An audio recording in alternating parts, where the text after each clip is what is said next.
shake, you will dance, especially for me today. Yeah. Yes.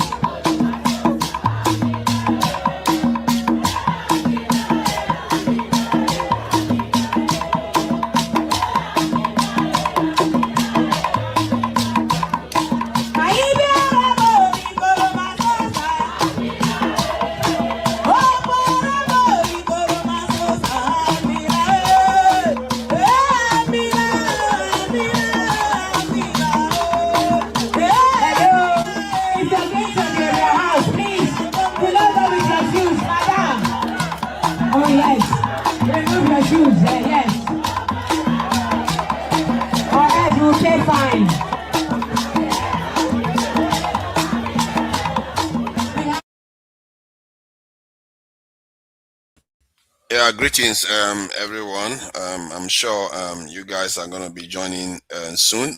But for all the 6 people that has joined us already, we are going to be having an interesting discussion today. And the discussion is going to be had in good spirit in terms of learning from each other. And we are not looking to discriminate against anyone. We're not looking to offend anyone. And I hope you all keep that in mind. And the idea is to discuss issues as closely as possible to the core truths behind them so that we all can learn new things from them, because clearly what we know now is insufficient, and hence why we're having these conversations. Because if we know enough, something tells me we will not be having some of the problems we are currently having in our nations. You have South Africa, attacking fellow Africans and asking them to leave their country. You have Ghanaians attacking Nigerians, asking Nigerians. They are not physically attacking Nigerians that I know of, but they're asking Nigerians to leave Ghana. You also have what is going on in Iran with the Iran conflict. Trump declaring end of hostilities is an interesting one. I don't know why Trump feels like maybe it's time to give up Iran. So it's something that we all discuss again. There is also the issue of the politics in Nigeria. Maybe, the fact that Peter Obi and Kwakwanso may actually leave ADC is not a good sign in terms of looking to unseat the current president. To unseat President Tinubu, I think all of them should be united against him. The last time they got, more than 60% of the vote. So I think it's a no-brainer. If they cannot figure it out to, come together and take him out, then it's on them, isn't it? You can't blame Tinubu for remaining in office if they cannot unseat him. So we have to hold opposition accountable too for their inadequacies.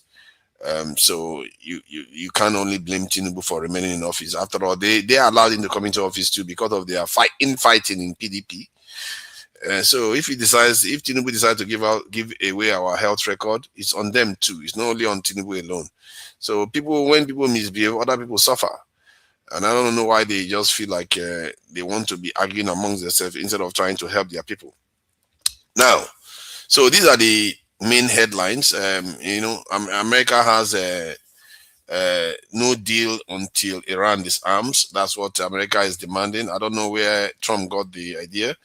And then there is pressure won't stop me. That's Tinubu. He's saying that nobody can pressure him. I don't know how that. I thought that was article to be saying something like that, but yeah, PS Tinubu is saying no pressure will stop him. And then we also have who else is there? Stop killing Nigerians in South Africa. FG. Did the Nigerian government say anything? I've not seen any news of Nigerian government hardly saying much about what is going on in South Africa. I don't understand why the Nigerian government is so, kind of out of step with the events going on. It's like they are asleep on the wheels.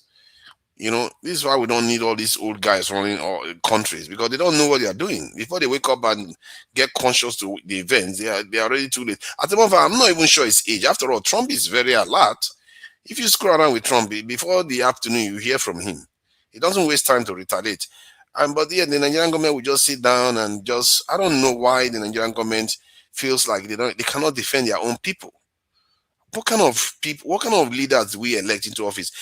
Is that how fellow Nigerians behave with other Nigerians? Because I don't think that Nigerians will sit there and watch other Nigerians being maltreated and they keep quiet. But somehow when they get into office, that's how they behave. That is a strange one. So let me just play the videos of, so that you guys can, it's not all of them will be able to discuss during the conversations we are going to have. But we are going to play them just to give people a refresher of the events of the week. We're going to try to cover as broad as possible, as summary, in a way to summarize the events that have occurred in the last week. So let me start with the one with the Ghanaians.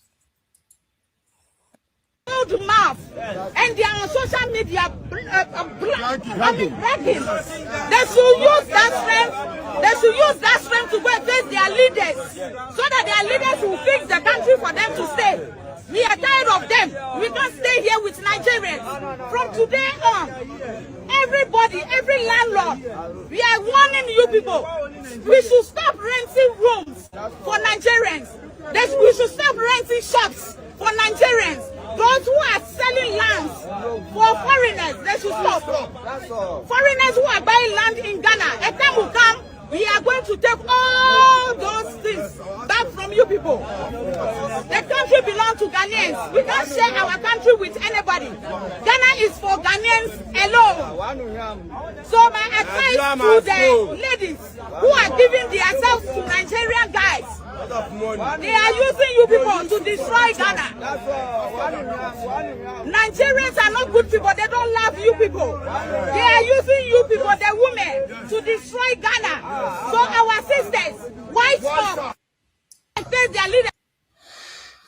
Yeah, that was the Ghanaian lady admonishing Nigerians and telling her own people not to give Nigerians, rent properties to Nigerians. Up to the point whereby she said their women should not get married to Nigerians, which is a very strange one because they are the ones that love Nigerians the most. And but I guess you take it for what it is. And then Nigerians, I think Nigerians should be learning their lessons from some of all this. So now let me play, the one from South Africa. The last week hasn't been very good for Nigeria. People have just been attacking Nigeria left and right. It never seems to end. So now let me play this one of a Nigerian trying to justify. Let me just play the South African one first of the events of the week in South Africa. Targeting migrants in South Africa.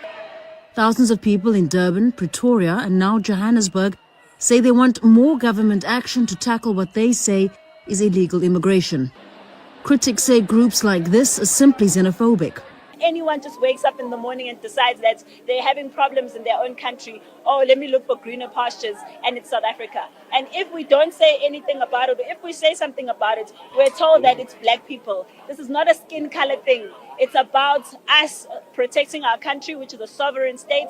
We love our African brothers and sisters, but it's time now that they also fix their own countries for their own children and their own future. We're making it very clear to you guys, Utitina, we don't want you here. In this video widely shared on social media, a man from Ghana is told to go home to fix his country. The Ghanaian High Commission has advised its nationals to close their businesses and keep a low profile, while Nigerian authorities have told citizens to remain indoors. People assembled here blame foreigners for taking their jobs and high levels of crime.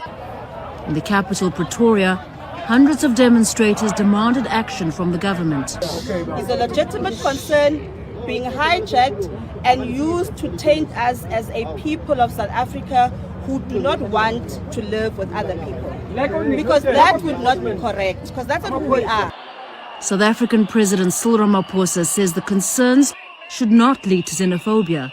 He says the government is clamping down on illegal migration and rooting out corruption in the immigration system. The United Nations has condemned the attacks. This is not the first time such protests are seen in South Africa.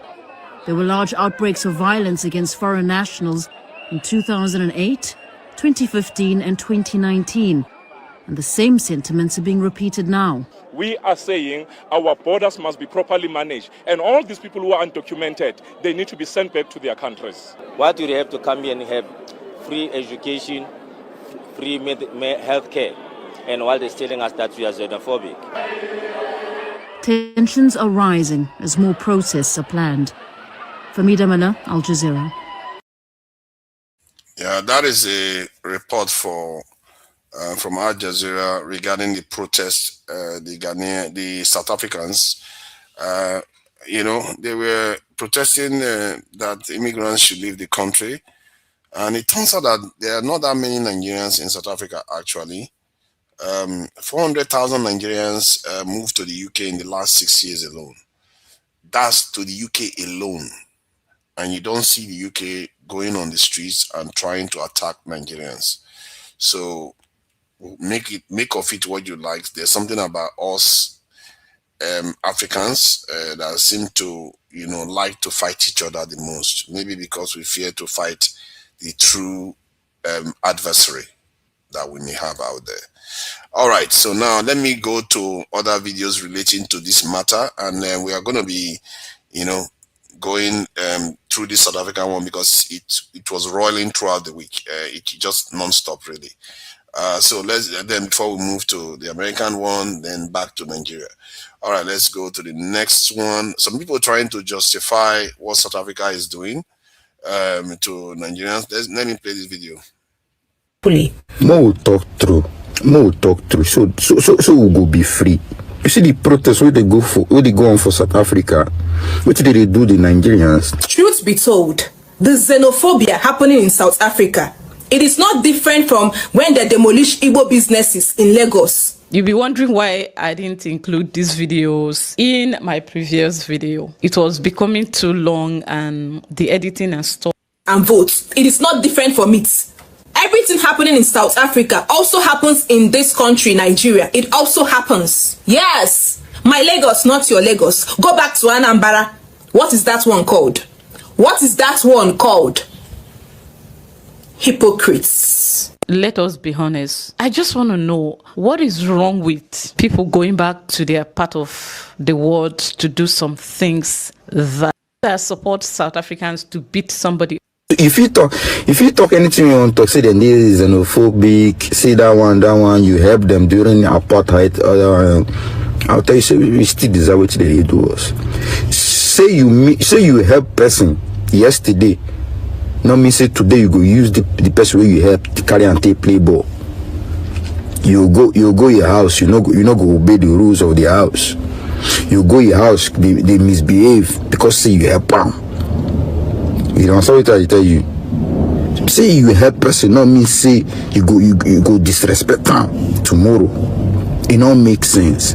If you reach South Africa, if you see what our people they do for South Africa, the thing will tire you.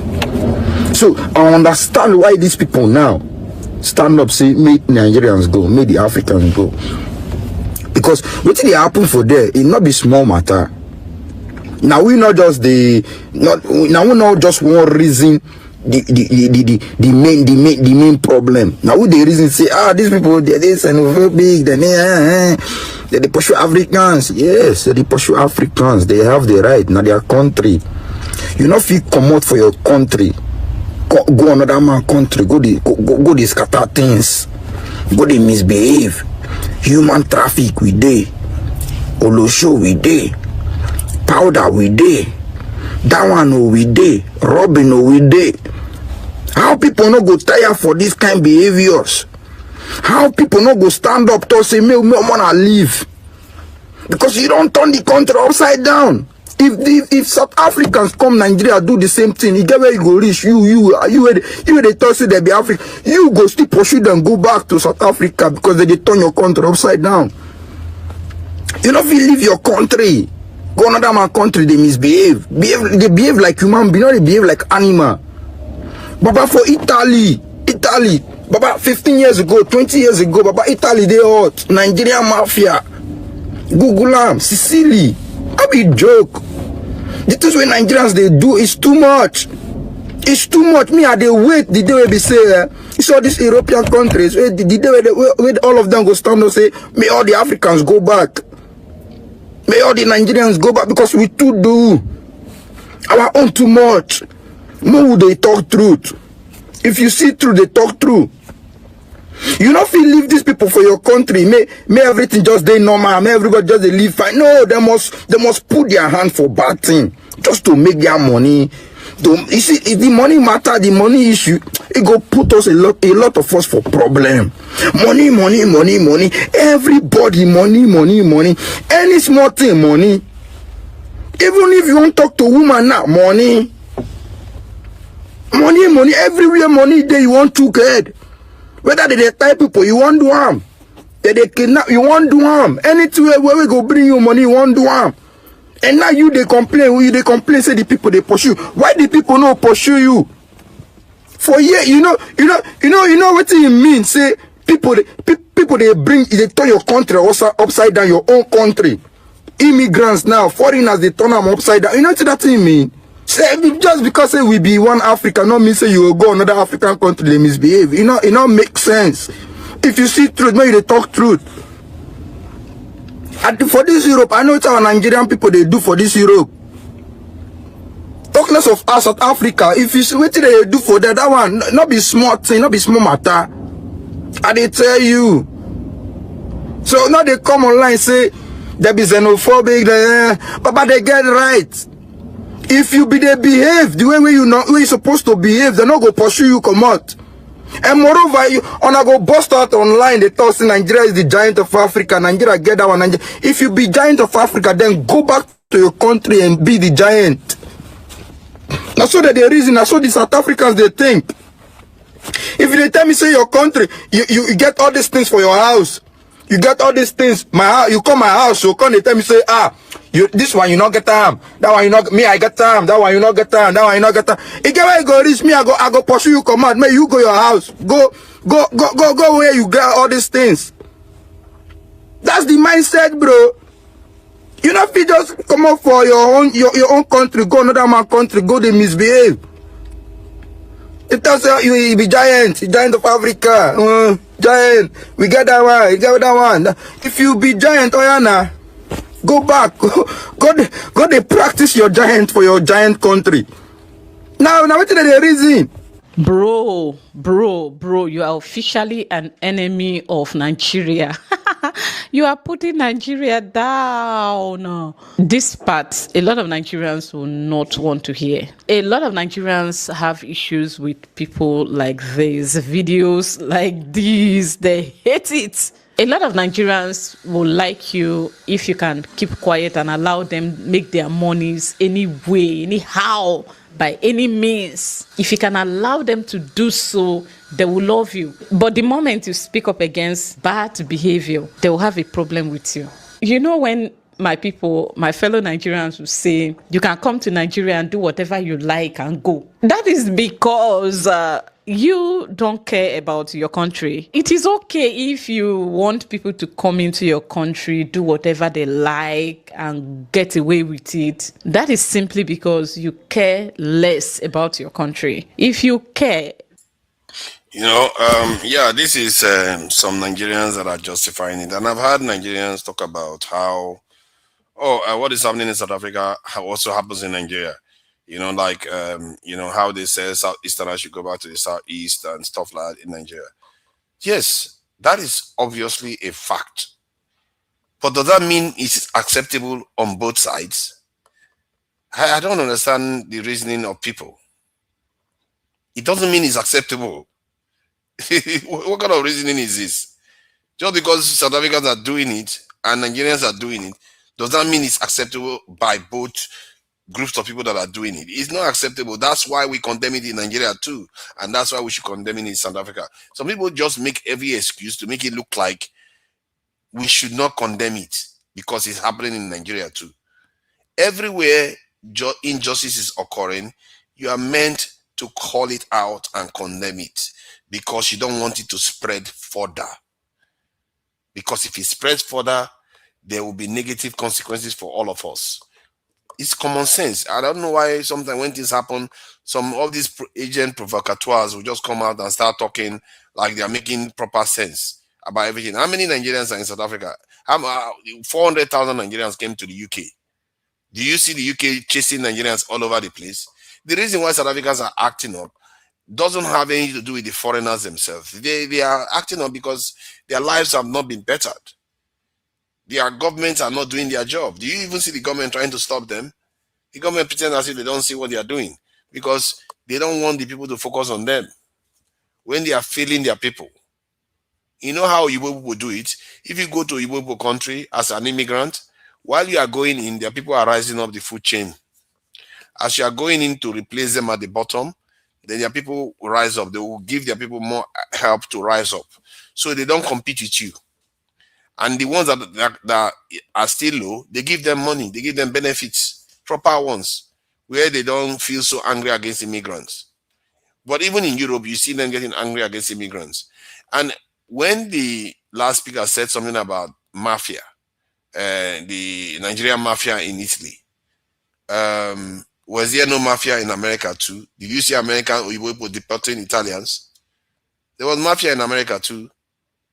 You don't see them saying, oh, Italians all must go, all immigrants must go. You know, we as Africans, we always try to justify nonsense all the time. I don't blame Nigerians. Nigerians always expect their people to behave at the highest standard of morality. They often expect it. And we actually think that it's the opposite, that we like our people to just misbehave. Most of our people are not. Most of our people are doing good work overseas. If you want to call it good work, they are doing actually, they are working hard. Some of them 24/7, they are working, trying to earn a living to send money to their family members. That's what most Nigerians are doing. Some of them are going to school. Some of them are married and have families there, including in South Africa, by the way. It turns out that there are not even that many Nigerians in South Africa. 90-something% of the immigrants in South Africa are Southern African people. So why are Nigerians internalizing everything? Just because they are coming after you doesn't mean, if those 2-something million Southern African immigrants are not present in South Africa, maybe South Africans won't care too much about Nigerians. Because we are minuscule in number compared to the Southern African countries. That's 90-something% of them are Southern African countries. The rest 8%, including British, including Somalis, including all kinds of people, are remaining 8% of immigrants. So they are very, Nigerians are relatively few compared to the Southern African countries. But obviously, Nigerians, everything they have to internalize and try to make it look like, oh, we are bad too. Why should we go there and do rubbish stuff? People do rubbish stuff in our country every time. All the British people that come and destroy our country, are we not running to their country now? Do you see every British person in Nigeria? We say deport all of them. they destroyed our country. Who do you think destroyed the kingdom of this Benin kingdom and colonized our country, enslaved us and everything?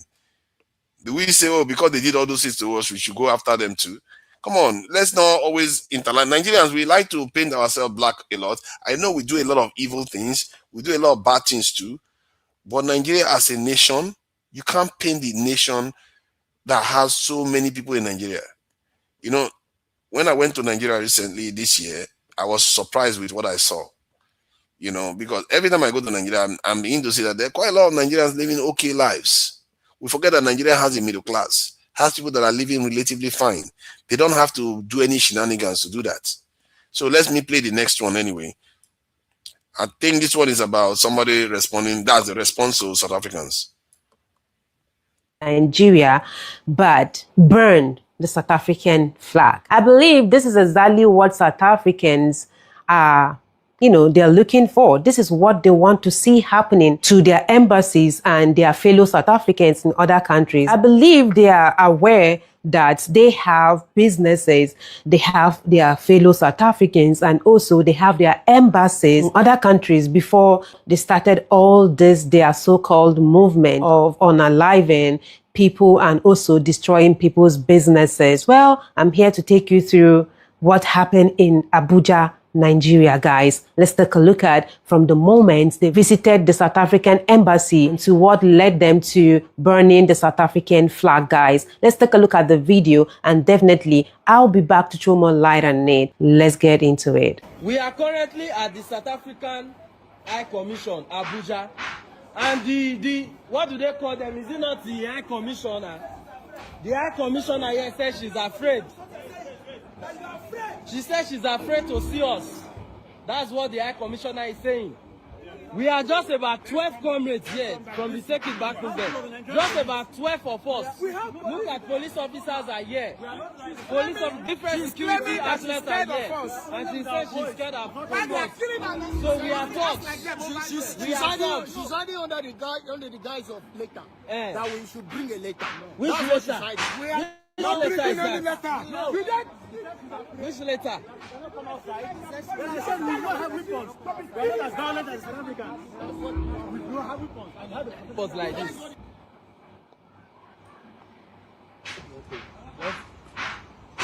Are they calling us? Yes. Okay. We are doing this for the benefit of everybody. Not for you also. It can happen to relatives. That's why we say keep it when you get there, you do that thing.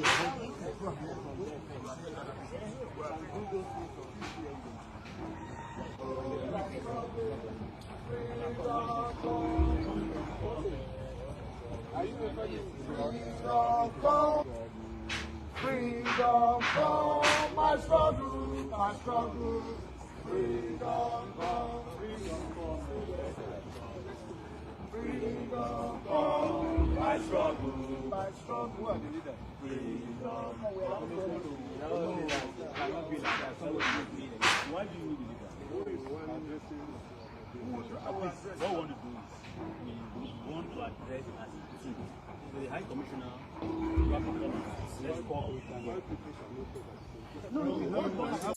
Yeah, those are some Nigerians that went to this South African embassy or consulate to try to speak to the officials there. But it appears, they are afraid of Nigerians, and maybe they are worried that Nigerians are going to lash out at them. And I must say the Nigerians tried to reassure them, saying that they came with police officers, or the police officers are around, so they are not going to maybe the South Africans are worried that the Nigerian police will behave like their own police that allows their people to just attack innocent migrants on the streets. And, to watch people being so inhumane to each other. Even a pregnant woman was denied entrance into hospital. They wouldn't even allow a pregnant woman to give go to hospital to go and get this assistance. That was really surprising to me, and now it's not even about illegal immigrants anymore. It's just migrants. They're just after migrants now.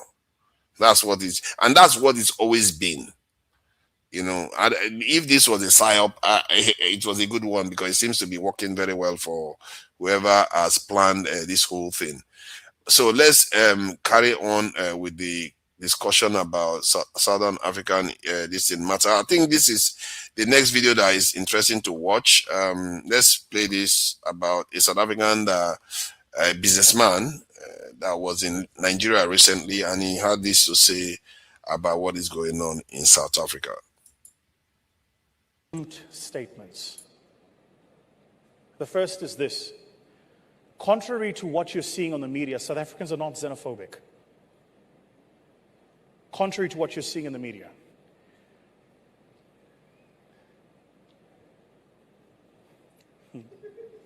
Now, that statement sounds a blasty statement, especially because of some of the things you would have seen online. I'm not saying that there are no xenophobic people in South Africa. That's not what I'm saying. I'm simply saying the entire nation is xenophobic would be missing the point. There are 65 million people in South Africa. We have 11 official languages. We're one of the most diverse societies in the world, and even though that is the case, we get along with most people. If you go and look at the largest companies in South Africa and the CEOs or boards of those companies, you will find that the CEOs or boards or C-suite executives are many people from the rest of Africa. So I think I felt that it was important for me to say that. The second point I want to make is this. I think that there is an agenda to turn us against each other. And I think we feed that agenda when we feed the noise and the fire. And so what I'd like to think we can do is to reach across the divide, have actual conversations, understand what's happening, as they say in Kenya, kwa ground, on the ground, so we can find each other. And then the third point I want to make is this. I was in Ghana last week. I went to the Kwame Nkrumah Museum. While I was in the Kwame Nkrumah Museum, I learned that Kwame Nkrumah, the man who is arguably the liberator of Africa, the first liberated nation in the continent of Africa was Ghana, 1957. And the man who liberated that nation was removed from power through a coup by his own people. Then I started reading about the history of your own nations, and I learned that you've had several of your own coups. And then I looked at what happened in the Congo, and I realized that Patrice Lumumba was removed by his own people. And I say all of that just to make this simple point. We as a people have to do better, man. Us as a people, dragging each other as a people, fighting each other as a people, swearing at each other as a people, calling each other names as a people, it has to stop at some point. And I genuinely hope that we can use the church as a platform to bring Africans together. Because we're different until we start worshiping under the same Christ. And so my hope for every single person in this room, my hope for every single one of you, is that you'd find the courage to be the light. Just as you and I were instructed to be. Go out to the world and be a light to the world. Yeah, I think one of the things he said there that I liked was that some people are trying to turn us against each other. I think maybe there's some truth to that.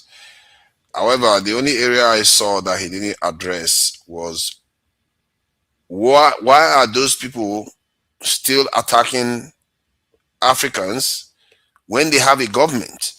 Why is the government not stopping them? That is what he did not address.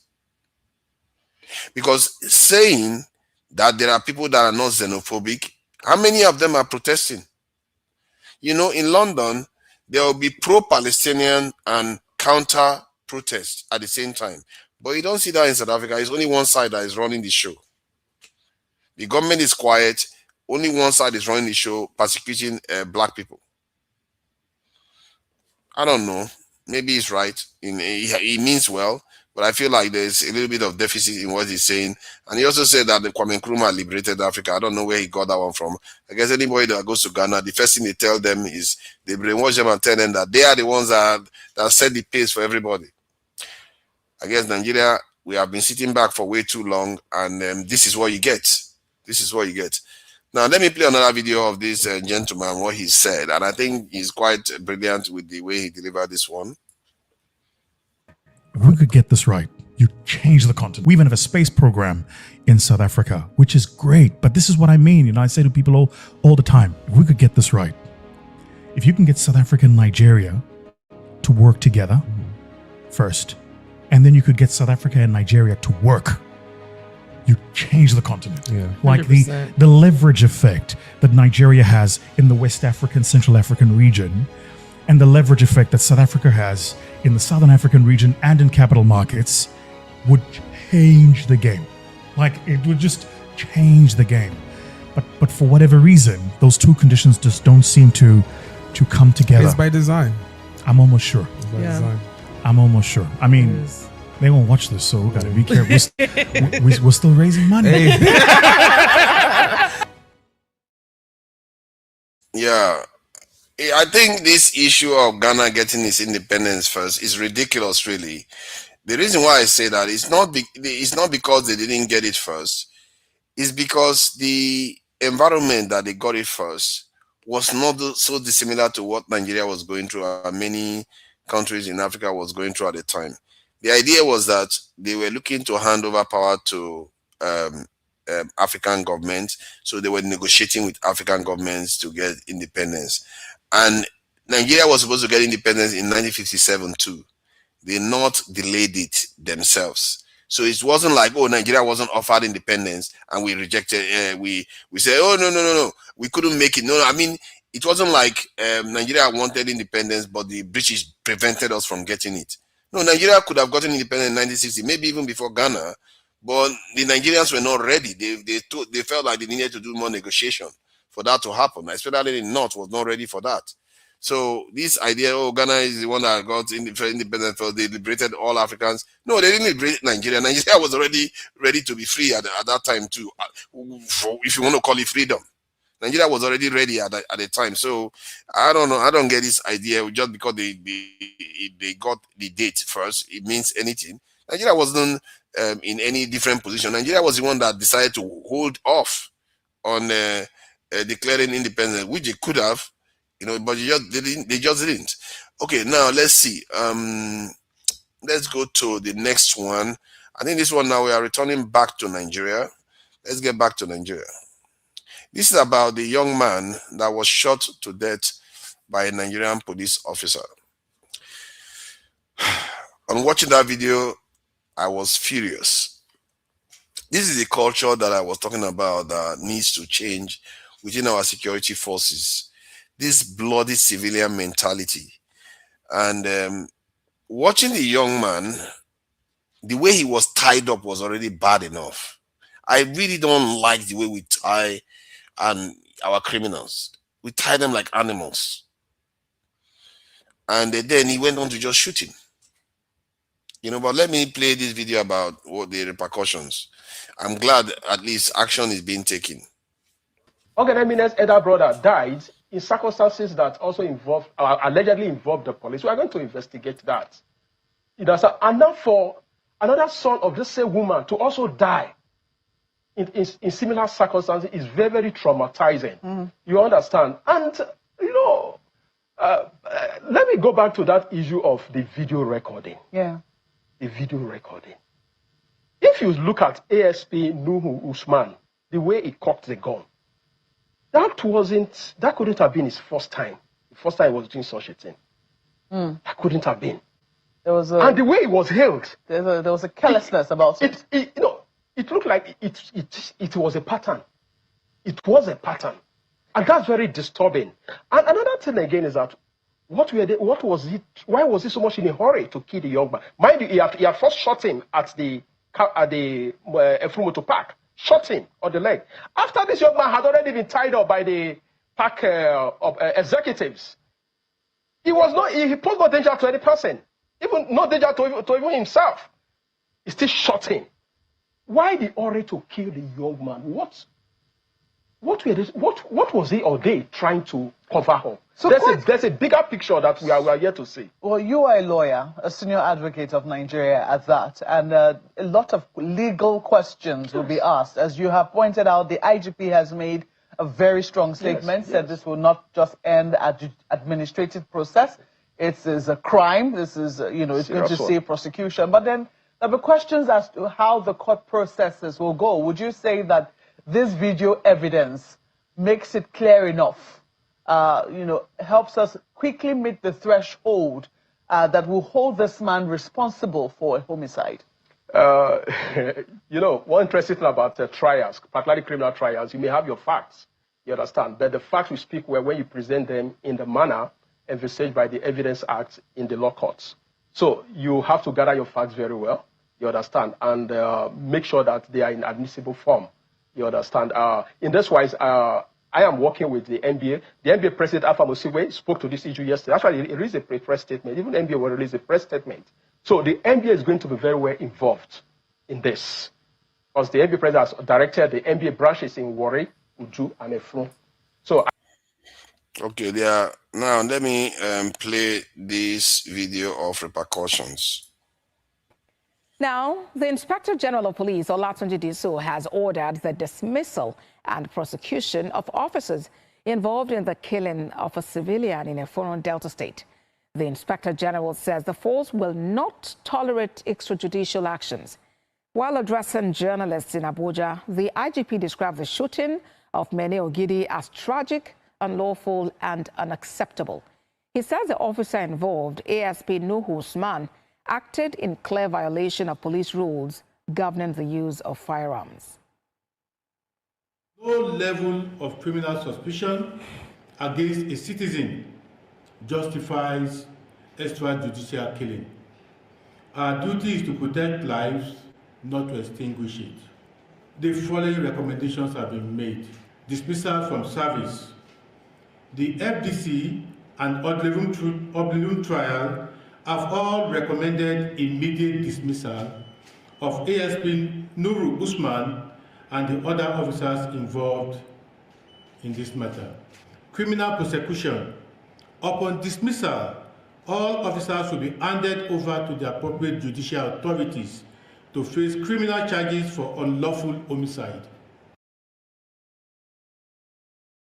Thank you. And that is the news regarding that. Now let's go to I will just play this American one. You know, most of our people, apart from comparable facts, maybe complaining about this. Let me see. All right, let's play this American one before we bring in the panel.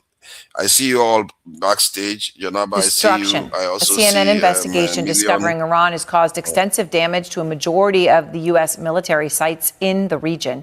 Precise Iranian missile and drone strikes, aided by sophisticated Chinese technology, hitting some of America's most crucial military assets in the Middle East. The extent of the damage unknown until now. Our Tamara Kablawi is out front. Camp Buehring, Kuwait.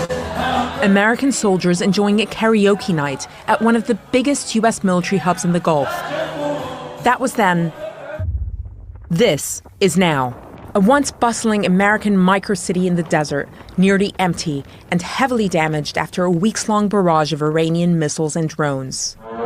One of many U.S. military facilities in the oil-rich Arabian Peninsula, targeted by Iran even as the U.S. and Israel pummeled the Islamic Republic's large arsenal. So what impact have Iran's strikes had on America's footprint in the Middle East? A CNN investigation found evidence of unprecedented destruction. We can reveal that strikes damaged at least 16 U.S. installations across 8 countries. According to our analysis and sourcing, that's the majority of American military positions in the region, and some of them are virtually unusable now. A U.S. source familiar with the situation told us that they'd never seen anything like this at American bases, that these were rapid, targeted strikes using advanced technology.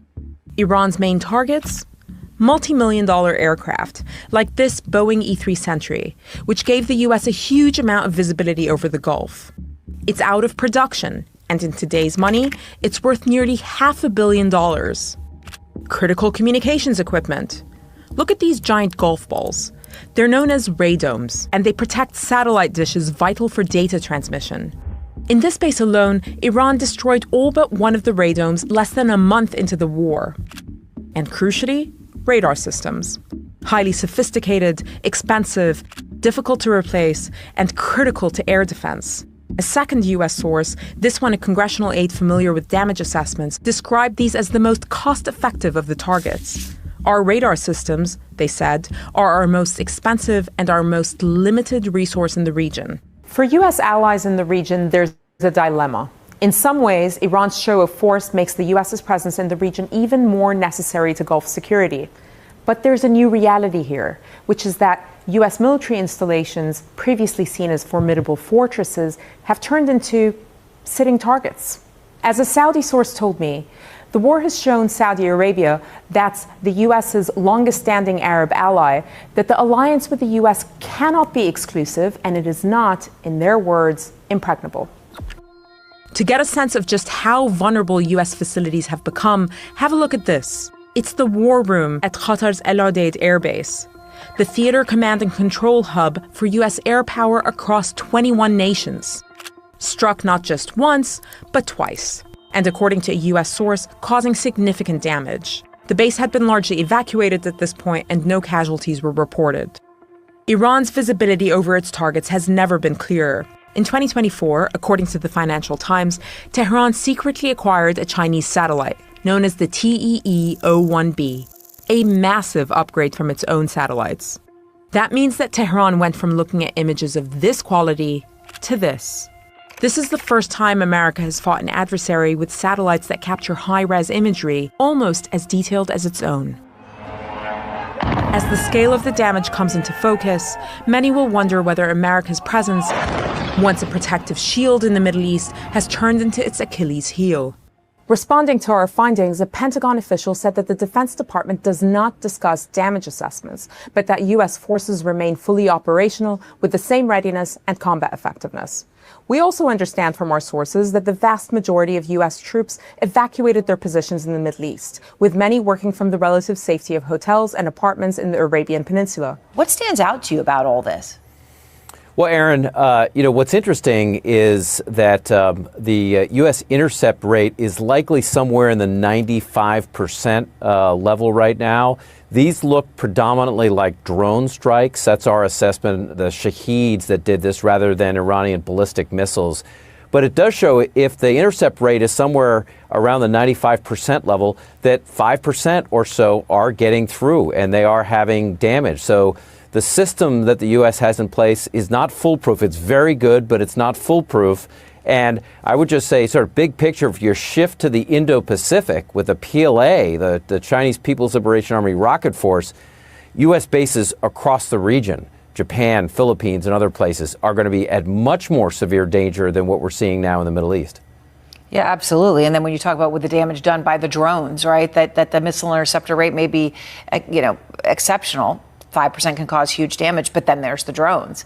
You have done incredible reporting, you and all of CSIS, on the depletion of U.S. Offensive capabilities, missile inventories specifically as well. Trump was asked about that earlier today. Seth, I wanted to play part of what he said. All over the world we have inventory, and we can take that if we need it. But all over the world we have tremendous amounts of inventory, the best. For instance, we're stocked and locked and loaded. Right now, we have more than double what we had when this started.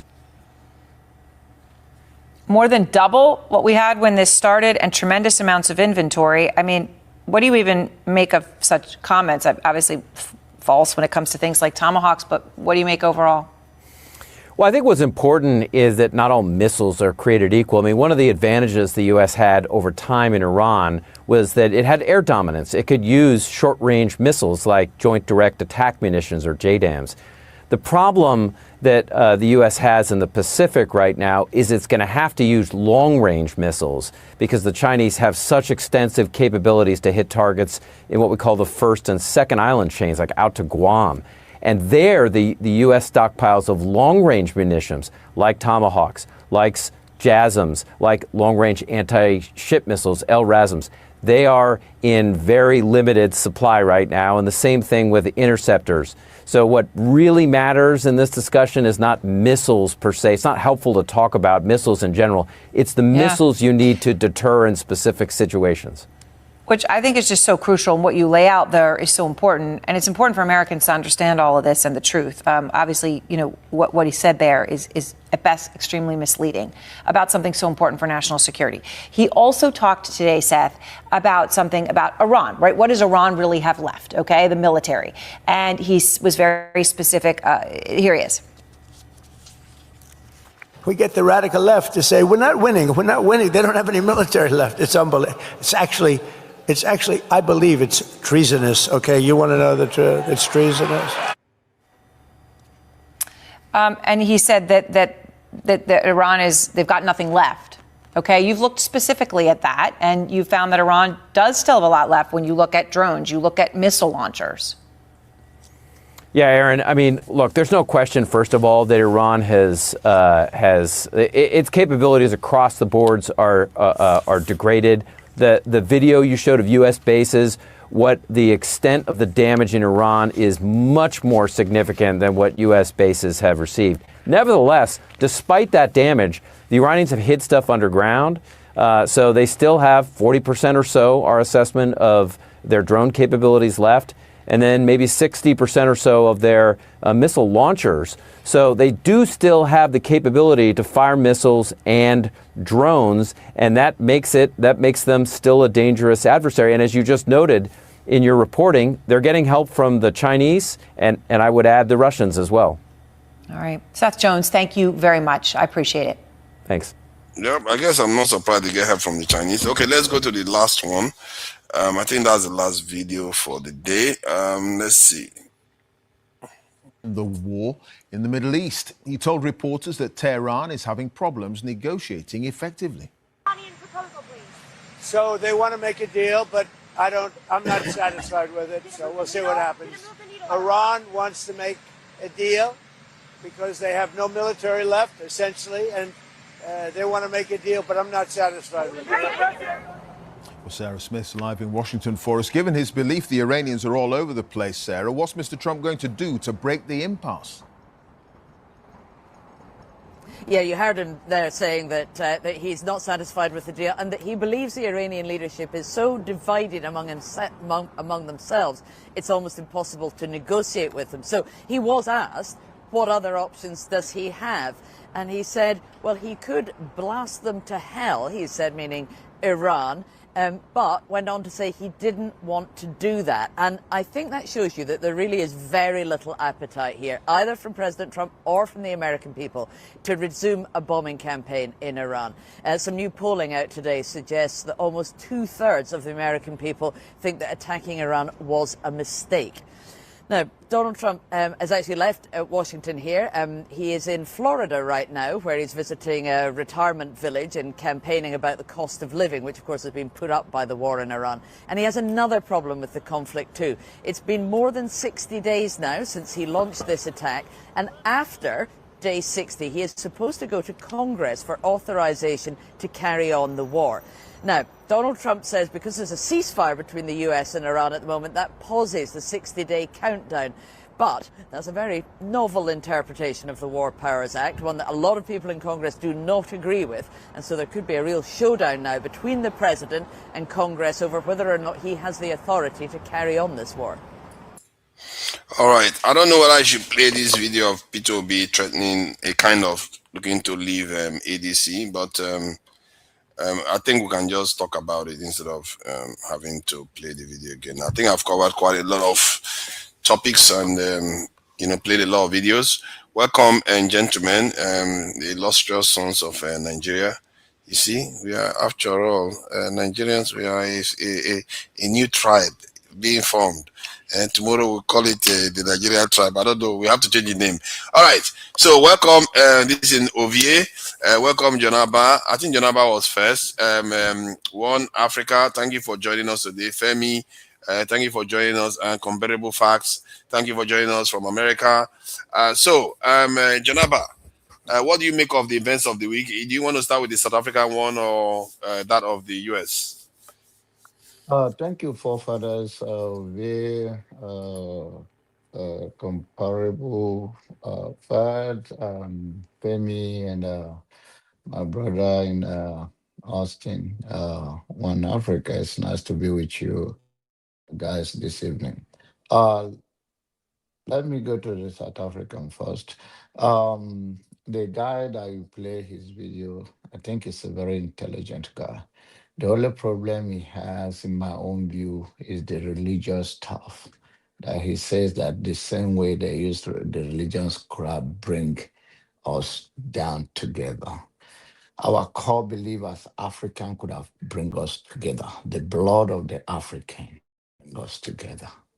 It's not to sell us something that is already a problem, that is part of the problem where we are. But any other thing he understands that is a setup, that he understands beyond the surface, that this fight is not just South African. They are very violent people. Even when they go to their family, if you have been there, or if you have talked to their family members, even when they go, like we have a thing, maybe tribal meetings from so place, it's always violent. They are very violent, just within themselves. And if you are a damaged someone or you've been abused, the tendency to abuse others is there. So some of those things he says, I believe him. The only way I disagree with him, like I said, the very thing, and I have encountered them, they're very religious as well.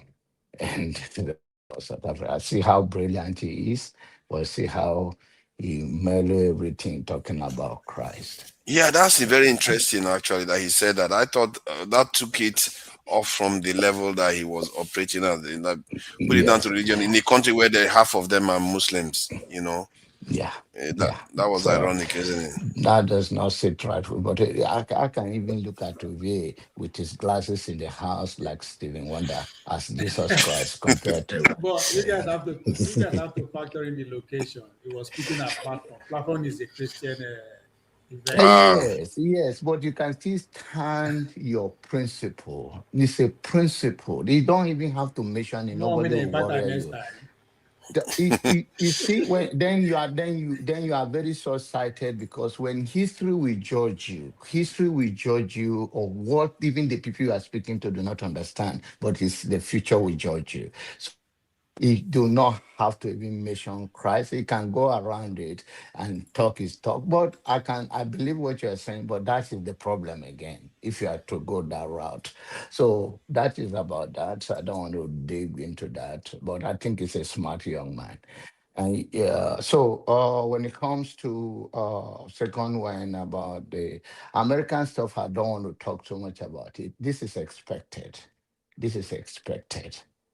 When mediocres and rascals who does not see beyond their nose because of title, he will end up with this dilemma. There is a reason, or there was a reason why other presidents choose not to go this route. This is what they saw. This is what the advisors told them. But when you have somebody that he have his own agenda, Obama keep Bin Laden, I will kill somebody bigger. That is what you're gonna get. So that is I don't want to dive into it more. This is all about short-sighted people who think they fly in the wing of taxpayer to make their decision with rascals on the street. That's all I can say. When it comes to the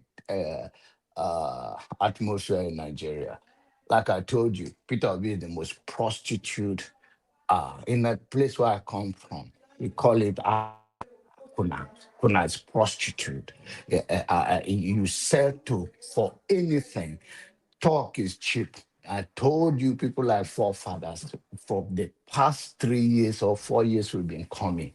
I told you guys that this guy has nothing to offer, that is trying to make a name. A desperate person have a principle and have integrity, and he will not go from one place to another. You're not going to open your budget from every. So, but you guys believe, oh, he did well in Anambra, and this, then you speak that your grammar. You can talk all you want to talk. I'm not afraid of your English. The truth is that all is baloney. Today, now, tomorrow, you say, when it's only a mediocre produce another mediocre. If you have a bar, you rise, it's high. For instance, if the pass mark is 75, 24, nobody will give you because they are pitying you.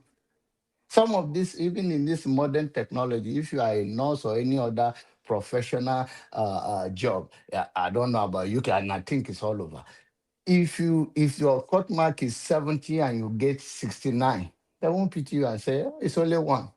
But when you have mediocres, hold on though, but what would you have him do? You know, this thing where he says prostitution and all the rest, you know, it's like he could say that he's not selling cheap. Him is making name for himself. He's selling cheap now.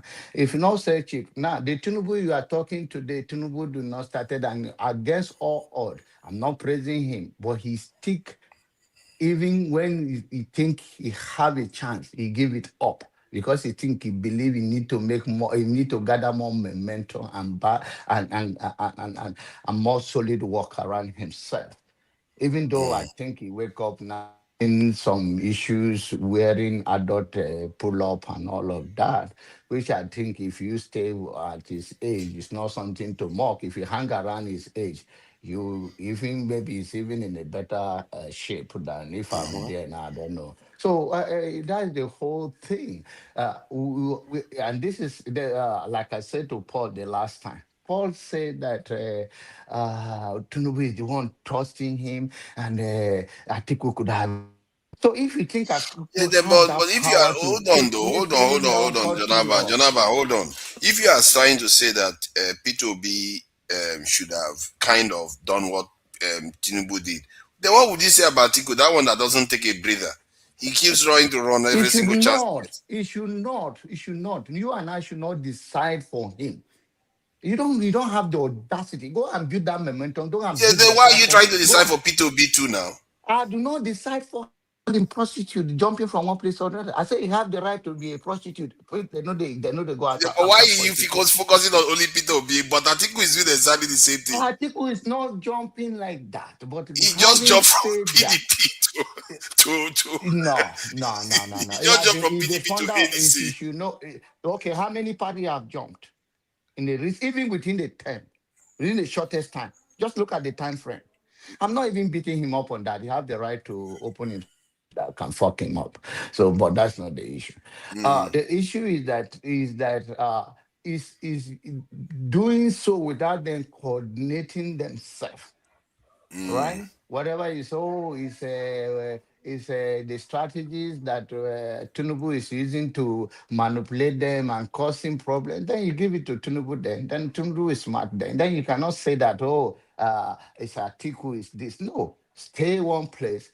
They're obedient to death. That wherever Peter Obi go, they will go with him, regardless. I have to respect people who believe in him that much. I don't. So the point is that this also shows that the 2027 is finished, finito. It's Tinubu that will go there. Since they cannot come to themselves and agree, and somehow you're going to blame Atiku that. Do you decide when somebody should run or who should not run? Atiku is a stumbling block career? now. No, but see, hold on. Atiku, come on, man. But Atiku is a stumbling block now. It should not.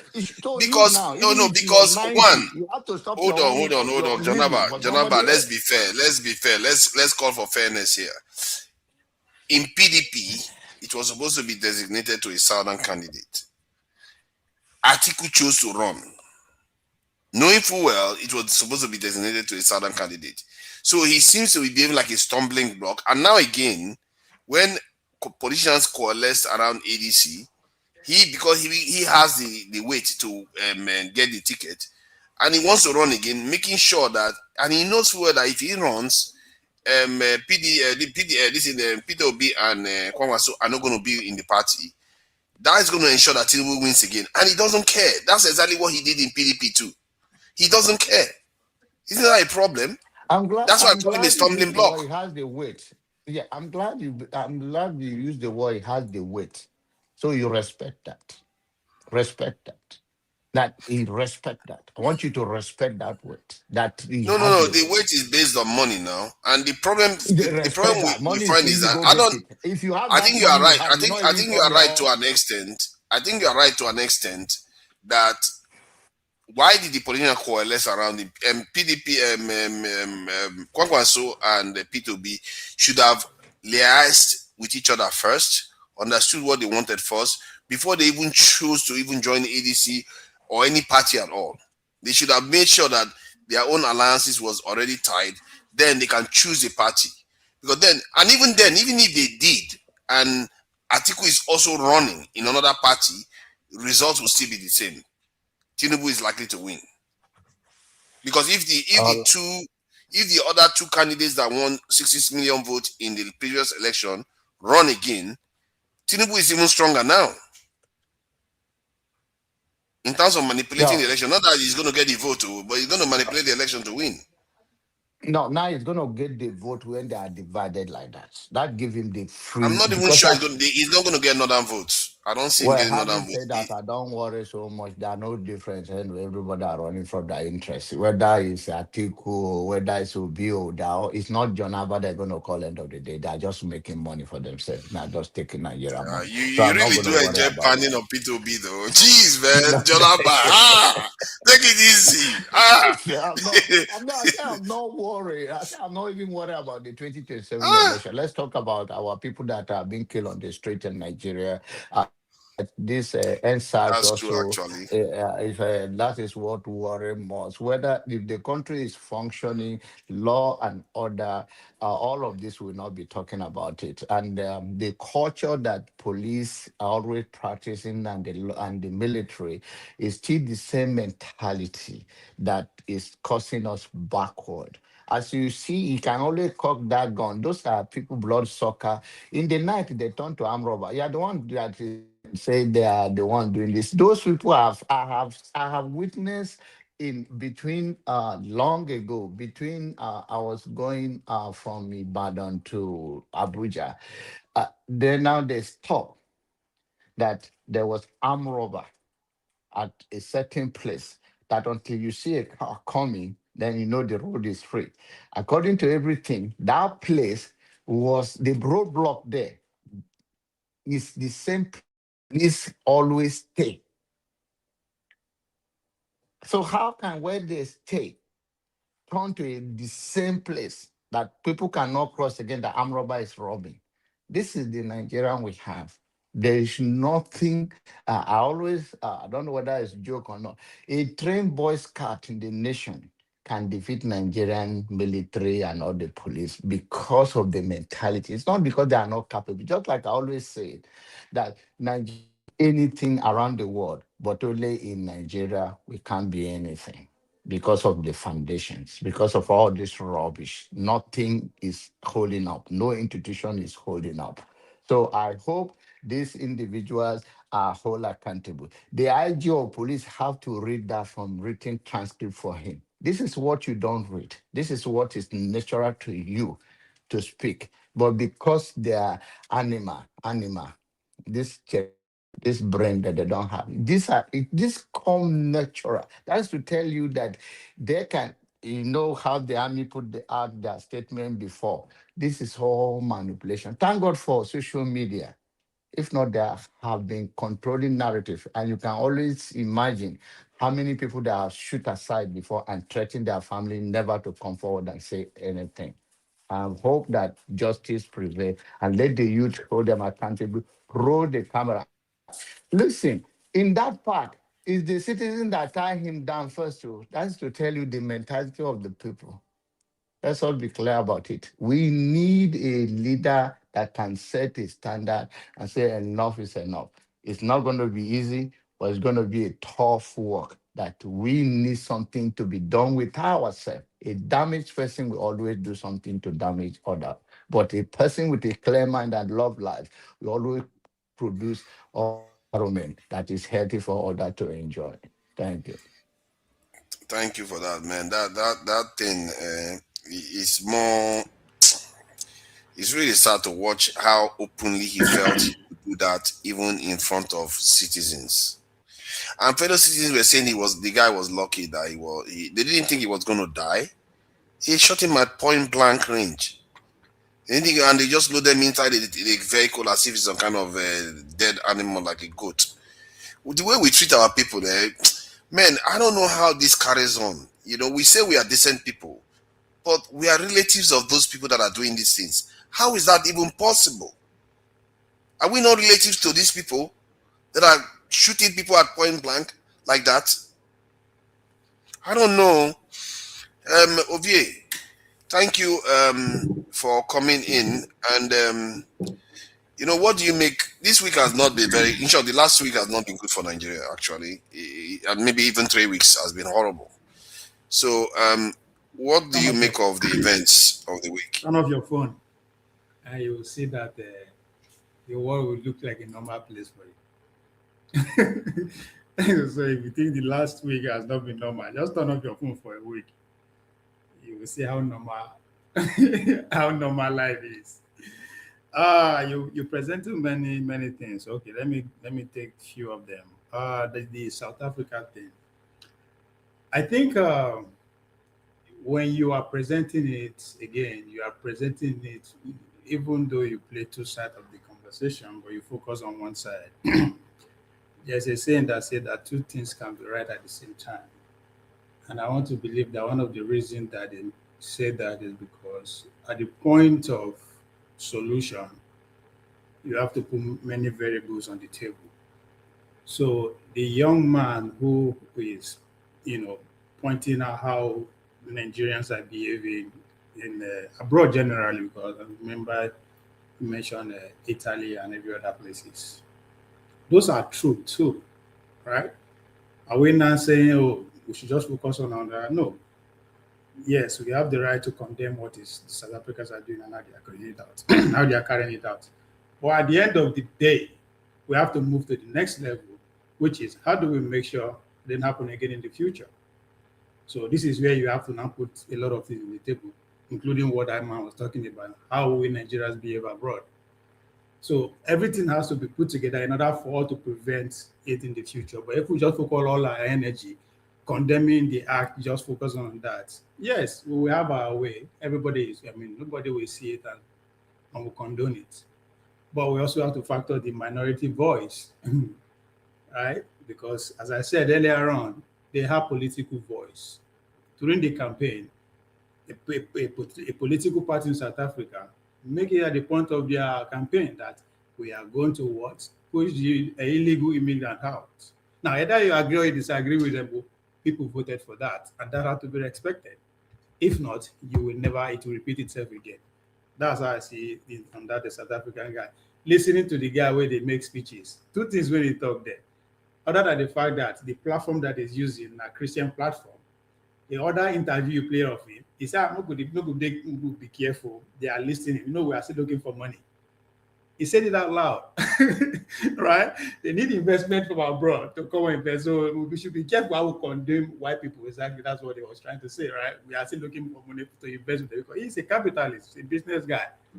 So I don't really take those kind of people. And I think that is even beyond not beyond the surface of his, they are listening to us that is about the capitalism. It's about the fear about what can go down, not just the money, that he understands that all of those things going on, they are behind it. And so his life can be at risk. I think that is also can be read to what it means, not just the money. But go ahead, you are the Jesus here. No, he mentioned the money. He said it out loud. I make me mention and say, no, we are still looking for money. But that is a smart guy. I understand. Smart guy. He's just trying to play. Yeah. Then Tunaja again, when they play CNN covering Iran America war, so it's very funny because that few minutes of that video, the headline says majority of American base in the Middle East is being destroyed, right? Then the guests, when they come to the studio, say, no, they have the shield covered by 95%, only 5% that they destroy. But that's not even the problem. The problem with all this mainstream media, including Fox and all that, they are always very, very certain of how many Americans they kill, how many of their property destroyed, how many they play in what. But they will never give us details of the other side of the war. They will only quote Trump. Trump is a politician. You don't have to just say whatever that will, keep him on the news. So when you see it from down, you know something is missing. But when you look at it from the outside, who they suffer, who know they suffer. Not just these two countries alone, outside country, because it don't they happen. Your master, your king, I know you don't like that word, that's why I use it. So your king was in DC, just like his grandfather, George VI, who was in America the first time in 1939 to beg for help to fight fascism led by Hitler in Germany. He came to beg, and America came to their aid. And that was 3 months later, and the war started. That was the Second World War. Again, Charles III was in Washington, D.C., begging for help. to come to the head of what's their name? Zelensky people, right? That Europe cannot defeat them. They need America. But at the same time, they go say America, they lose America, they don't destroy their stockpile. So if you look at all the narrative, they contradict themselves, but again, it's about kick and bite, right? What did you actually, just to dwell on that a little bit, the King's this thing speech and this thing, what did you get from that speech? Because it confirms something that I've been saying for a long time, but what did you get from that speech in terms of the way Americans responded and everything? No, forget it. It's not about nobody. Forget about the response. Now waiting the carry and come. Now he come. Yeah, in a beg he come back. The alliance, the transatlantic alliance, and to be no could fit survive without America. Even their economy will not survive without America. That's the. I mean, he said it out loud, right? Even though he went through so many, conjuncture to arrive at that. But that's the ultimate. That's at the core of this visit to Iran. But again, see Germany they respond, right? Germany have been called with their bold pants down. All their company they vanish, but if they talk say Trump and America is making a mistake. But they send the king come back. I think what occurred to me there. Sorry. I think what occurred to me there was that the UK was basically another form of America, or the America is another form of the UK. Yeah. No, yeah. That's what made it was so stark. That is not the way Americans respond to Israeli prime minister or any other. Like even many of them come on TV and say they are actually British descendants. They are descendants of the British. The language, everything, everything is the same. Of course, now okay. I will link it to us as a Commonwealth of nation. If we are already a Commonwealth at all. That's why they always refer to the Revolution of America. Even at the eve of that revolution, right? You see play out almost 8 years later with their civil war. The British, the English, the monarch system, right? They were 30 at the end of the civil war. They were 30% of the revolution. They were 20% of black people, the slaves, right? So there's a conversation. What do we do with them? Then there's 30% of Americans who still want to be under the control of the king, under the British. So do you think if the 20% of the black who are there are still very much get voice, what do you think about the 30% of who are still under the British? So now through them, now they manipulate the whole system. So of course, that's why even the king said their relationship don't just start, with the coming together of the transatlantic, but they go way beyond almost 400 years ago. Because again, the English Revolution pushed a lot of them to the Americas, right? But now because of control, now they get friction within the parent, the British people. Because the Civil War, I said it before, the Civil War, the British people no one made America come together as one, the North and the South. They have more influence over the southern part of the country. You understand? But collectively, they want to move eastward, right? The British people don't want. But the Americans believe that once they can touch the Atlantic, they can't take the continent. The world is there for their taking. If you go study Frederick Turner, that was his belief. If we can let's return back to the analysis of the video attacks on American bases and Trump declaring the war ended. He basically, Trump is very tricky, so you can't be sure what he's doing. Maybe just playing games. So what do you make of all that? That is declaring the war ended. I said it before. Now the war is not. It's just 25% about Iran. This is the war changing. The rules are being rewritten. It now gradually go there. That's why they pay attention to the economy that is suffering right now in terms of energy, food, and all that. It's going to continue. This is just a rehearsal. It's going to get worse. Countries will fall. Economically, they will fall. Right? You always talk over from like 2 years ago that the map will change. Right? How do you think it's going to change? It's not by negotiation. That never happened in the history of us, one major change they come, something big will happen. If you read your history very well. So this is just the beginning. It has nothing to do with Iran.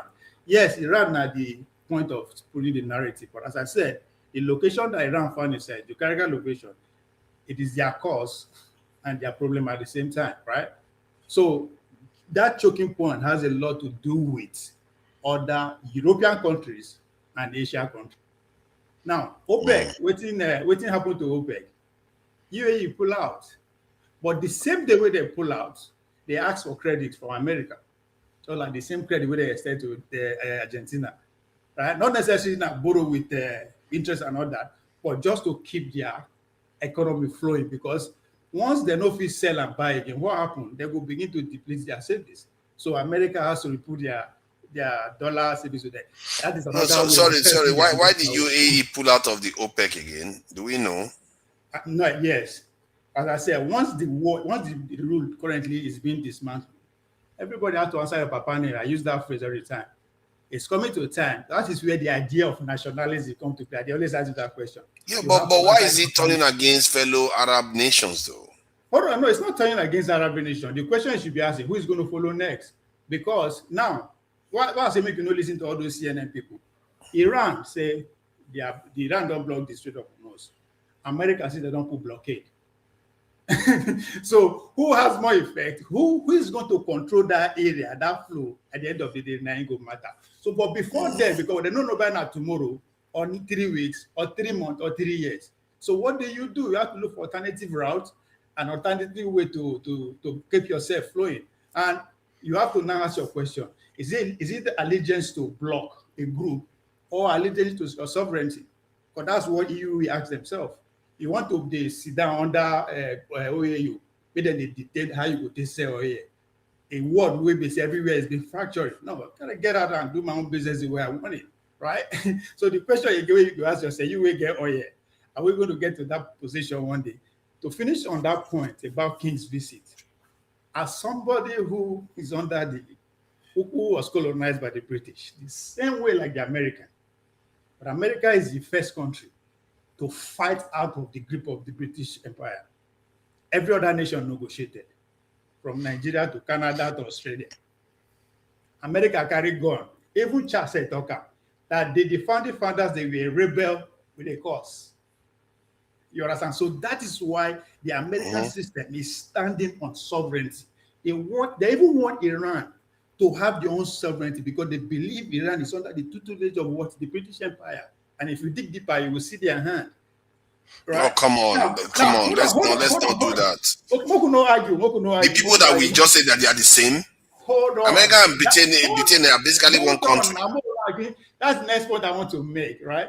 I am not saying, because even Jide was trying to make alluding to that. I am not saying American system is the best, especially us for Nigeria. No, I'm just telling you what is happening. What I'm saying is that the Americans are not against Iran because, or it has anything to do with the British controlling Iran. The British doesn't control Iran. They don't. No. See, that's what I thought. See, this one we need to. If you believe British people, right, at one point are controlling Israel, right? What is Iran? What is Kuwait? What is the America itself? You are not arguing that they are manipulating America. Are you arguing about that? No. So that's why I say if we want to go deeper, right? But on the surface, look at the larger picture. But now coming to the king, if America stood and took their freedom by gun, which Haiti imitate, by the way, if you go read the Haiti freedom, they imitate what the 13 colonies of America did. And they succeeded, and their economy is strong very fast before the American against system descent on them, right? That is where we should be heading. What did they go through my mind regarding that day was, whose day, or will I ever see when that same man who carried the king or his son will come before the Abuja, the Nigerian National Assembly, and neither apologize or ask us for help? That should be the dream. Because if you look at it very well, the America were under them like the way we did under them. Then they removed them. Everybody, they bust their back to send the money to London. That's what they fought for. Right? This money where would they pack, they send, go outside. So that is what the citizens of those 13 colonies fought for. But guess what? 250 years later, even 100 years later, they came to ask for help that we cannot survive. Our civilization, who enslaved you, is in trouble. We cannot deceive the German without you. Come to our aid. That's what Charles' grandfather did in 1939. That is what this one is doing. Russians are coming to take over Zelensky country, and by extension, Europe. Without you, we cannot defeat them. That's exactly what he's telling the Americans. So when are we going to put ourselves in that position? Because we negotiated. I think the only reason why America is going to help Britain is because it's in one, they are tied to Britain, but it's also in America's interest that Russia particularly doesn't become integrated with Western Europe. That's why, that's the Mackinder thesis that I've been talking about before. That's why they don't want Russia. If not, Trump wants Russia. Trump prefers Russia. Yeah, so I think that is where it is now. Will Trump respond? Trump America respond? How long? But if you look at the Democrats, they are trying to wait Trump out, hoping to succeed and just follow the king way. But there's a body, I don't know. Now, sorry, talking about Obi and NDC, I don't be talking before, say, it doesn't make sense Obi joining ADC.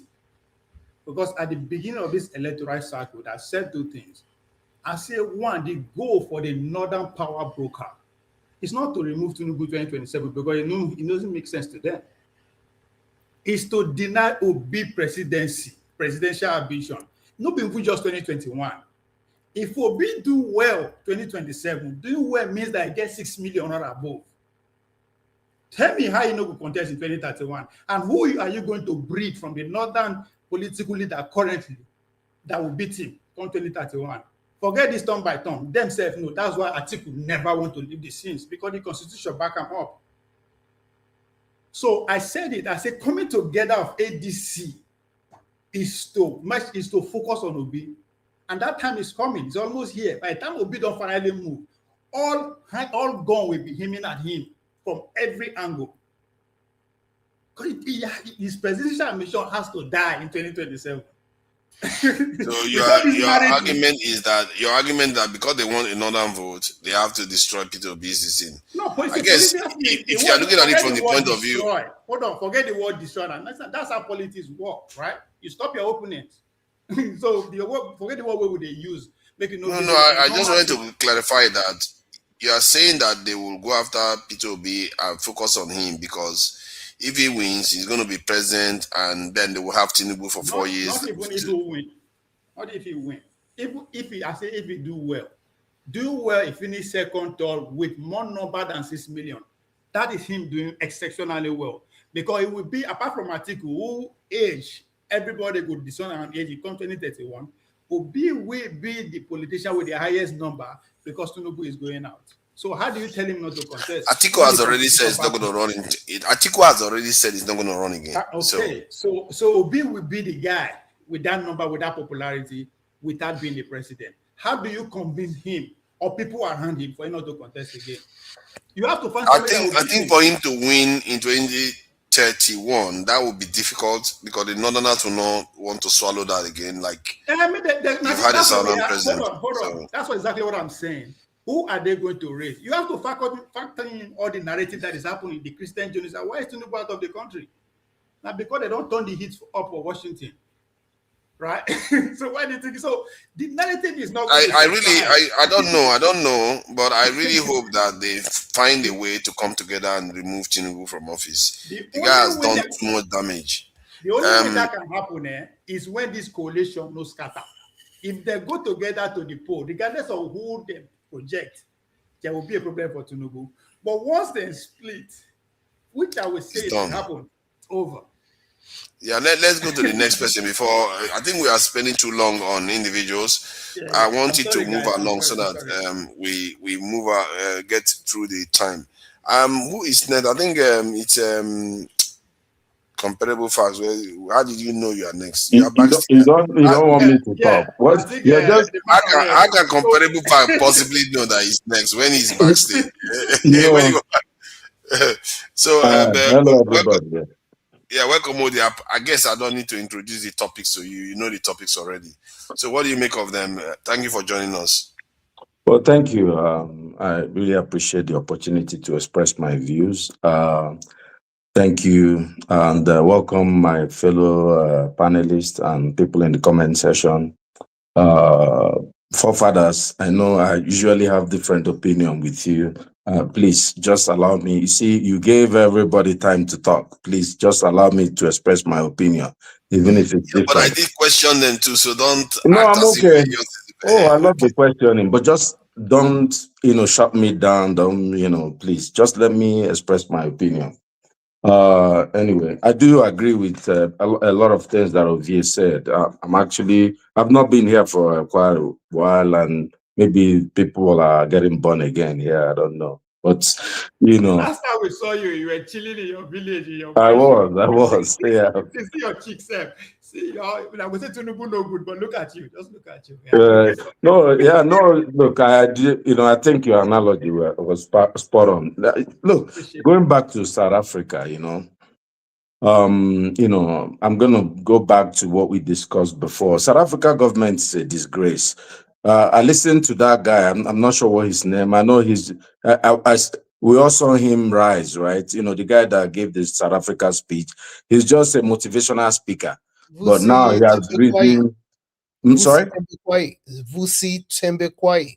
Yeah, okay. We saw him, trying motivational speeches, and now he's become an important person. And this is good. That's how we need to progress. But, and I did, forefather, you did call him out. He didn't talk about what the government of South Africa is not doing. Look, there's, people don't like people. It's okay.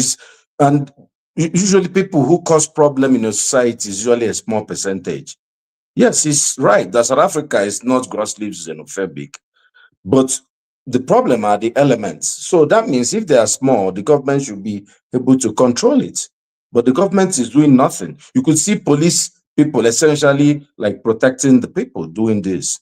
So you can see like it's as if they're in cahoots with, people beating other foreigners, and, it just baffles me. When I called out the South African government for going to The Hague to, place a case against Israel for genocide in Palestine, I said, you people said, oh no, why are you saying that? At least they are trying. I said, how come Saudi Arabia is not doing that? How come, even, let's say, all the Arab countries, even Egypt, all these guys in Morocco that say they are not part of Africa, none of them went to The Hague. South Africa is going to The Hague, and you guys say, oh no, it's because they suffered apartheid. No. Guess what?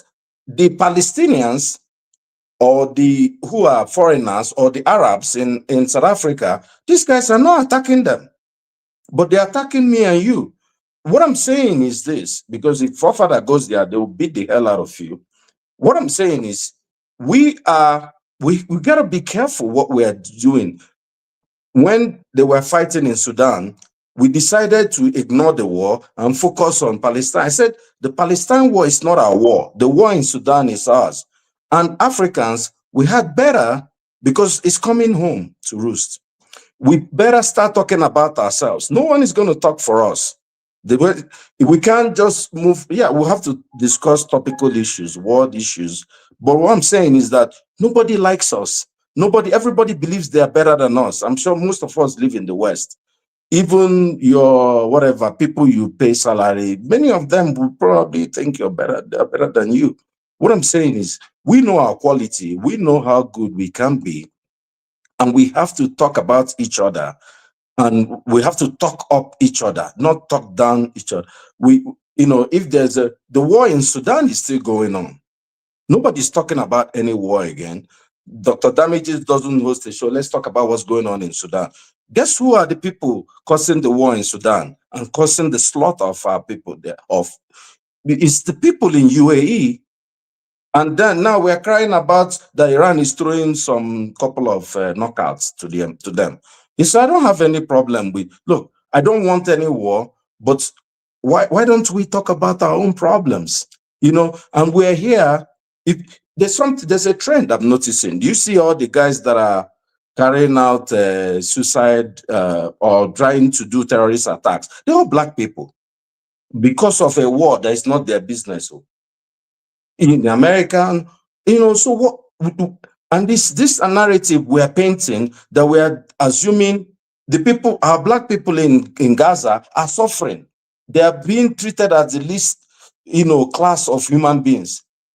And we don't talk about them. I'm not saying that what Israel is doing is good or bad, but what I'm saying is that we need to start talking about ourselves. You can see my name, One Africa. And by the time we stop talking about ourselves, nobody will talk about us. Look, let me tell you something. We enjoy freedom in the West. But one day, trust me, a Pharaoh that didn't know Joseph will come. They will tell us to go back home. One day, maybe our children or our the Jews, they were in Germany for who knows how many centuries. One day, someone said, you have to leave. You see, but let me ask you though, because this point was raised earlier on in some discussion last week too. If they ask us to go back to Nigeria, is that such a bad thing? What do you think the outcome would be? Would the country not develop? No, well, for me, it will be a bad thing because I don't want to go back to Nigeria. But what if you go? What would the result will be? No. Your brain is important in Nigeria too. No, I do agree with you in that respect. If we're all forced to go back, we'll fix our country. We'll by force, or there's going to be war for sure. There's going to be violence and chaos. Because I tell you, the most stubborn people are the people in diaspora, the people who ran away. The most stubborn Nigerians, the most intelligent, the ones who have run away. Now, yes, I think your premise is right. If we are forced to go back, that may be good for the future generation. But migration is a part of mankind. Let me make an example that you're not going to like. Hitler forced the Jews to leave Germany. Look at what is going on in Palestine. Because they have to go back. They have been forced out and they've gone back. Do you think they are going to? Those guys, they have nuclear bomb. You think anybody's going to kick them out of that place? Oh no, think again. And because it's just the same thing you're saying. By the time you restrict people to a space, you have to fight for every inch of it. If you chase me back to Nigeria and everybody, I go with my children, guess what? Well, I'm not going to give in to anybody. We have to go to a war with, most of the people, people Southeast is marginalized. Why most people don't care is because, heck, you make bigger, you're doing better wherever you live. At least you can travel. But by the day they will remove that valve, close that valve, my brother, nobody will rest. We'll die there. So, but going back to, look, my point is we don't need to go back to Nigeria in chaos. We also need to be, I like the show and the passion that everybody exudes. We must prepare to fix our country. Because, trust me, if it doesn't happen to us, it may be our third generation that will happen to. One day, somebody will come in. There's nationalism rising in the whole of Europe, right? It's happening. The average Oyibo person sees, well, in the US census, the Arabs are Caucasians. We're the only, so there are how many tribes? It's either you're Caucasian or you're Black. And so we are the other people. One day, have you seen these Egyptians that are here, or would they say Syrians? Like people like Jeff Bezos, not Jeff Bezos, sorry, the Apple guy. What's his name? The guy that was the guy that created Apple phone. What's his name again? Steve Jobs. No. Steve Jobs, yeah, Steve Jobs. Jobs is Syrian, right? But you will ever, talk about him of not being white. Even the Iranians and all, once they have 2-3 generations, they assimilate into the American, culture, or because of their whiteness. We cannot. We don't have that capacity. God has made us special and beautiful, and we are Black. I'm saying that whenever anything, goes wrong, they start looking for people who are different. So we have to fix our country, and we have to better start talking sense and not, all the other things that we're talking. But let's go back to, I want to talk about, and also the freedom we enjoy in the West. Because many people here live in Europe, they live in America. Every day, all they are saying how terrible, stupid the leaders are, how this one is, how this one. Look, it's good, but we need to enjoy it. We need to at least appreciate these countries where we live. Because, you can't be in a country, Trump says it, if you don't like us, leave. All the, and you said it, it was Ovia, I think, that mentioned that we have to talk about the bad things that people are doing now. Everything that Nigerians are doing in South Africa, they are doing here. Everything. What happens is that there's a legal system. You commit crime, they trace you, and they put you in jail quietly. When you serve your time, you come out, it's either you're deported. There's a process. And we need to appreciate this process. This is something that we enjoy. It's not like you live in the UK, every day you're bad Martin UK. This is when you came to UK, in fact, you are in Nigeria, the only prayer you had is the day you travel, and you have traveled, and those people are not good anymore. I'm not saying that you can't criticize, but just keep it at the back of your mind that these things happen. Then going back to the Iran war, unless you have questions, the war in Iran is a China versus USA war. It's I don't like to talk geopolitics because we know the future for that place. But, it's part of the gist, make with the gist. But, if you look at what Iran did, and I like how Ovie called out CNN, about, and this is the freedom of America also, that the press can criticize the leaders. And you go talk to you get sick of it. But at least CNN is against Trump. When Obama was there, it was Fox against Obama. There was nothing Obama did that was good for 8 years. There was nothing Biden did that was good for 4 years. And Trump can't expect different. You have to criticize. This is part of this. These guys, they have split themselves into tribes. And it's okay. But we still have to see what they are saying, and because people keep. But is this the most catastrophic loss of war that America has ever had? Hear me out. Somebody said that when America lost to Vietnam, if you want to call it loss, they didn't make Vietnam a major power in the world. When they lost to North Korea, technically North Korea is a powerful country, but it's not a major power in the world.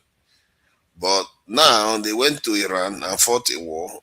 If it ends like this, they've made Iran a major power, controlling 20% of crude in the world, taking money from ships that are going, hustling all the ships that are coming through this Strait of Hormuz. So is this the most catastrophic war? And if that is true, Trump, maybe the criticism of Trump is not so empty, that a president that doesn't seem to be able to control his impulses and seems to also be compromised, it's a bad idea for a nation. Because if this is the case, what do you think? Do you think this is the most catastrophic war? Because now they said that America was actually attacked by aircraft. That the last time that happened was during Vietnam, where an aircraft flew into American bases and attacked Americans. That the Iranian aircrafts actually flew over American bases and attacked it. This is bases that are supposed to be protected. What do you make? Is this the most catastrophic war America has ever fought? No, I don't think so. But this is a very important war. I think you've been listening to too much of Al Jazeera. The whole idea, and many British stations also, that this war that America has lost and Iran has won is preposterous to me. Now, this is still an active war. We don't know where it's going to land. If you look at when Trump came in, he had an agenda. It was all about China. He first went to Panama. That was the first place he went to, and took the Panama Canal. Then he went to Venezuela and took the oil. He took the road, then took the oil that was going to China. The next thing was going to be after Venezuela, after Iran, then Nigeria. He started going to Nigeria. Already Nigeria is very easy to sort of it. They already have people here, you know. So Nigeria will be quick, you know. That one is Odabo, you welcome. You welcome. With you want the Asoro? Take. What are you saying? What do you mean by we be? What do you mean by Odabo. Well, Trump. There's no need for this fighting. No need for bombing. Come in. This is how Nigerians behave. We are really weird people. Like, we are supposed to be one of the strongest in Africa, and we are disappointing Africa like crazy. But still, go ahead. If Trump came to Nigeria, thank God it doesn't make it to Nigeria. There was somebody, you know, remember there was a time, the last time I was here was when there was a discussion about whether Tinubu, they invited Tinubu to, or he was going to go to DC. I think Ovie said, he will go. They will. I said, let him go now. You know, let him go. Where is Maduro? Is he not Brooklyn? Let him go to New York now. You know, is he? You know, and has he had not many? Tinubu has had. That's an interesting point, actually. Let me ask you. It's an interesting point you are pointing out, but I'm not sure that's the point you're trying to make next. Do you think that Trump may not prefer Tinubu to win the next election? I don't think Trump cares who's in the Asoro. I don't think. I think now because of Christian genocide now, and I don't think he cares. No, what Christian Trump? Look, you see, you know, Trump doesn't care about what happens. I don't think Trump sees Africa when he's discussing. Maybe when that topic comes, he will say, "Okay, you guys, Marco Rubio," you know. No, that's not. Let me. This is an aside. Excuse me. Yeah, that is not how. I'm sorry. For you to say that Trump is not interested in Africa, he does not even to capture Venezuela president. He may not be interested. It's not about your interest. It's about the interest of the lobbies and the interest of the other power and forces around you. It's not an individual thing. Trump may not even think about it. They'll bring it to his decks anyway. It's based on how they convince him. Thank you. Good point. No, I think that's a fair point. Because if they convince him that this guy is a Muslim, and they have Muslim together. Of agents from Nigeria, so they don't even need to come. Yeah, I think one Africa made that point at the beginning that they have a lot of agents already in Nigeria. So what's the point of him? Tinubu is not their member. He's not working for them. It's just that he has to be doing everything correctly. That is available. Well, you know, look, it's about the geopolitics. Mind yourself there. See, I don't like to talk about geopolitics, but all it takes is a presidential flight. See, if you see what happened in Iran, nobody ever said that Iran was a country, pushover country. All the European countries are scared. They are scared stiff of Iran. I'm telling you, if you leave Iran to fight against most of the European, they will defeat them. Iran would defeat most of them. This we knew even before the war. Iran is this IRGC people, they took their time, and these people, how are you going to fight somebody who wants to die to go to paradise? You can't. That's not a fair fight now. You know, and they are building, they're almost there with nuclear bomb. How many countries in Europe have nuclear bomb or even have gone close? Well, they are not looking to build it. I don't know why you guys keep saying they are looking No. You can't be defending that now. You don't need to enrich uranium to almost 90% when you don't want to make a nuclear bomb. The enrichment was part of the deal. That's the thing. Let me ask you, how much uranium do you need for medicine and for power? See, I hear what you are saying there, but answer the question now. You've been asking. Of course, it's a 3% that you need to go to see. You don't need. I say it's around 3% enrichment. You don't need to enrich it. So when you enrich to 60%, which you define? Let me tell you now. Let me tell you what is happening.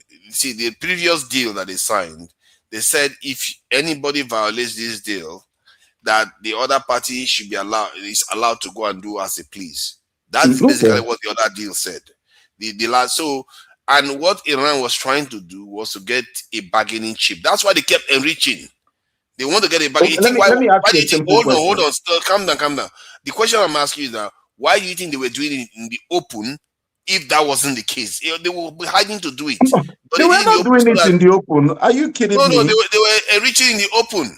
Everybody knew they were announcing it that they've achieved 40%. They are telling you, why do you think they are doing it in the open? Okay, So let me ask you a it was a question. We don't need to. negotiation ploy. Let me ask you a question. If you are the leader of Iran, wouldn't you want nuclear bomb? Oh my goodness. Don't get me started. No, I'm asking you a question. I want it. You see, that's the thing. They could have gotten nuclear weapon a long time ago. I want it 10 years ago. No, it's not easy now because everybody is watching the process. What I'm saying is the idea that you're saying that they don't want nuclear bomb, and you are saying that if you're the leader, everybody has been watching North Korea. Can't you see that? They were watching North Korea, and North Korea built their own. While That's Iran what I'm was saying there. now. The only reason nobody is fighting with North Korea and nobody is because they have a nuclear bomb. So yes. One thing, Iran knows that if they get a nuclear, the ultimate deterrence they have is a nuclear. Every country is See, nuclear that's the bomb. thing. You don't understand them. That's the thing. I thought I understood them. Okay, you don't understand understand them. Please explain to me. No. What I discovered was that Mr. Iran. that their so-called okay, I'm not trying to be disrespectful. Call him so-called leader. That their leader was kind of a hippie guy. You know, he's not like the kind of war kind of person. He passed too far to us to ban them from creating nuclear bomb because he thinks it's haram. That's what he thinks. He believes that. What did you call him? He said he's a hippie guy and he's what? He behaved like a hippie, like the Khomeini guy. Because if he was a warlike person, why would he not go for nukes? No, but why are you saying this? This guy has been somebody who destroyed Lebanon. You know, like look at Lebanon. Do you know their prime minister? Who physically destroyed Lebanon? It's Israel that destroyed Lebanon. So I'm saying he destroyed Lebanon. No. You can't say Israel destroyed. Look, let's not. Why is I don't want to Israel destroys something, we always say that no. the other side. Do you know that? Israel literally destroyed the country and say some other person destroyed it. Guys are waiting for too long. Yeah. I know. So it's not fair. Okay, let's move on. Sorry. Let's cut it short. Let's bring on Femi. Femi, thank you for joining. You know, these people have their own time and enjoy. And there's a Nigerian there. Oh my God! I almost jumped comparable fact. He's not going to forgive me for that now. All these Californian people. Thank you for joining us from California. Nice place in California. Is it you are in California now? I think I'm correct to say you are in California. You want to come? I wish I could come. You know, I don't know whether I'm safe to come. All the things I've said about Trump and America, I don't think I'll make it this time. maybe when Democrats are in office. Comparable for living in one of the most it's like some part of San Diego is like Cape Town. You know, one of the safest places on earth. Everything. But anyway, so let's go. Yes. I'm going to talk about the global, point of view, but I'm not going to dwell on that so much because I'm going to talk about what's going on in Africa and Nigeria, which is more I'm concerned. So you asked a question earlier: why does UAE leaving the OPEC? Well, it's a mixture of political and economical factors. The economical part, because of the OPEC set the quota, what you want each country to produce. UAE has been one of those countries that have been clamoring for more, to give them more quota for them to produce because they have a lot of oil. So in terms of that, that's why one of the main reasons they are leaving. I mean, they said it anyway. That's one of the main reasons because they want to have the ability, to produce, to sell as much as oil, not for somebody to set the quota, tell them what to do or whatever. But they're going to make more money in that regard. So they see this opportunity. Or could it be that they are breaking away from the other Middle Eastern country because they are going closer and closer to Israel? Do you know? No. I don't think so. Israel gave them missile defense shield. Like I think they gave them the Davis sling, and they also gave them the Iron Dome. Some of the Iron Dome. That's what they gave to UAE. UAE is becoming like is an Israeli satellite state or something. So maybe that's why Israel has influenced them to a point where like, why are you relying on these fools that cannot defend themselves. They come and join us. You got our defense shield and everything, and get out of that useless OPEC. You see what I mean? Could that be part of it? Yeah, you can never take that away. That may be some of the geopolitics, that may be a valid reason. But I think the main reason, because they have been part of OPEC for 60 years, until the 1st of May, which was the other day, yesterday or 2 days ago, they decided to get out of the. This has been their desire. Like I said, it has to be with economic and political reason. But what you just said, which is part of geopolitical, that could be one of the reasons why they left. But the main reason why, they have a lot of oil. They want to be able to set up their own core and make more money. They don't want somebody to constrain them. And another point is that I've been following that OPEC narrative. They always have disagreement with Saudi Arabia. Because Saudi Arabia is the one dominating OPEC. They're the one that make a decision for OPEC because they produce the largest oil. So most of the time, they always have an issue with Saudi Arabia. They just see this opportunity, to get away with it. And the political part, the geopolitical part of it, what is going on in Iran right now, it play a very big role. Whatever is happening, in that area, there's no doubt about it. So yeah, but why does UAE have to be so evil? Like, look at the trouble they are causing in Sudan, and now they are padding up with a country with a leader that is a war criminal and that's caused genocide in a few countries. It's like, what is this with the UAE? It's like anytime you see UAE, every move they make politically seems to be nasty. I don't understand. Maybe it's not so bad that Saudi Arabia is in charge of that area.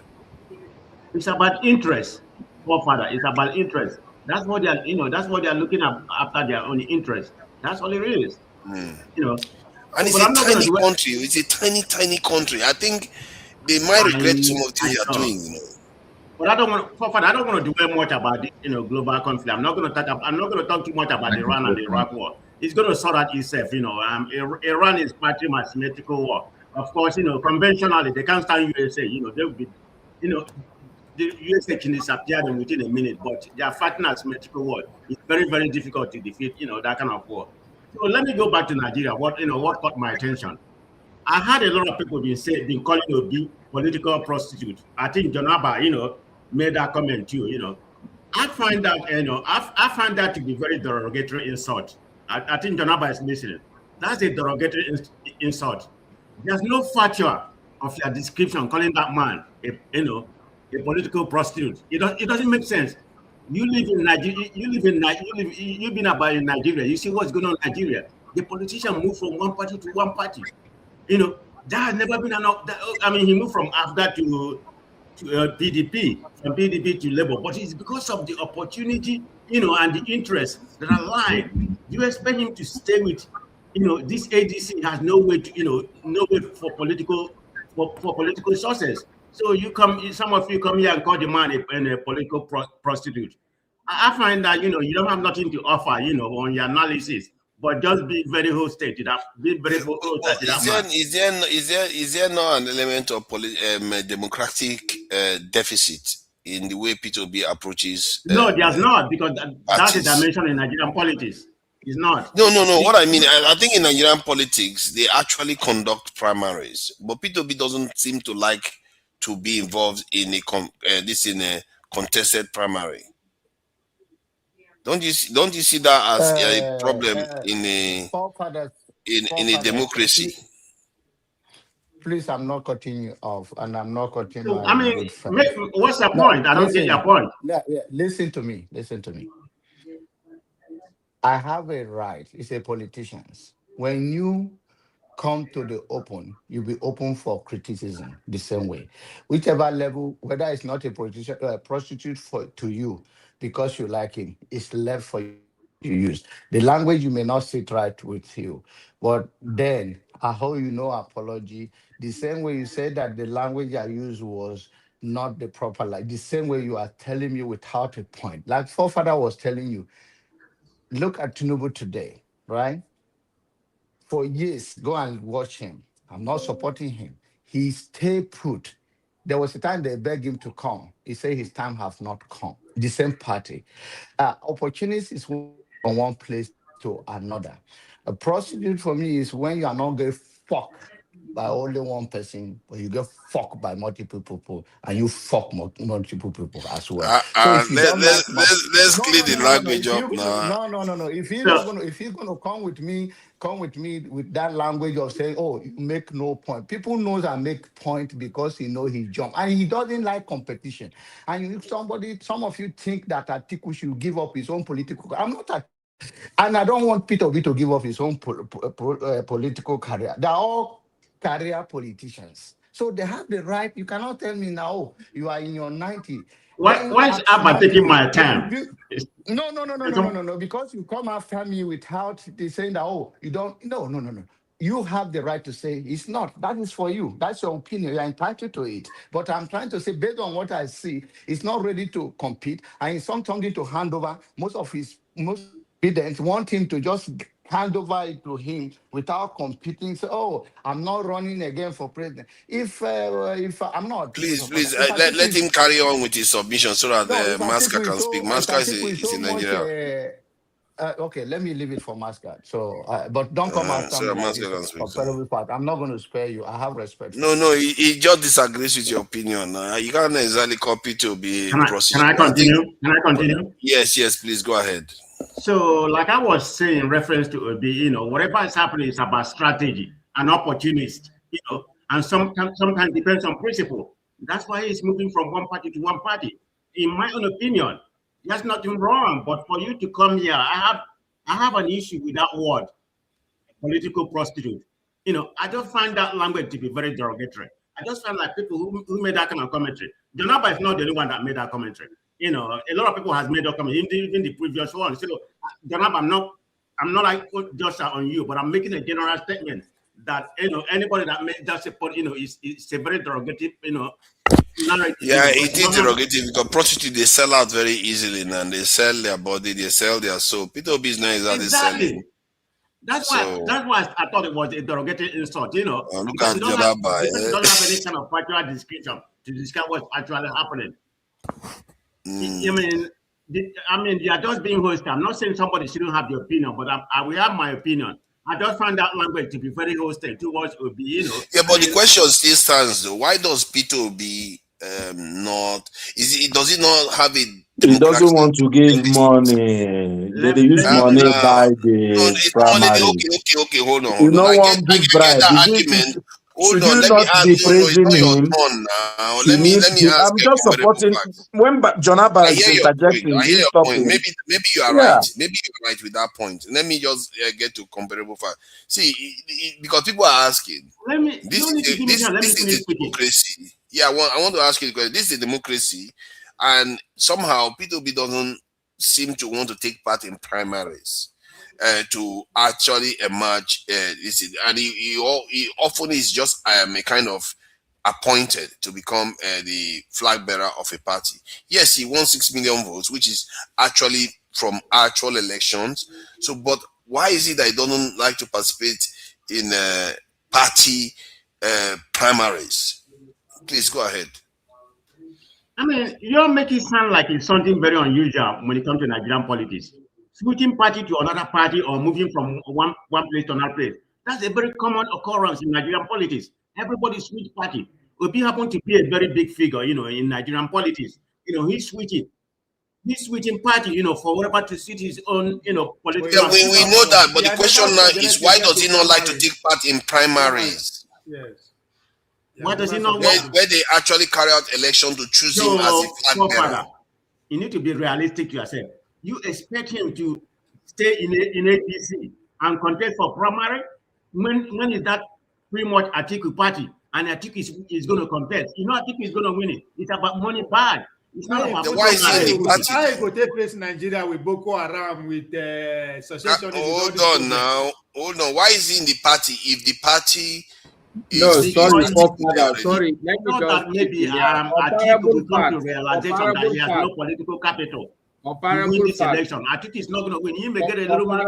He may get some vote in the north, but nobody. People in the south are not going to vote for him. His political capital is very limited. Hear you and ignore you. That's comparable facts for you. He will hear you and just ignore you.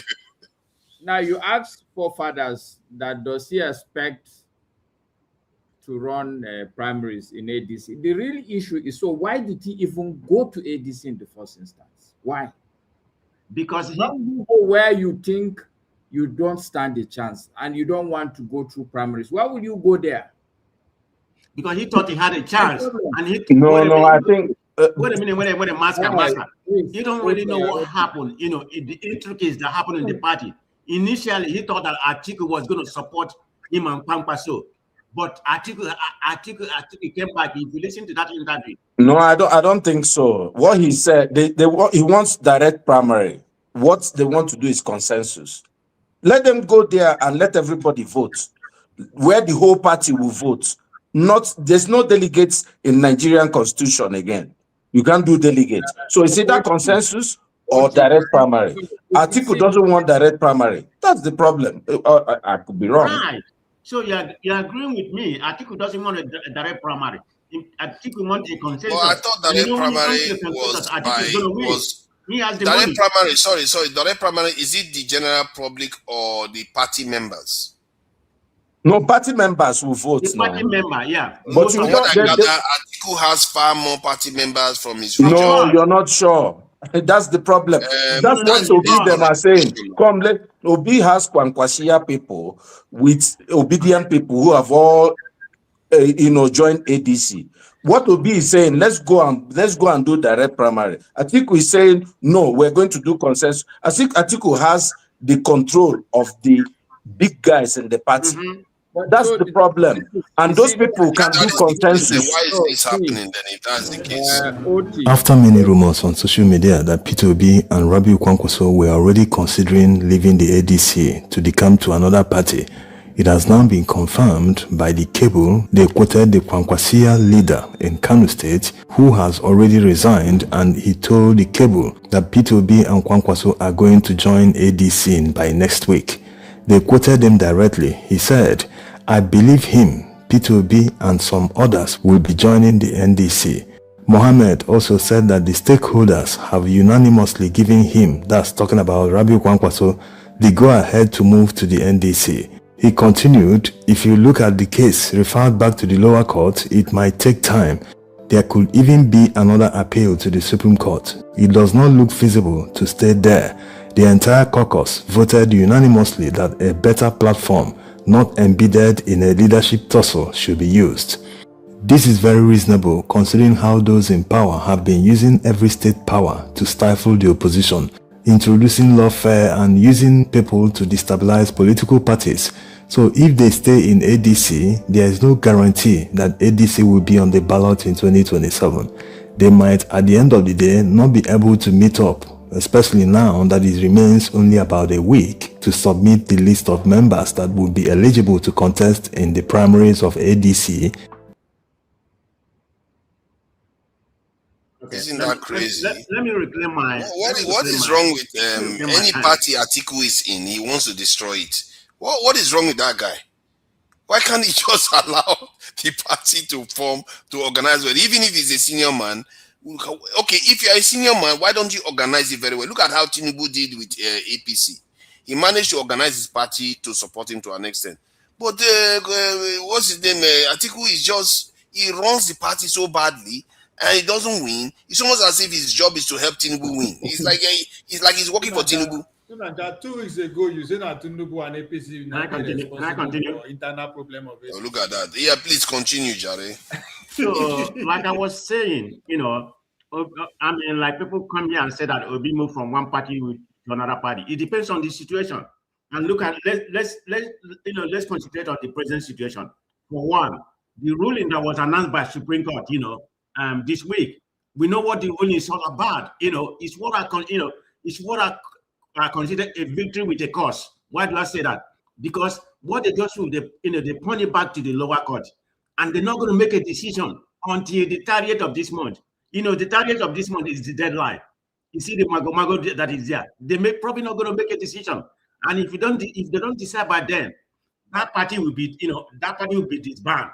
There'll be nothing to write home about. So that's probably one of the reasons. And like One Africa said, Atiku doesn't want a primary to be conducted within the party. He wants to be a constitutional candidate. And when it comes to that, most of the big weights there, you know, are behind Atiku. I mean, he has the money bag and everything. He's going to win. So you don't fault Obi from not living away from that party. I don't know what's going to happen with the present party. Yeah, but why does he keep joining parties and leaving the party, joining and leaving? It's not a good idea. This is part of Nigerian politics. Obi is not alone. Okay, that's the argument. So, but anyway, let me leave that topic there. Let me go to the more pressing one about what's going on in South Africa. I've been watching a lot of video about what's going on in South Africa. You know, I saw them going to school, you know, to disturb people, to pull out the kids from school, go to the hospital and pull out kids. I look at it in South Africa this way, you know. I think the problem we have, the Africans, we have a problem. We are like a house divided. Just all this nonsense about Pan-Africa, you know, it doesn't happen. I don't see that. The Africans, they don't have, you know, they are divided. This is their problem. And South Africa is a typical example. They're probably, you know, they're suffering from mental colonization than any other black nation that I've seen. That is their problem. I'm not faulting them from saying you have to allow illegal immigrants to come over there. No, I don't agree with that. But you have to direct your grievances to the right channel. Go and fix your immigration. You know, go and talk to the ANC. You know, people that dominate, you know, your house. You know, they're not doing anything for you. You know, the white dominate pretty much about 70 to 80% of, you know, 70% of their weight over there. 1 in 5 of South Africa have AIDS. Do you know that? I mean, they are the crime capital of the world, you know, so they just blame everything on immigrants. You know, they should do it the right way. That's my issue I have with them. They have a right to say who wants to come to the country. But you have to go to the immigration, you have to go to your government and talk to them. Let them streamline their immigration process. Of course, there's a lot of, there's a lot of problem in their immigration, you know, a lot of corruption. It's just like anywhere, like it is Nigeria.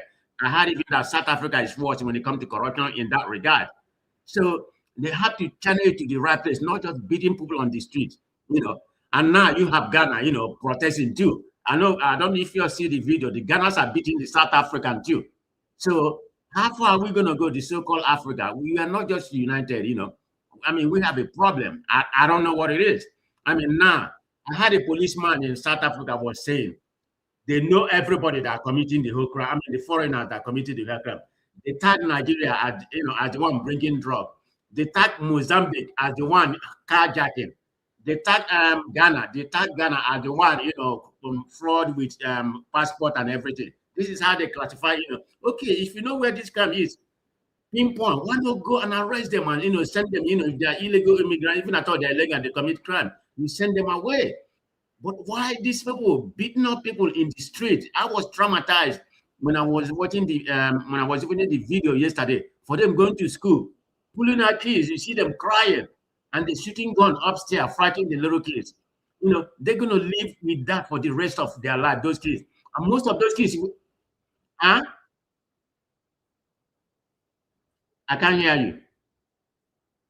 Sorry. I said that was horrible to watch. You know, watching the children, man, they didn't have any shame at all. They didn't even have any sense of humanity to, you know, at least restrain themselves while the children were coming out.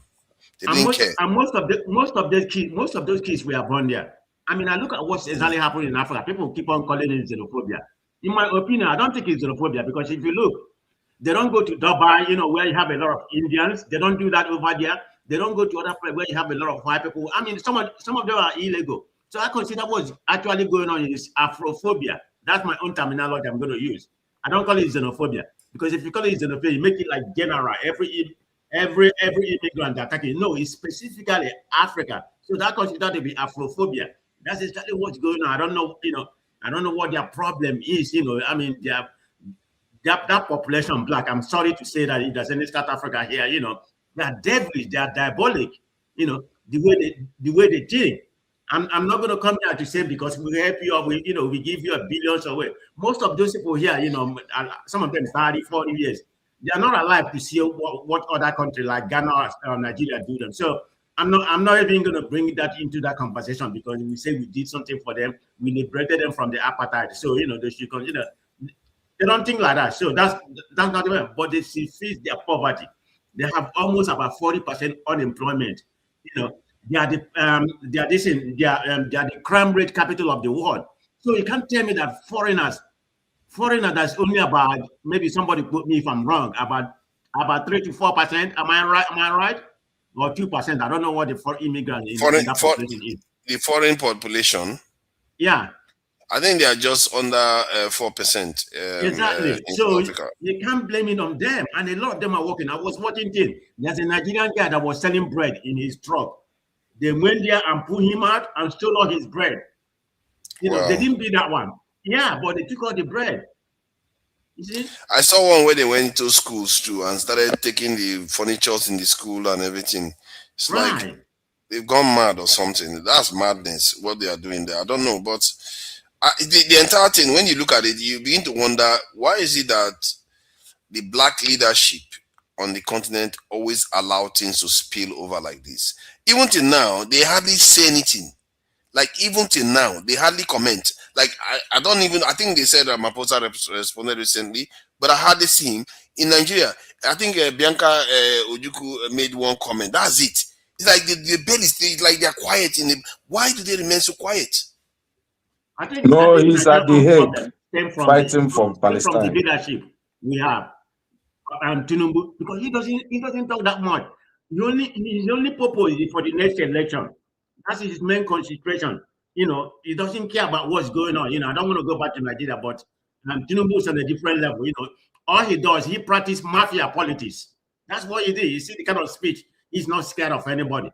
This is a typical mafia mind. And that's what Tinubu practices, mafia politics in Nigeria. So he doesn't really care about common people. You know, he cares about the next election. Emiloko, he wants to go for the next 4 years. That is his main priority. That's where we are. If you're thinking that, you know, if he didn't do something to show you a card that this is what I did for the first year, you expect him to do better in the next 4 years. May God help Nigeria. That's all I'm going to say in that regard. But anyway, thank you. Thank you. Let's bring Femi on quickly and then get Masca ready, because Masca needs to have his say. Femi, so what do you make of this event in South Africa? It's a little bit sad that you know, Nigeria had to sanction the South African government by nationalizing BP so that we don't sell crude oil to South Africa. And if this type of attacks carry on, Nigeria may have to sanction South Africa again, because we actually supply crude to South Africa. 70% or so of their crude that South Africans import is from Nigeria. So Nigeria could sanction the children of the people that were being oppressed before, that Nigeria had to sanction their oppressor then. Now those children have become the oppressor of Nigerians and their own fellow neighbors. The irony of the entire thing, when I said it to a South African that I was talking to, they were really, these are the guys that are really doing these things. So they really don't like immigrants. I wouldn't say they hate Africans, they just said they want them out of their country. When I said this, I took them aback a little bit, that the people that you may be sanctioned for what you are doing if you carry on like this, that Africans may boycott you. So what do you make of it? I was going to beg you. Me and Masca were already tired of waiting our turn. Sorry. All right. So I've even forgotten most of what I was going to say. But anyway, Masca, do you want to go first? Because you're in Nigeria. Masca, we can't hear you. You're muted. Okay, no, I haven't waited for this long. All these unreasonable other panelists. I think I can wait for me. Just go ahead. Okay. So respect. Anyway, I appreciate it. Thank you. Okay, thank you. So ironically, it was in the news when this Iran Israel Brahara got to a certain point of the blockade. That South Africa happened to be one of the countries that quickly came to try to strike a deal with Dangote and all that. Now, but that's an aside. My thing is, there was one of the videos that this was the Maya video. I watched it a couple of months ago. That Dr. Damages played. That had to do with that white. You know, there's that white only area. I mean, there's a lot of white only areas in South Africa, but those particular Africans, they were saying it all like this, that not forget to white only, you know, as if as if it's not a known fact already that it still occurs in Africa and in South Africa. Why am I even starting this way? The reason why I'm saying this way is that it's kind of serves as a kind of a microcosm of the fact that whether one likes it or not, whether it's white or foreigners, I mean, non-blacks in South Africa that form part of the majority economic domain of the population when it comes to the South African economy, or the people that are still controlling the strings when it comes to the puppets in Africa that we call leaders. The fact remains that that kind of explains in part of our problems to today. Again, I am not saying that we have to put all the emphasis on these people around the world, because like Ovio will popularly say, there's a lot of things that has to do with power and control, period. We can postulate all we like and pretend as if these things are not a thing. Now, that's on one hand. On the other hand, like, I want to react something I said earlier about the fact that as much as there's a comparable, you can compare what's happening between this Black South Africans who do not, in my opinion, do not know any better. Probably in some cases they're bitter, with what happens even within Nigeria as well. I will agree with comparable facts. The black man, we have a big problem. I don't know whether it's trauma from what had come down from colonialism, or that is open to debate. That said, something I disagreed with that I heard earlier before this session, and I think is unfair even on us, because two or more things in fact can be true at the same time. Something I disagree with is the fact that people laying emphasis, and it's okay. I mean, it's an opinion, and it doesn't mean that it's wrong. People kind of like being stuck on the fact that, oh yeah, these Nigerians, they do this, they do that. I mean, like One Africa said, things happen here as well. But as far as I'm concerned, as far as I know, not just here in the US, but even in South Africa, the few people I know that are Nigerians in South Africa, they are doing legitimate business. In fact, a couple of my lecturers, when I was in Nigeria, they went to South Africa and did their PhDs. They did so well, and a lot of the South African universities refused to let them go. They were like, you know what, just stick with us. The reason why I say so is that as much as Nigerians may be doing bad things, I believe majority of Nigerians are doing legitimate work. So and just like Dr. Damages mentioned earlier, remember on the first session, he mentioned something about the fact that the way we use a brush to paint everybody, even amongst ourselves within Nigeria as it stands.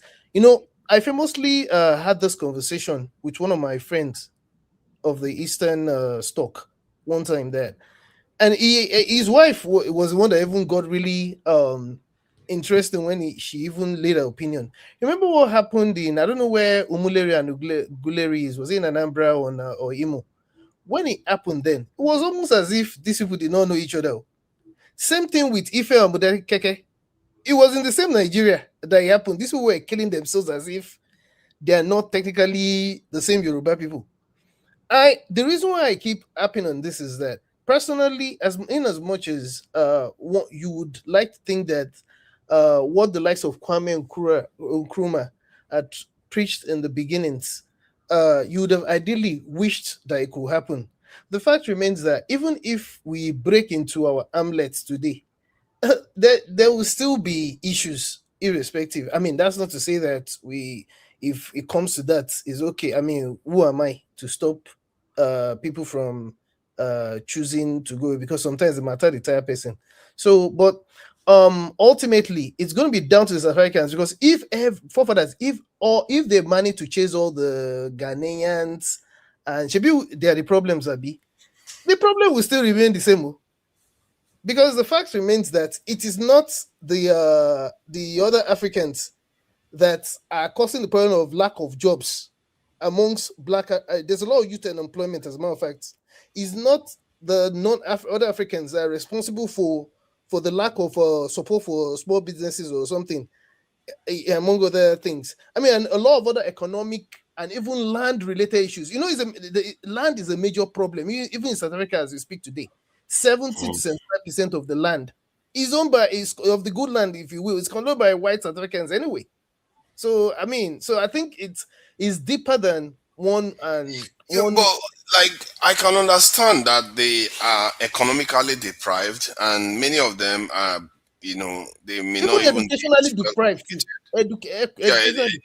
They may not be well educated, but where the problem is that you don't see in Western countries, because like they say the crime in Nigeria, Nigerians commit crime, but in America the Italians were mafians, like diabolical. They may even be far more diabolical than anything Nigerians have ever done. But you don't see Americans going all out, hey, let's throw our Italians out. So it means there's something about our leadership again that seems to be showing up here again, that we don't stem the tide when this stuff is happening. Like I saw it during the Nigerian previous election, the last presidential election period, when you see people make incendiary comments about one tribe or another, but you don't see the leadership in our societies come out and say, stop this. This is not how we behave. This is not our way. You have to stop.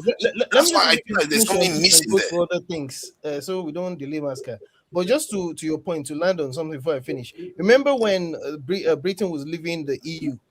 One of the problems that a lot of Britons had was about, they were not just complaining about foreigners, they were complaining about Eastern Europeans. Remember? Eastern Europeans.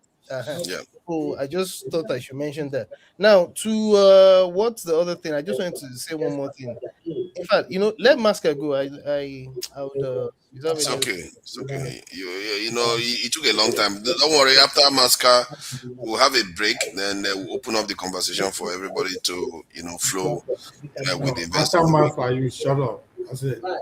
To the 16th of August. Masca, thank you for joining us all the way from Nigeria. Your internet connection may even be better than ours in the UK here and in America. So, what do you make of these events of the week, ranging from South Africa to that giddy guy that was shot in Nigeria? But I think comparable facts, there is interference coming from. Let me deal with this. You see, all these Californian people, they don't know how to comport themselves. Yeah, don't worry, I'm muted. It's all these Democrat supporters. All right, please go ahead, Masca. No, set the stage for me, forefathers. Guide and direct me. Let me guide you. Okay, good. Let's go straight. Events of the week range from the South African xenophobic attacks, preventing children from going to school, attacking random immigrants on the street, and they are not only restricting it now to criminals or illegal immigrants, they are going after legal ones too. A pregnant woman was denied access to a hospital because she was just foreign. That's all. She didn't need to be illegal or anything. They just denied her access to a hospital. And you don't see government officials taking charge. The police is standing around. And one of the most disturbing aspects is that the Nigerian government doesn't seem to respond to it at all. At least not in any significant way. In the context of the American conflict with Iran, Trump wrote to the Congress to kind of say that the hostilities has been terminated, basically saying the war has ended.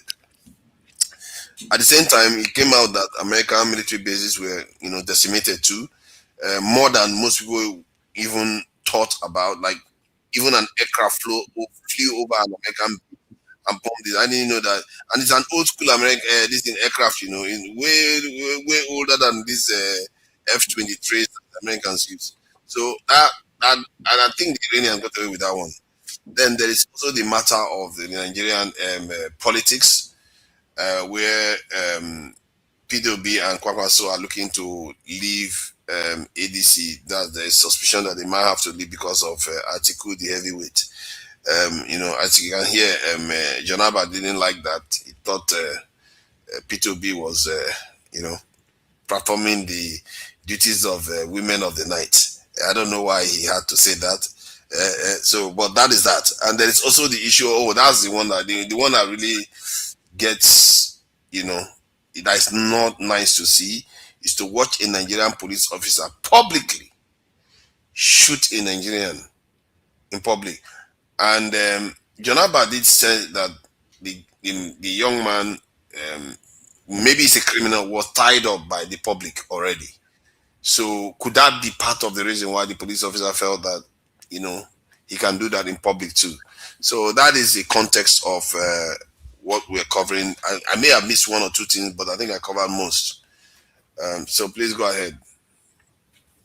All right, let me start with the South African issue. My take will be that I think this should be a lesson for all of us, because whenever I come on this platform, my position has consistently been the fact that, see, we are Black people. Whether we like it or not, we are the same people. And it's the first lesson we must learn if we are going to make progress as a race. And what has consistently been happening is that I think we have to find the reason why it's easy for us to turn onto each other. It's like a snake turning to bite its tail. This is what the Black man always does. Today we are complaining, half of us on this panel, even this panel, when it comes, leave South Africa, when we come to Nigeria, we are looking at each other and antagonizing each other and hating each other. And the challenge is that when, as an enlightened person, you elevate the little differences and create antagonism among yourselves, those that are on the street will listen to us and take heed and begin to go to town on each other. This is the real problem. We need to understand that we are the same people, and we have this tendency to always, it's like we like biting on each other. An Igbo man would tell you that his problem is the Fulani man in this country. He has no issues with that. And the day when Igbo people start killing Fulani people, we'll be surprised, like, they are all Black people. Why are they killing each other? And you are saying that you don't see the South African government. Why would South African government come and do anything? Because they are the government in South Africa is the root cause of the problem. If they deal with all the issues of South Africa, this thing will not be there. There will be full employment. So it's like when you shit, or you have 4 friends inside a room, and you mess, but they are accusing another person. Shebi, what are you supposed to do? You're supposed to keep quiet, since they are accusing another person of messing. Meanwhile, you're the one that messed in that room. It's the government that have messed in South Africa. But if they are putting the blame on other people, government will keep quiet naturally. And you expect Nigerian government, is it not the same thing that they're doing? Technically speaking, people are killing people here in Nigeria. They haven't solved the killing in Nigeria. Is it the killing in South Africa that you think they can go and solve? You would think they will be able to at least make a strong statement like the way Ghana did. Ghana actually, I think from what I gather, Ghana has decided to expel some South Africans too. That's what I would have expected. This is what I would tell you. When we are making this analysis also, we need to always step back and understand the deeper issues that are going on. Nigeria and Ghana today, they are not the same countries. Ghana is by far, look at it, you don't even understand how different Ghana is. Most of the companies, do you know how many companies are pulled out of Nigeria and go to put their head office in Ghana? Way back, maybe 15 years ago, people that would want to have a conference in West Africa, they used to come to Nigeria, but they started moving the conferences to Ghana. For starters, the insecurity here in Nigeria is not there in Ghana. So I'm just saying that, and in my mind, I think the Ghanaian population, for starters, are a bit more united. They have a bigger sense of purpose as a country. And once you are at that level, it's easier for you to challenge your government, because it's not like they'll say, oh, it's the Fulani against the Igbo. That is the problem. As a leader, as a president, if you are performing, it will be clear. If you are not performing, it will be very clear. So I think we and Ghana are not the same. We should expect Ghana to do better. It may sound like not an unreasonable statement, but if you look at the numbers, whether it is life expectancy, whether it's the Gini index, I think even unemployment, the only thing I'm suspecting that Ghana will be, even inflation, I think we are worse than. So on all indices that you look at, Nigeria is worse off than Ghana, even GDP per capita. So we are not the same countries. So don't be looking at Ghana because you think it's smaller and historically we have been better than Ghana. I think Ghana should do better because politically they are in a better place than we are. So that's for South Africa for me.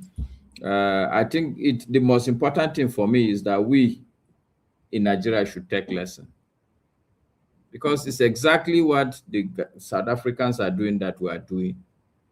You look at a fellow black man and he's your own problem. He's the source of your own problem. How can you say that Nigerians are the problem or other black Africans are the problem? You just lump everybody inside. You know, but it's the same logic we use even in this country, even on this panel.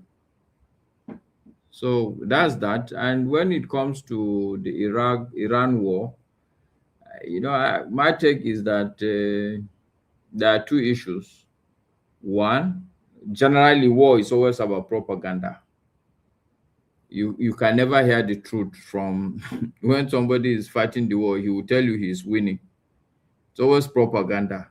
America will not look at it. Even in Israel, there is a law that you cannot even take picture as a citizen of whatever is landing, and it's not only in Israel. I think it's the same in Saudi Arabia, and the one that is even more stringent is in UAE. It's a capital punishment just to take a video of anything landing.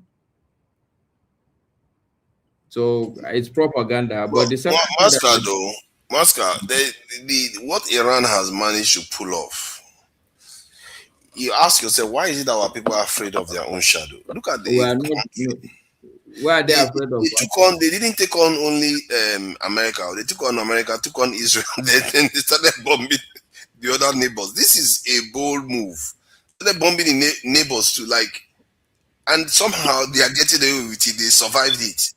So sorry, Father, you think that's a good thing that this chaos is happening in Iran? They are doing this thing. Who started it now? Okay, you should ask yourself: is it Iran that go and started the war? Father, there's something you've been advocating. Sorry, Masker. You know, there's something you always advocate. Let's go. You know what Iran did to their people in January? You know that's what you always advocate on this platform. What did I advocate? And this is evil.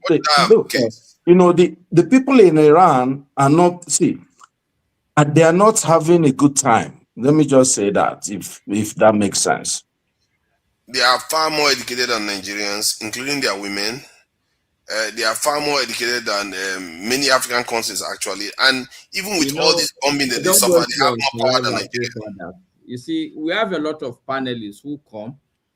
In their mind, there's nothing but bias, and the bias is coming simply because of what I call the master mentality. Even fight, the same OT is saying that we should not be involved in this fight. Okay, that Palestine is not our problem. Our problem should be Sudan and Mali. So, yeah, but we are sitting here and we want to seek judgment on Iran, how they deal with their citizens. Do you know the reason? Because in our mind, we've divided the world. We are subservient. We choose our masters. Anywhere the white man is our master. And whoever he's fighting, we are going to line up behind the white man. I don't know. Are you referring to me? Yes, I'm referring to you, Oti. In what way? I don't understand. I've been saying that this. I said we should be discussing. I just retorted to forefather about his idea of. Hold on. Let me say his idea of using state power. You spoke for almost 1 hour. I didn't speak for 1 hour, but there are no more people here, so I will leave the panel for you and forefather to have fun. Do I look like I'll beg you? Is there anything you give me? Well, no problem. You guys can have fun. Me, I know. So you are interrupting me, and you are not even modest enough to understand that. Okay, you should listen to what people are saying. The guy is always like that. He's in his mind. Iran is an evil place, that their people are not having a good time. And in the same, he now is accusing Iran of attacking other people, not seeing that it's another country that went and attacked Iran in the first instance. They don't see it. All they see in their head, the West is even when it's not, if it was his own time and he's talking, I will keep quiet. Because for somebody like Kofi, I know where his position is. This is why when I'm saying that we are criticizing South Africa, but some of us on the panel are like that. In their mind, in their heart, there's nothing but hatred. You are looking at another black man and you are putting all your problems on him. Yeah. This is the problem. And this is it. Before the night has gone, there's clear evidence. You want to criticize Iran that they attack Saudi Arabia and UAE in this world.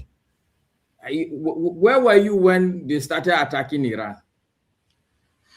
Where were you?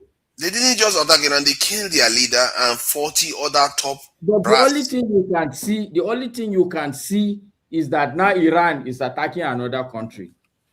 That same country that is the base is there. America didn't attack Iran from America. They attacked them from some other places. And this is the issue. Just because we look at the white man as a master, anything he does is correct. But anyway, so the point I'm making, back to what I was saying, in my mind, I think it's just because war is propaganda. So some of the things that are coming out now, let's not be surprised. In my mind, I really understand that, number one, somebody like Trump is not a very learned person like that. And he's full of hubris. If your father left you or supported you to make some, let's say, good steps in life, you cannot think that you're very good. Most people don't even understand that these Iranians are not Arabs. They are not Arabs. They are, if an Arab, I can read and write Arabic, but if you give me this Persian letters, I can't make any head or tail out of it. And these are old civilizations. Things like irrigation and all these kind of things that we do today started from there. And some cultures are very humble cultures. They won't make noise. You won't know who they are, where they have gone, until when you go and touch them. Some cultures are loud cultures. They will be very proud of their achievements. But I think Iranians are generally quiet people. It's when you go to Iran that you really understand what that country is. When Russia will go and be buying they will be buying drones from Iran. Do you understand what that means? That's crazy, isn't it? Russia had to seek the Shahid drone from the Iranians.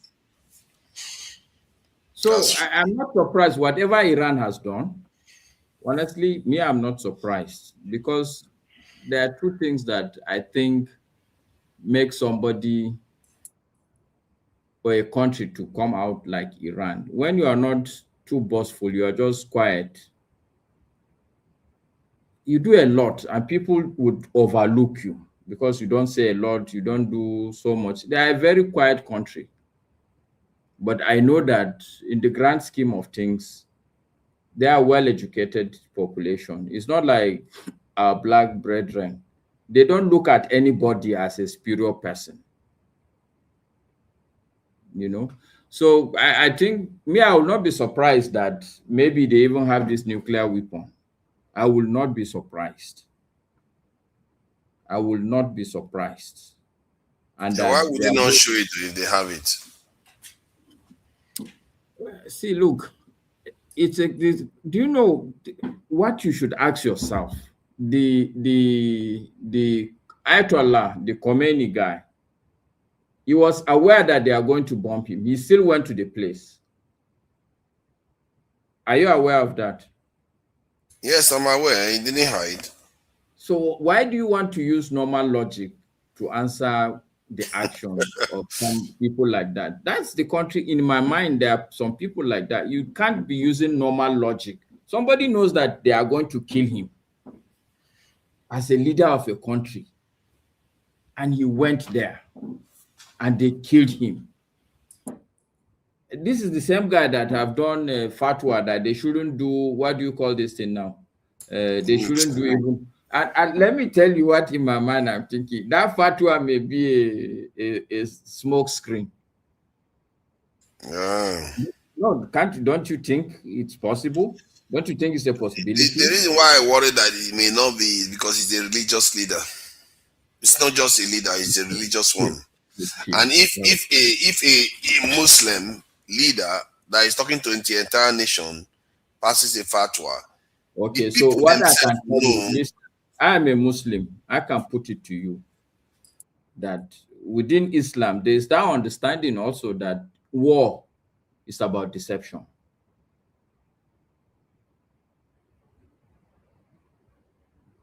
If you read Islamic history, there are a lot of wars, religious wars, and some of them you would see that there were a lot of deceptions in it. So the idea that because you're a religious leader, you have to use your okay, I agree with you. Okay, let's say that one is true. Then why do it publicly? Why don't you do it in subterfuge like every other person does it? They could have gotten away with it. Well, how is it possible to do a fatwa, hidden fatwa? No, I mean the nukes. If they wanted nuclear weapon, why didn't they build it in secret? What I'm saying that they may have this nuclear weapon as we speak. Yeah, but why hide it? If they hide, if you are being attacked, the time to demonstrate it is then. You like, oh, look at what I have. Boom. Okay, so let me ask you this question: do you think Iran had come out full force? Is that what you're thinking? That Iran I'm thinking they have, because if they take out your leader and 40 other people, then they will go on to kill scientists and multiple other leaders. I would think you will react. If you cannot react, then I don't know what else you are holding back then. Okay, so let me give you my position, and it's a bit, I won't say scientific, but it's a measured position. You remember that 12-day war when they attacked them? Yes. Do you know what happened? For them to retaliate, they told America, move these people out of this place. We are going to bomb it. Yes. What does that tell you? They don't want to harm people. Not only that, they don't. No, I don't think it's about harming people. It's not about. I think they know what they are doing. They are a measured people. And for me, I think that's the fundamental thing that a lot of people don't understand about these people. When somebody is measured, you slap him, there's a way he will slap you, just to balance things out. But don't be too carried away. By the time he comes out full force, this might give a... What do you make of the Nigerian young man? No, I don't want to talk about it because it's so sad. It's very sad. There's no need talking about it. My happiness is that at least the police force is positively reacting to that. Not only that they will dismiss them, but they will hand them over and they will be fully charged in the civilian. So first you discharge the person from police. I think they've already held the disciplinary panel. I'm sure I think by now they must have dismissed them. And as civilians, they will go to normal court and face the due wrath of the law. Yeah, that's good. That they are made to face this thing because they were total douche. Yeah, Man, because I remember I'm glad they arrested all of them too. Yeah, because look, as bad as the country is, I think there are still some things that as a country, as a people, we don't really take lightly. Collectively as a people. We don't take lightly. We don't take lightly. So on the political scene, I honestly am not really impressed, both with Peter Obi and Kwankwaso, because I think they are good people. They are the best we have today. But I think cerebrally, I'm calling them into question, and they are unfortunately reminding me, the both of them they are reminding me painfully about Buhari. You know, when somebody in his mind, he wants to do the correct thing, but you could see that he lacks the mental cerebral capacity to bring to bear what is it that he wants to see happen. Sincerely speaking, like if I have been a running, what do they call it now? A running mate to Atiku, I should know Atiku very well. I should know if all the political gladiators around Atiku. I am not a politician, but I can tell you that ADC significantly is peopled at the top level by Atiku's people. Not Atiku's people that I don't think Atiku has people that follow him like that, like proponents, like disciples in politics. But obviously, he spends a lot of money at every election cycle. He doesn't hold that back. So there will be a lot of people that, you know, would go and would be working for him. Of course, I know also that inside the the foundation members of ADC, somebody like Babachir Lawal, I know he works for Peter Obi.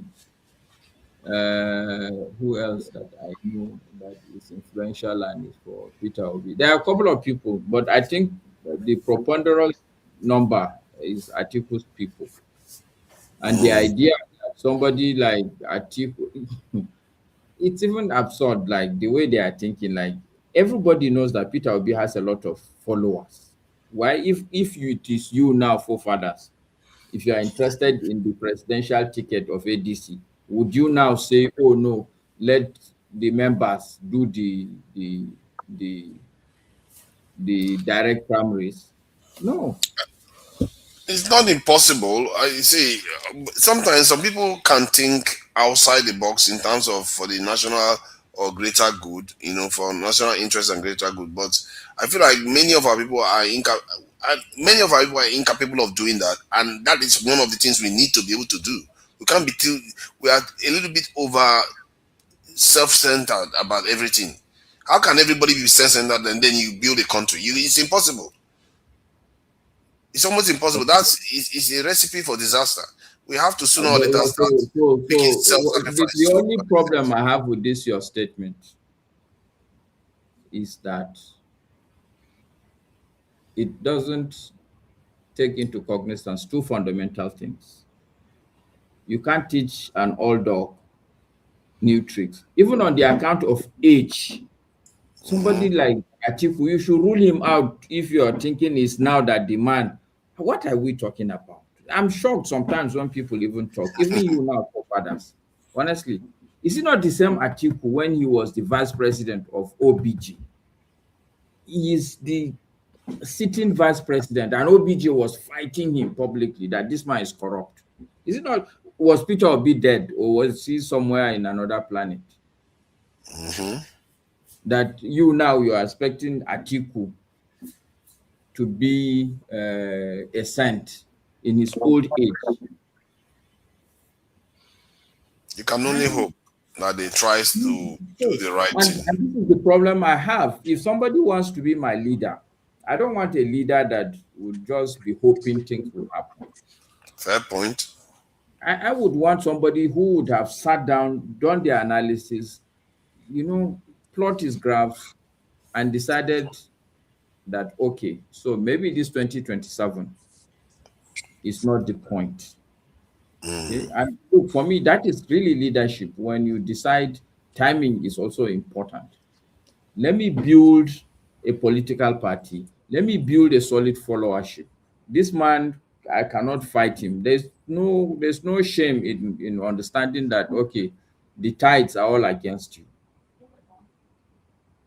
And you prepare your plan for 2031. And by 2028, everybody can see that you are a solid person. So, but because you go into ADC, I really am not happy that they went into that. Me, myself, I wanted to register as a member of that ADC. But when I sit down and do the analysis, I told myself, no, you only tarnish your image. Don't do it. Don't do it. Why would somebody who I would think that will have all the information? One of the things that helped Buhari win is because there are a lot of people who, by the side, they are still part of the other government, Jonathan Goodluck government, but they are feeding information here and there. Oh, this is what's going to happen.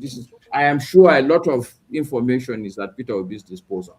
I'm very sure there are middle-level Nigerians that are not happy. They are within the government. They are not happy with what's happening, and they will feed him information.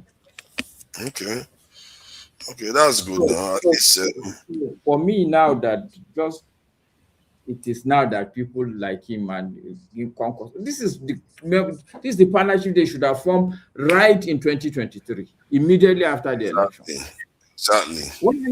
Although BWB hadn't won 6 million. Listen, that's the problem. He had to win it before they No, okay. So what I'm saying that in 2023, after the election. You are right. You are right. They have been working together since 2023 till this point. You are right. Even alone, Peter Obi didn't. Yeah, he opposed the government. He said certain things, but he didn't say some of the things he was saying in his campaign. But anyway, my forefathers, my position has always been clear. Okay, I have studied this country for a long time. The problems are deeper. I know that if I'm elected today as president of this country, I will not do well. I will not do well, forefathers. I will not do well. Let me give you, in fact, even in 2023, when Peter Obi was contesting, I started writing an open letter to him, but I stopped at some point. One of the things that you as an aspiring leader needs to be wary of in this country, number one, the first point of challenge is even the people that will be around you.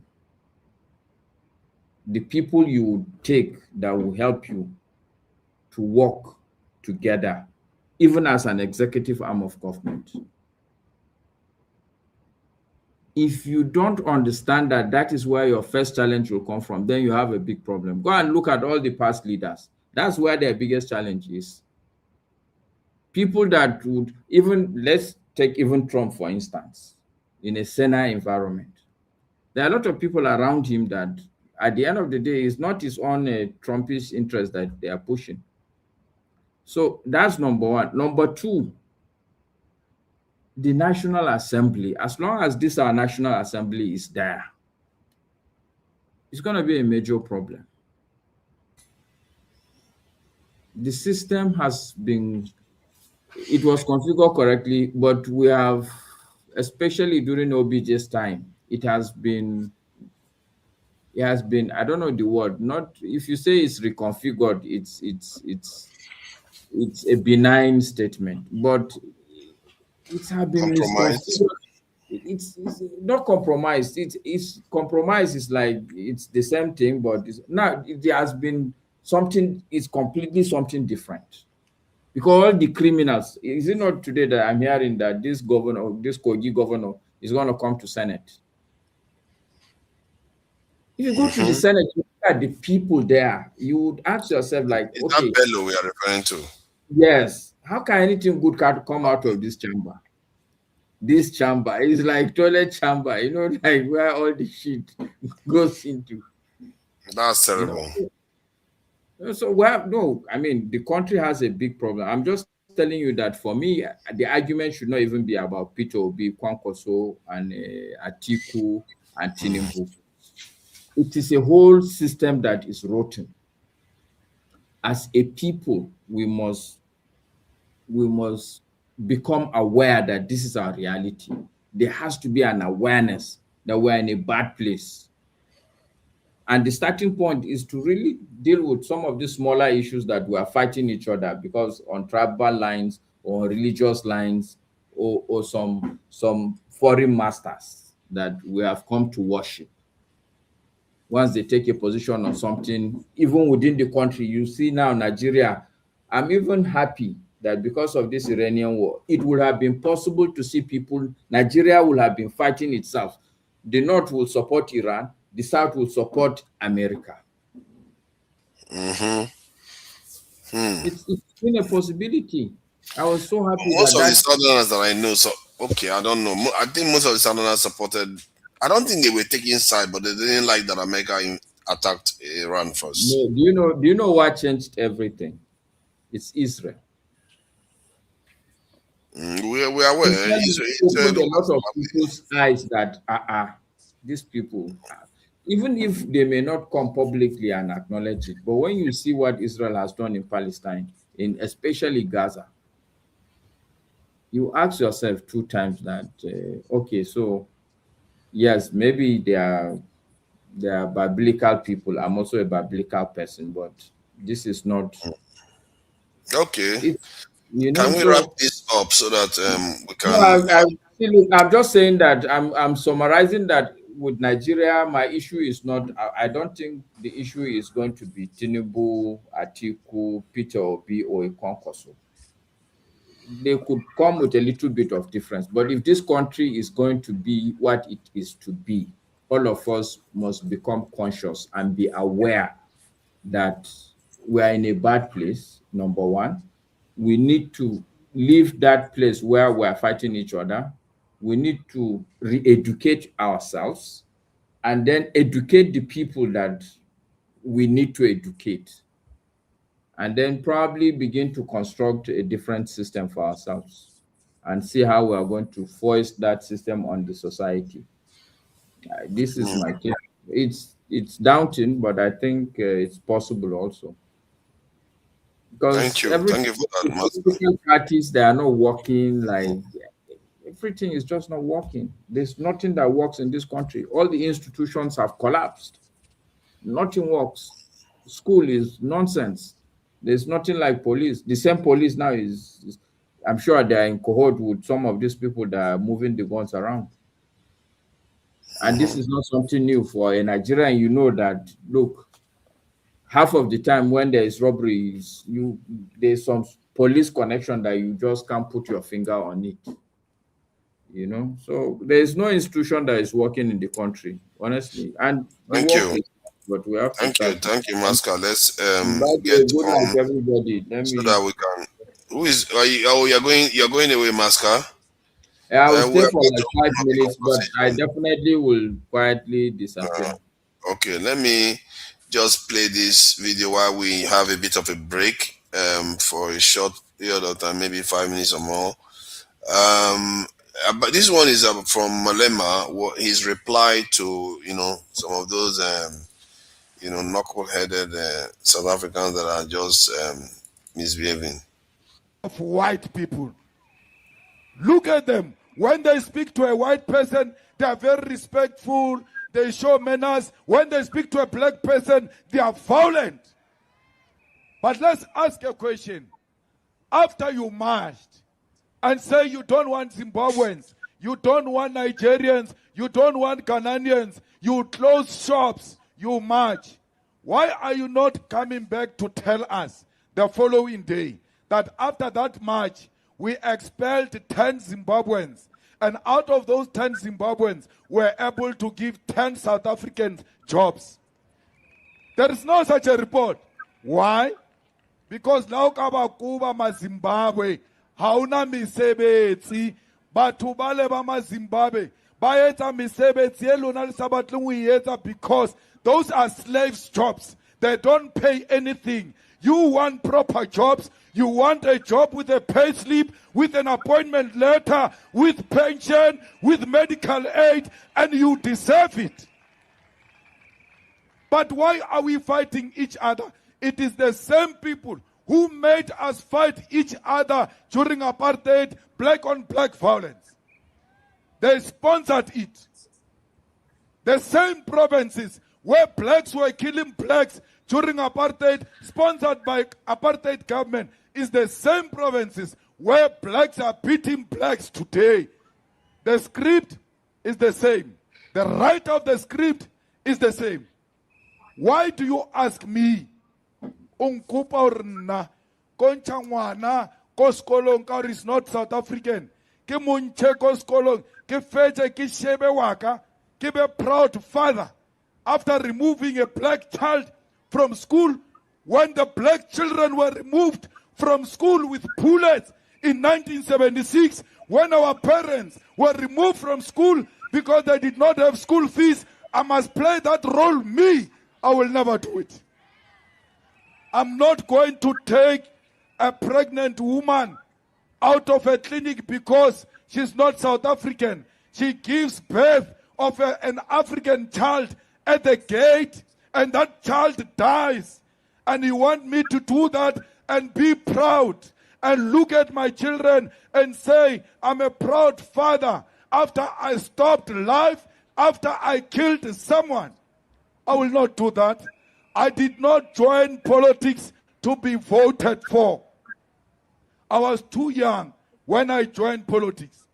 These positions that I have came as a result of my participation. I am not in politics to be elected. I'm in politics to articulate a position of African people who have been oppressed for too long. We are not saying any Zimbabwean, Nigerian, Ghanaian must bring crime here. The same way no South African must bring crime here. Anyone who brings drugs, South African or Nigerian, must be dealt with according to the laws of South Africa. Not mob justice. Lena le west, but northwest. Le tshwana le rena ko Limpopo. Ha ba qeta kama Zimbabwe. You must know we are next. Because Bob Uchishor and Tweking kasi Zulu ye. Just talk about hack. So you must stop it before it comes to you. Remember, Naba Limpopo were even too dark. They are just going to look at us and say, well, now we don't even have to ask you anything. I coupe. Before it comes to us, let's stop it there and say, let's deal with illegal immigration through the laws of this country. The Minister of Home Affairs is a DA minister, but they never match to the Minister of Home Affairs, who is responsible for illegal immigrants. Why? They are scared of white people. Look at them. When they speak to a white person, they are very respectful. They show manners. When they speak to a black person, they are violent. When is that march going to Cape Town? Because a lot of illegal immigrants, white immigrants, are in Cape Town. Let's see them going to Cape Town and asking whites to produce their IDs. The same way here in Northwest, a lot of whites say they own land. If you ask them to produce a title deed, they don't have. They gave each other the land early 90s when they saw that democracy was coming. So many white people are here in South Africa, illegal labor. they must be treated the same way we treat others. But now they are even worse. They've got our land. How na le fast, narulwa economic freedom. O shapa le Zimbabwe, liatamaya, you remain landless. How na le Zimbabwe le fast? Le fast le kamara matso amakhuwa. How na le Zimbabwe le factory, le mine, le bank. You are fighting over useless things. They are distracting you so that you focus on each other while they are stealing our minerals, while they are stealing our land. Fukataki. This is the time you must be more awake. They are distracting you. They say foreigners have taken jobs from you. Go for them. You go there. They take everything. That's what they did during apartheid. When we were supposed to get our freedom, they started a fight between ANC and IFP. Instead of concentrating on fighting for freedom, we got distracted and killed each other. Who took the weapons to KZN? It was apartheid soldiers. Bought a lot of ammunition, took it to KZN. That's why till today, there are a lot of illegal guns in KZN. Those guns were delivered by the apartheid government, arming blacks to fight one another. Today, they don't give you guns. They put in your mind wrong ideas for you to hate each other, concentrate on one another, while they continue to benefit the minerals of our world. We need to focus, comrades. Not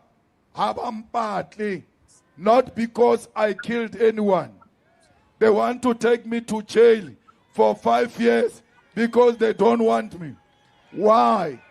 Why do they want to take me away? They want to take me away because they are scared of the truth. They don't want the truth. I will talk the truth here. I'll talk the truth in jail. I'll talk the truth in my grave. No one can ever kill my ideas. My ideas are out there. No one can ever arrest my ideas. My ideas are out there. No white woman can determine my destination. I've got an appointment with the future, and that future is the revolution to liberate the children of Africa. You must not be scared, comrades. You must never allow them to use me to intimidate you. No one must use my name to intimidate you. Continue to fight for the truth. Continue to tell the truth. Do not be shaken by my sentencing, because that's what they want. They want you to be shaken. I'm not shaken. If I was not married with children, I was not going to appeal it. I was going to go there and come back. But as a responsible family man, I might be strong. My wife might not be strong. My children might not be strong. And my jail can destroy them. For them, I shall appeal it until I get my freedom, so that my family is in a better position. Fighters, the system is against us. We need to rise now. We need to take over power and change the system. The only way you can do that is to make sure that in your VT, there is a VT coordinator who registers the voters, because you cannot win election without your own voters.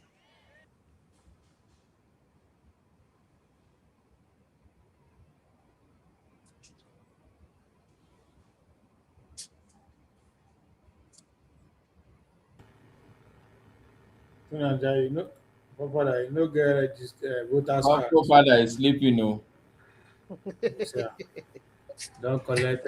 You don't join Hey, Don't just city boys. Destruction. A CNN investigation discovering Iran has caused extensive damage to a majority of the U.S. military sites in the region.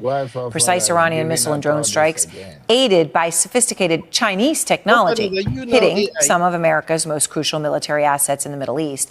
The extent of the damage unknown until now. You guys, just 1 second. You guys have followed me already. Camp Buehring, Kuwait. American soldiers enjoying a karaoke night at one of the biggest U.S. military hubs in the Gulf. That was then. This is now. A once bustling American microcity in the desert, nearly empty and heavily damaged after a weeks-long barrage of Iranian missiles and drones. One of many U.S. military facilities in the oil-rich Arabian Peninsula, targeted by Iran even as the U.S. and Israel. Father, don't they sleep. This guy don't they sleep.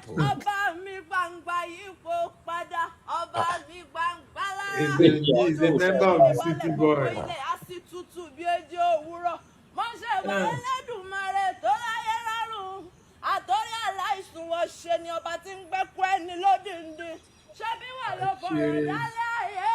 This is for father's religion now.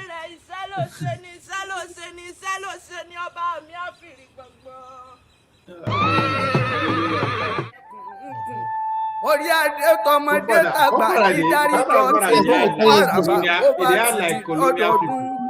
Ayé àmọ́ dáríjọ wá péré fún yín ní orí adé ń bàbá àgbà gbogbo fèwú sókè kò sí ohun tí ó sọ bá ẹ ní ìfọwọ́. Àwa máa ń forí balẹ̀ fọ́ba wa ni o. Àwa máa ń forí balẹ̀ fọ́ba wa ni. Àwa máa forí balẹ̀ fọ́ba wa ni o. Àwa ń forí balẹ̀ fọ́ba wa ni ẹ̀yin lẹ mọ̀ bọ́ba yín ò jọ yín lójú. Àwa ń forí balẹ̀ fọ́ba ni ẹ̀yin lẹ mọ̀ bọ́ba yín ò jọ yín lójú. Àwa ń forí balẹ̀ fọ́ba ni ẹ̀yin lẹ mọ̀ bọ́ba yín ò jọ yín lójú. Àwa ń forí balẹ̀ fọ́ba ni. Kábíyèsí o.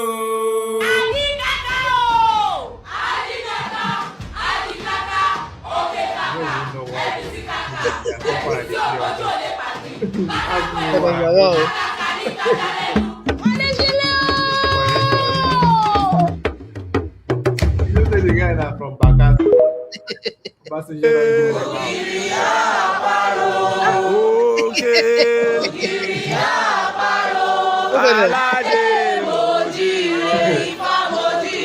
They are not singing there.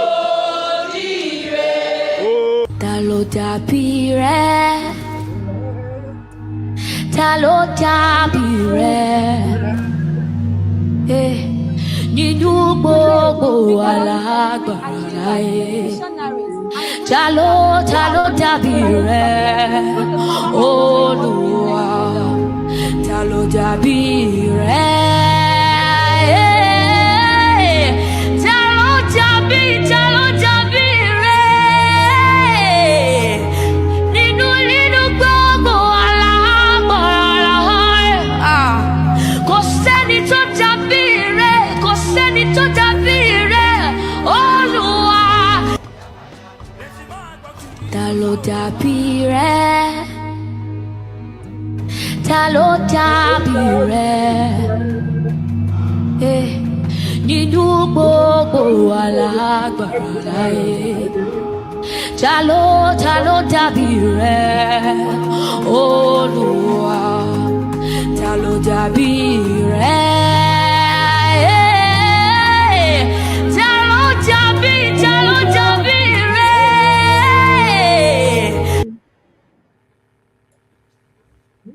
You know, I really, look at that. You even know how to sing. Now you become an Ekpenyong. I'm a definition of Nigeria. Well, okay, you're welcome. Yeah, I thought I should play the Yoruba one. We've been playing the South and everything. So, yeah, and I think we are 3 of us remaining now. I'm sure one person is probably going to stray back again. So now it's an open conversation. Let me play this video. Actually, I think this video has been waiting. Mind your business, Jare. All this longer throat.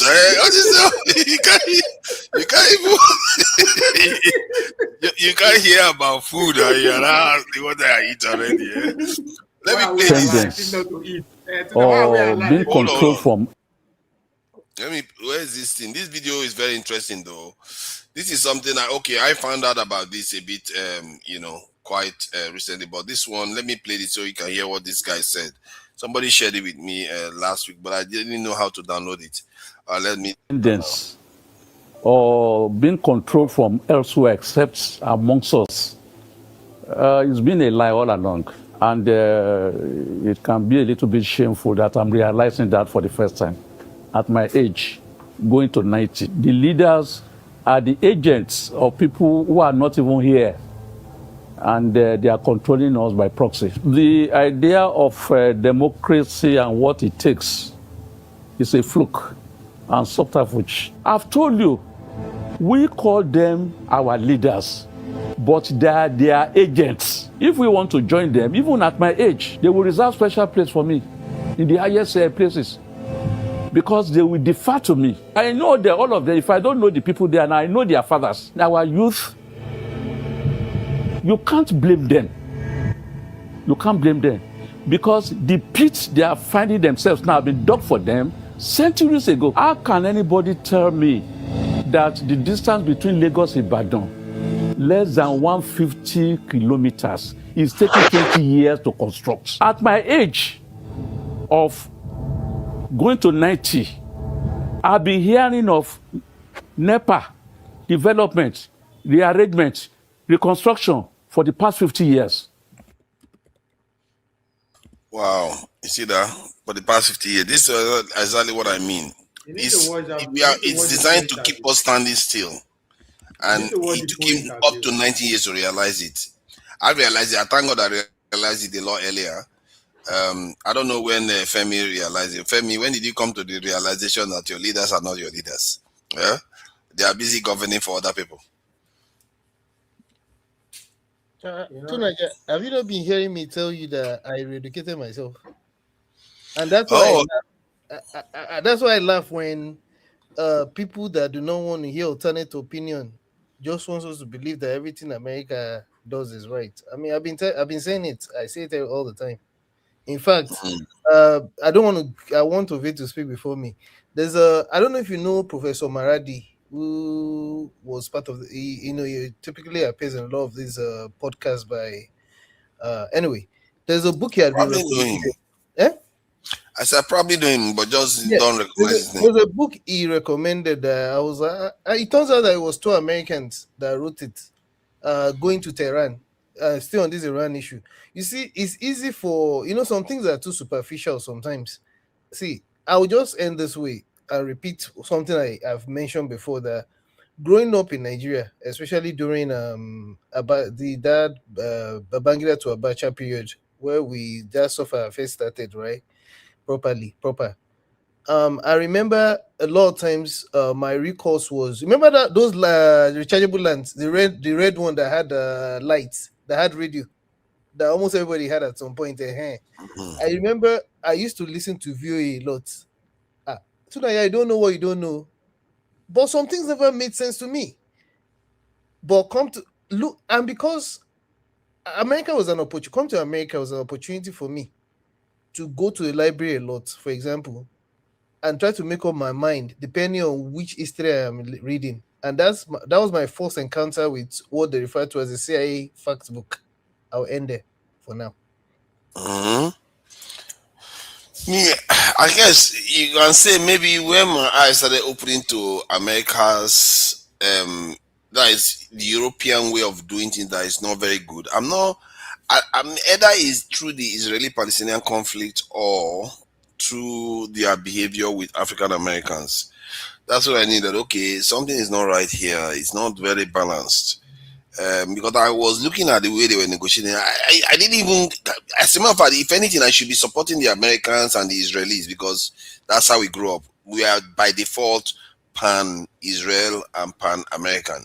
So, but watching the way they were negotiating, it just doesn't make sense. They just kept being a little bit biased and it wasn't balanced. I just felt this is not right, man. Even by our own Nigerian standard, this is not right. Sorry, I know I said I was going to go here. You see, you know, there's a line I keep repeating that it didn't start with Trump, for example, and this is America we're talking about. Again, remember, this thing, just if for anybody that cares to pay attention, it is not about Iran at all. All roads lead to China and maybe Russia, if you will, ultimately. Now, I know, of course, there's still the Israeli dimension in all of this matter. But one thing that is so evident to a lot of people, even here in America, among even Americans, white, black, whatever that I have conversations with, is the fact that as much as it's not something that started right now, and it could well be another country if it wasn't America that was this at the precipice, reaching the precipice, has reached the height of its powers. Trump, it just happened to be Trump that was there now to because, you know, he's saying the quiet part loud because he's not that smart. Sorry. Yeah, so he's revealing the idea that America. Okay, go ahead, Ovie. See, Trump character is pretty much made up. It's not because there are so many things that you have to consider, right? Trump is the first president that talked to media every day, 30 minutes to an hour. It takes somebody who has been in the media for 40 years to pull that off.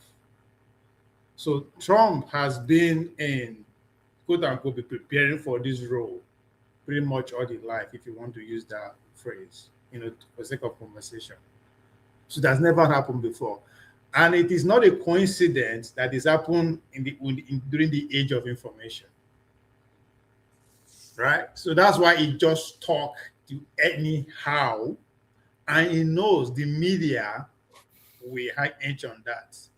So you can say he's a distractor in chief. His role is just to be that distractor who is more incapable to actually get attention of everyone. And if he suits that bill.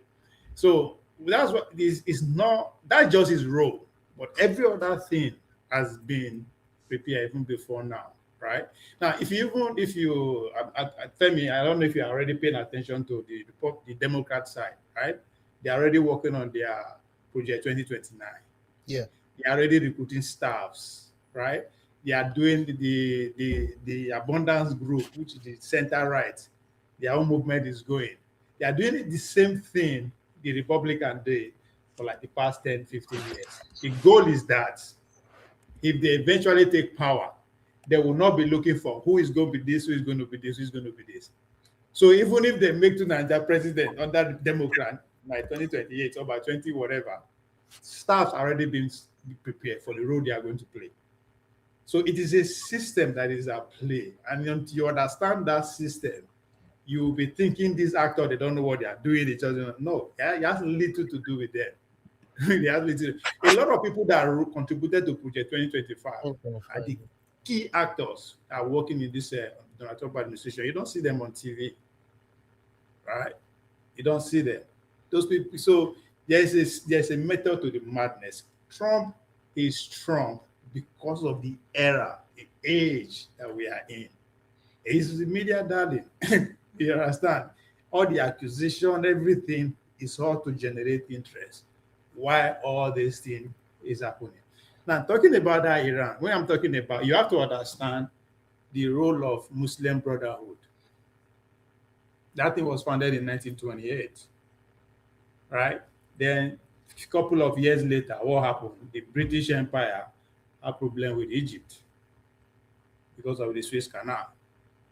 So about 6 members of the founders of the Muslim Brotherhood work for the Suez Canal Company, owned by the British and the French in the 30s. So even the company has to donate about 500 British pounds, you understand, to the organization. So even though the organization was set to oppose secular way of life of the British, then in Egypt, the way they are drinking and doing all this, everything. But at the same time, they work in tandem. So fast forward to today, right? If you argue that, oh, the British Brotherhood are Sunnis, why the Iranian going? Yes, ideologically they differ, but politically, in the end of convenience, they are 5 and 6. So the financial network of this organization is still under the City of London's financial control. So when I'm saying that the British people have enormous control in Iran, it's not that, just like the way they are controlling us down here, it is because of their interest within that Strait of Hormuz, right? And again, anytime I use insurance as an example, insurance is not just to insure goods. Everything that is inside that ship had to be detailed. Today, we are talking about data. What is data? So that means everything that goes in and out. You, that the insurance company, knows everything. So you are wondering why Iran never built their nuclear weapon. And somebody said they are monitoring. So when somebody controls what goes in and out of you, he pretty much controls you. Any day when you know what, if you block up. So that's what you see happening. And most importantly, the World Trade Organization, the globalization that we are seeing today is anchored on American Navy. So they are saying, come, why we say now we they work, some people just a job in the name of what? So there's so much, that's just one aspect. There's so much going on in that there. But whenever I mention the Muslim Brotherhood, because there's history. And it's not just that Muslim side, you have to also need to understand the Jesuits. You have to also trace that back to the Catholic the Catholic end. So these are the origins of all these things. But there are so many ways in which it doesn't seem coherent though. Because these the reason why what Femi said seems to match reality very well was because of the Mackinder thesis and the fact that he said that they wanted Iran, and then there's also the idea that Israel played into it too. And you see, where Israel really played into it was because they wanted Iran, but they also knew that Iran was a problematic country to try to take by force. Iran is on the regional control. Who controls the region? That's what Iran is fighting. Yeah, that's what it's Israel. I think Israel. Sorry, the Israel exactly regional control. Exactly. So that's where the factor of Israel came in to overwhelm, they override the American interest. Yes, not that they override the American interest. It's like it's a relationship of convenience. Like I want something, right? I want fly go Nigeria. I want something to go Nigeria, right? And Femi already get there. We already won't go there, even if I don't like her, right? And if the goal, if I don't see our goal could be for Nigeria, I'll find a way to work with it, right? So again, Israel is a special purpose vehicle. Okay, let me explain the analogy I was trying to make. The analogy you make that Israel is a special purpose vehicle, in a way, there's some truth there. So but what I'm trying to explain, let me explain what I'm trying to say. Like your analogy about traveling. Let's say America wants to travel to South Africa and you wanted to travel to London and you are Israel. America knows that, okay, going to South Africa is very, very difficult. That they know it's not a trip that they want to go because it's not feasible. Because if they try to go to South Africa, the airline will crash and everything is going to be messed up. But because Israel wants to get to Nigeria, you want to get to Nigeria, you convinced America that no, don't worry, the trip is going to be good. You're going to make the trip. The trip is going to be good. Hold on, let me finish my point. That's what Israel did. saying that Israel is the control America. That's why you have that point of view. No. It's a fact. No. It's not an idea. It's a fact that Netanyahu was admitted. I don't know why you are laughing. It's like you're laughing at reality. You might as well laugh at reality because that's what actually happened. There's evidence. They reported it. Several sources said Netanyahu was at the meeting. J.D. Vance told Trump, this guy is lying to your face. That what he's telling you is not true. Because Netanyahu and the Mossad leaders sold to Trump that it's fine, that they're going to collapse.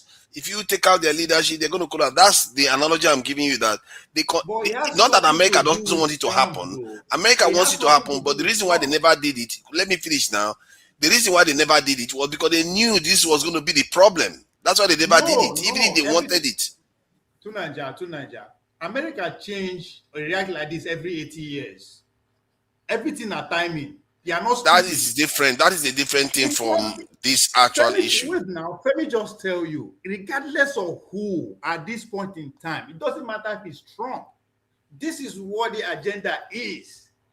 They are not blind. They are not stupid. If the agenda is to attack in China, they will just attack China. Let me ask both of you one question. Did Israel convince the United States, or did Israel blackmail the United States into going to war with Iran? None of the above. The war with Iran. I think there's an element of both. No. The war with Iran. There's evidence for both. Hold on now. The war in Iran has been in place for the past 40 years. Has nothing to do with Israel. No, listen. Whether the point is, it never happened in the last 40 years. Israel has hold up one second. Just hold up 1 second. We agree that they've always had a plan to attack 7 countries, right? Whether it was under Israeli influence or whatever, U.S. policy, whatever it was. The point is, it hasn't happened since the 80 or 86, if that's going to be 86, right? But it happened in 2025, right? When they started ratcheting up. Mm-hmm. Between 86 and 2025, was it Israel convincing America, like 4 or 5 was just saying, or was it the fact that there was something other than conviction that made them say, we have no choice, we got to side with Israel on this? American plan, I don't sit down with any foreign country to quit their foreign policy. That's a lie. That's a lie. And I'm telling you from verifiable experience, that's a bloody lie. Which country they sit down with to drive their foreign policy? America has allies whose... That's not the point. Wait, hold up. You ask a question. America has allies whose interests, depending on how it's going to affect American policy domestically and internationally, they do sit down with them. What did I say? But more so, just try to listen, okay? But more so, Israel has a very, very large influence on how America drafts its policy internationally and even domestically. And it has been like that for almost 50 years, at least 50 years. There are over 18,000 lobbyists in Washington, D.C. I'm not talking about lobbyists. Hold on. I'm talking about prime minister after prime minister, whether Yitzhak Rabin, whether Naftali Bennett, whether Golda Meir, whether Ben Gurion, whether Ariel Sharon, whether the guy we have right now, Netanyahu, prime minister after the death of JFK, they've been influencing American foreign policy. I said there are over 18,000 lobbyists in Washington, D.C. in America. They all have influence. America will not sit down with any country to drive their foreign policy. That is not true. Let me finish. This is you keep saying it's not true. It's not true. And I'm telling you, it's not true because I don't want to get personal. It is not true. I'm not asking you what you're reading, what you read in books. I'm saying it's not true. Because you are now, I should believe you because you are part of the. You don't have to believe me. You just have to try to. Allow me hear my opinion. I've been listening to you all. I've been listening to you all day. Yeah, so I like. You're not going to say anything you haven't been listening to all day. Most of people say what I believe. It's not for you to. It's not for you to accept or not. It's not about accepting. I'm just telling you. No. I heard you all day. I'm just saying it's not true. That's what I'm telling you. Talk to you. Can you allow me speak? It's my turn to come. Go ahead. That's fair. If that's what you want to say. So the issue that the America, as we have it, the American planner, don't care about who comes in at the time. Everything is. What do you call an American planner? What do you mean American? When you say American planner, explain to us what you mean American planner. I'm not going to explain. It's up to you to. You have to explain. No, I don't. What do you call American planner? I don't know. I just love the word. You just love the word American planner. Yeah, I love that phrase. Sexy. Okay. You see, this is the thing. In a way, I like the way he's questioning you, Oviedo, because he's trying to find out whether you know what you are talking about. That's why he's asking you those questions. Even though I don't know what I'm talking about, can you allow me to say it? I mean, why is this? You can't just you can't say it. Let me tell you one reason why I declined. No. You guys have a tendency on this show to tell people to say, let me say whatever I want to say insofar as I say that. And if the person fact checks you or cross checks you and says, well, this is not right, they'll say, well, just let them talk. So you can't just talk if you don't tell us. Just because you said it's not right, if I check me, does that mean I should stop talking? No, I didn't say it's not right. I said explain to us. No, hear me. No, explain to us what you mean when you say planner. What do you mean American planner? Tell us what you mean by that. I don't know it. Do I have the right not to know what I'm saying? You don't have the right to not know what you're saying. Say what I don't know. Oh my God. No, so I don't have the right to say what I don't know. This is an unfolding event.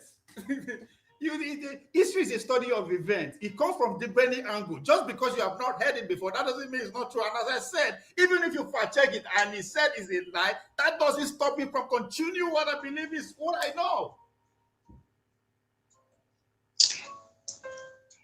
Unless this is not an open platform.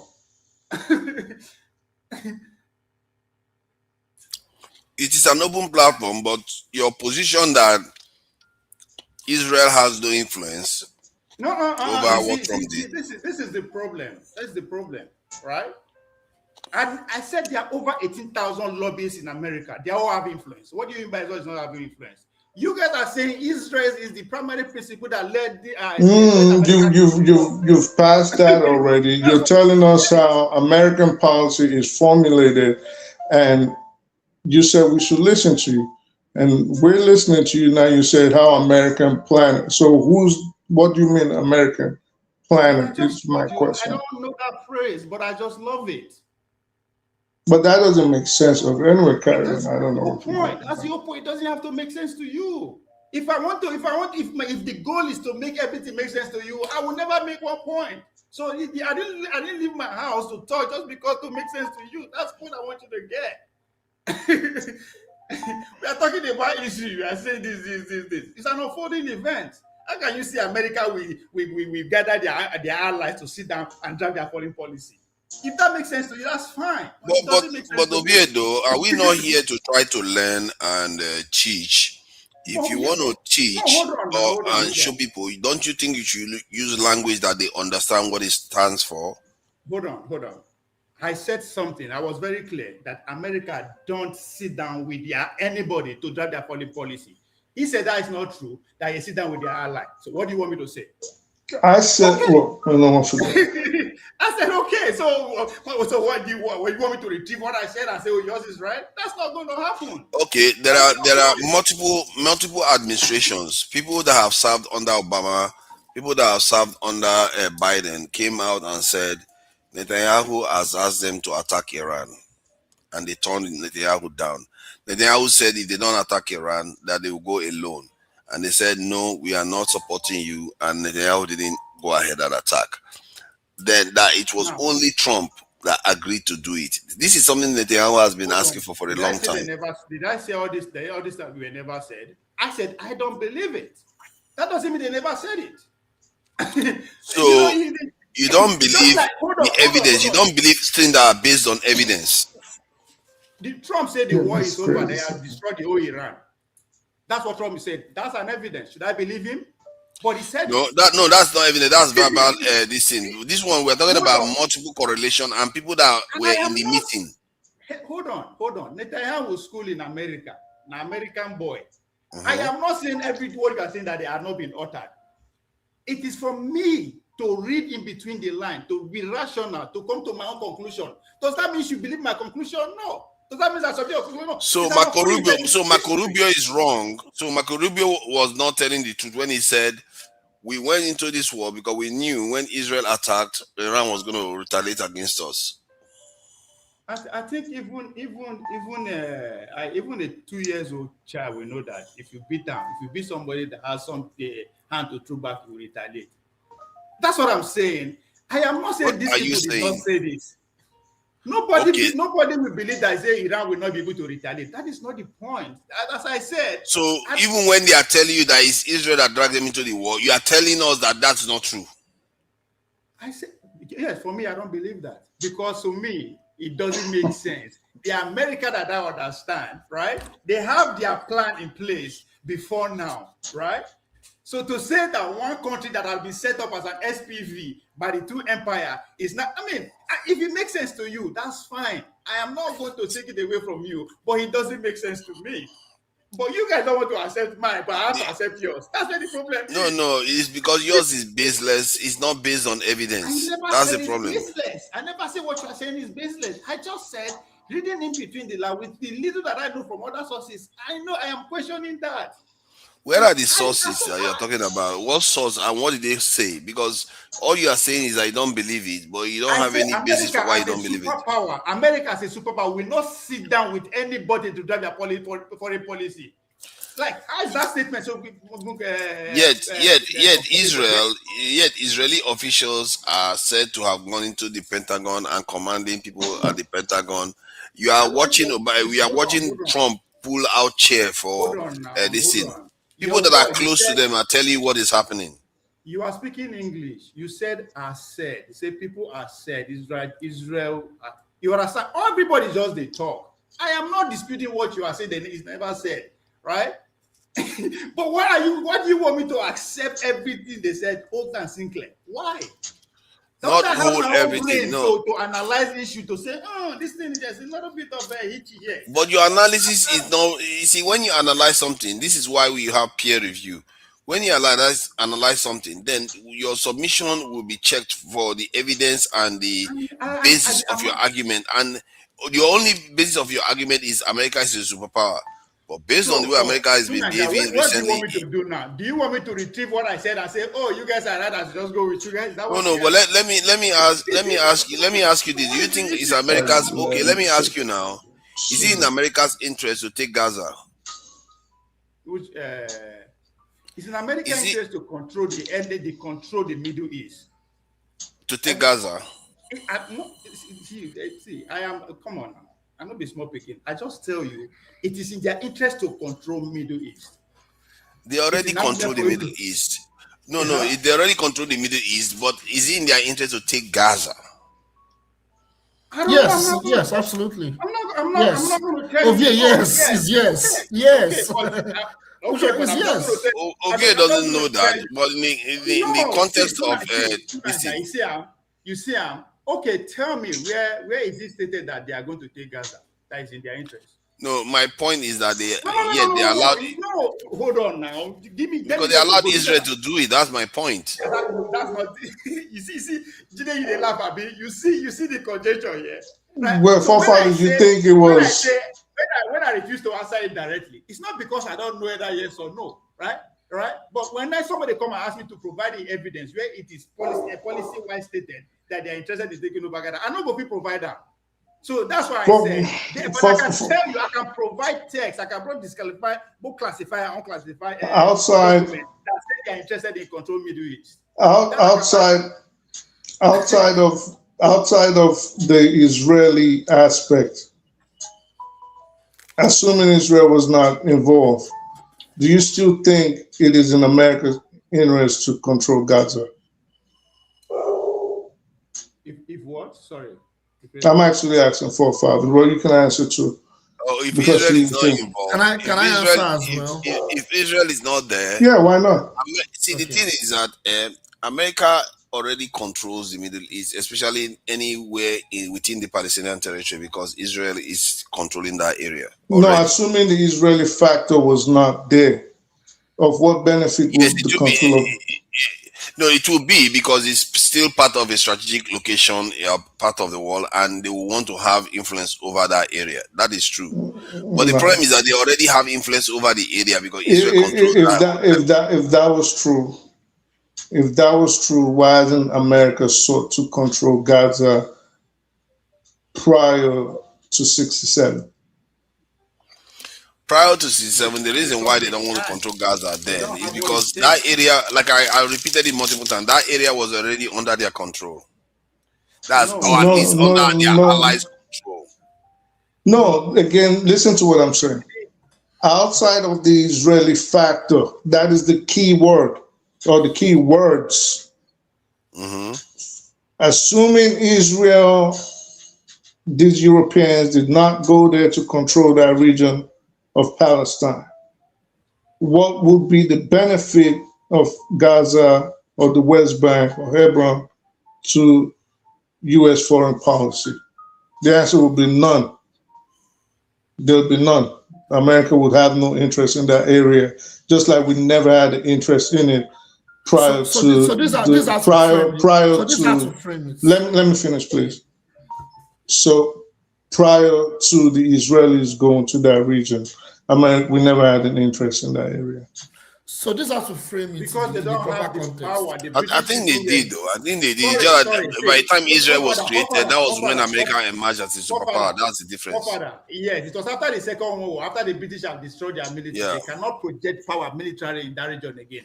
That's when America. But see, my point is, my question is still this: of what benefit would it be to America outside of the Israeli factor? Which, when I say the Israeli factor, we take into cognizance the fact. Let me just say 1 second.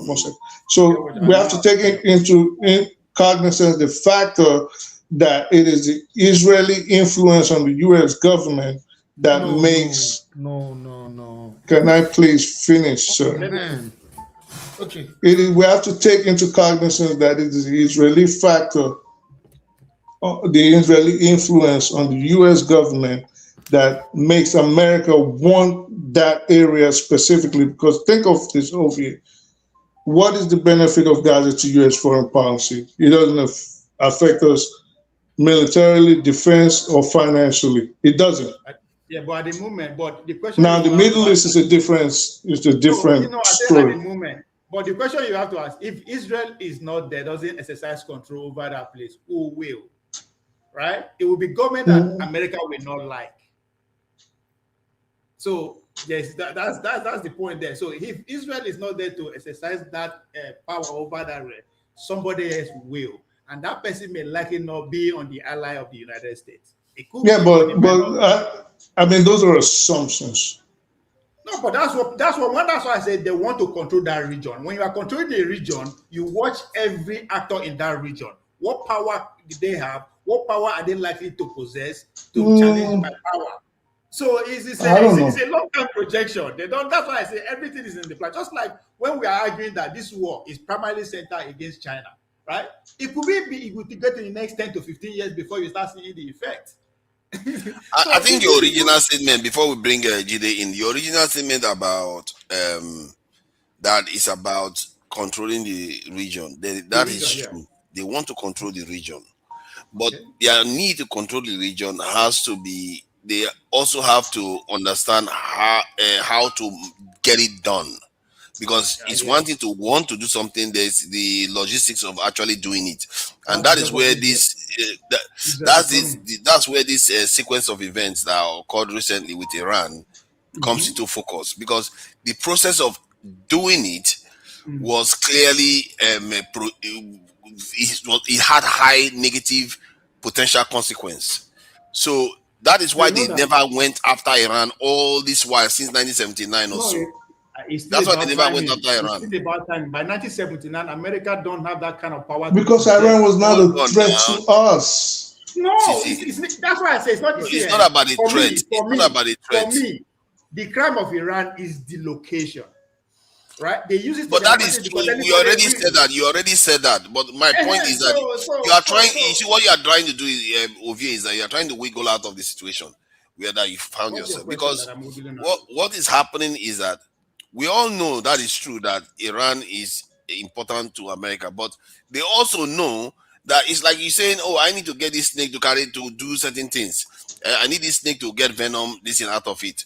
But the snake is dangerous, and you don't have the necessary sticker that they use to catch snake. Do you guys realize that Iran has always been an ally of the United States? Exactly, yeah. But that's a realistic question. Do you guys realize that? So not until Netanyahu started insisting that we destroy Iran did we start formulating these policies that Iran bad. They had problem with Qatar now. Hear me out. What Qatar? What do you mean they had They kidnapped American citizens now.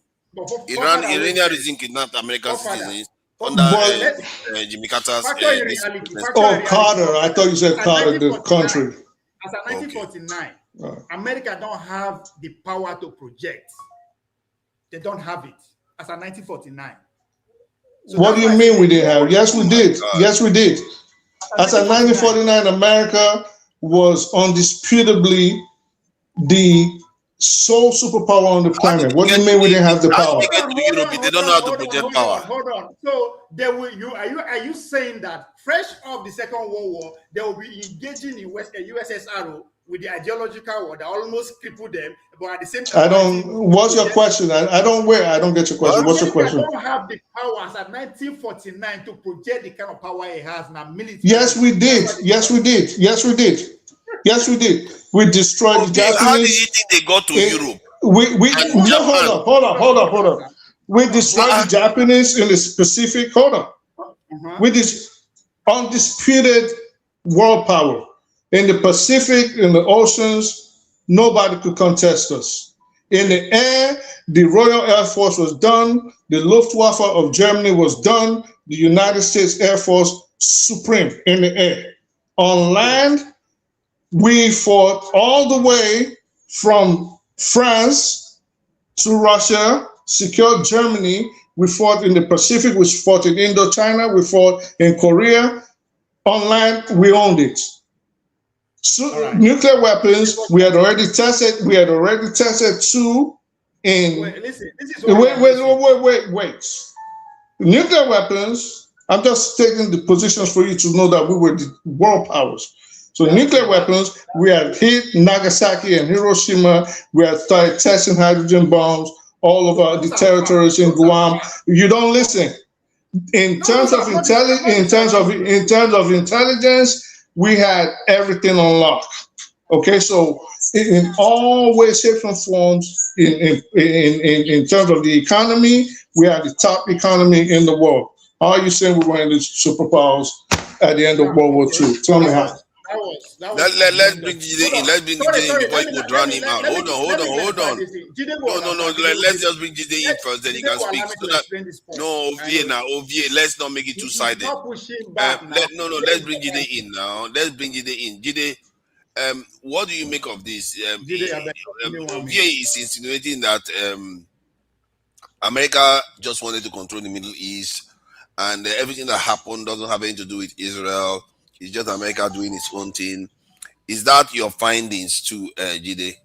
Oh no, let me make this point first, and I would explain everything. As at Second World War, yes, America achieved all these things.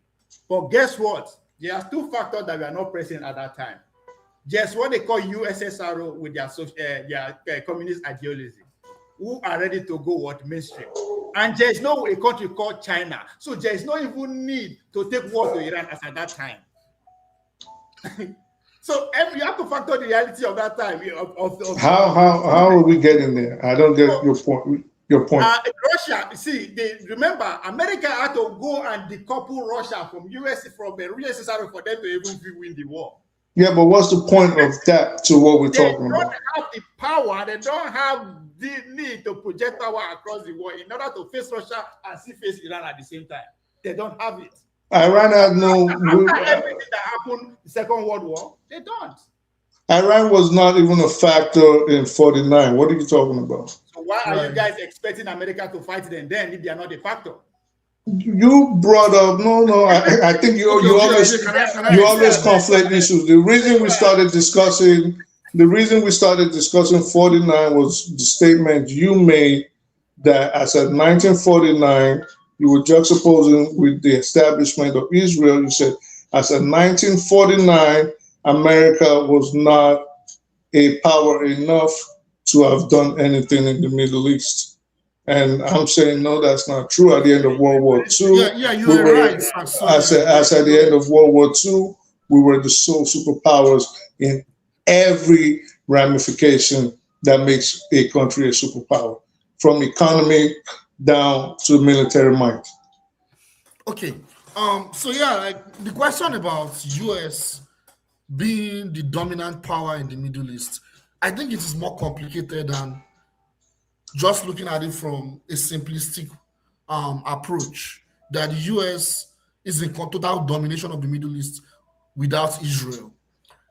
Where Israel came into the factor, we need to look at the First World War, not even the Second World War. It was the First World War. And during the First World War, there was an ideology that was growing because I need time. I think you guys should give me some time to explain this. I'll try and be as short as possible and as simple as possible. During the First World War, the British Empire was still the most powerful empire at that moment. You had other forces. You had the German or the Prussian Empire. You had the Austro-Hungarian Empire. You had the Ottoman Empire. You had the Russian Empire, right? So you had the Allied forces, the British, the Russians, right? And the French. Then you had the Ottomans, right? And the Germans. The Germans were heavily industrialized at that time.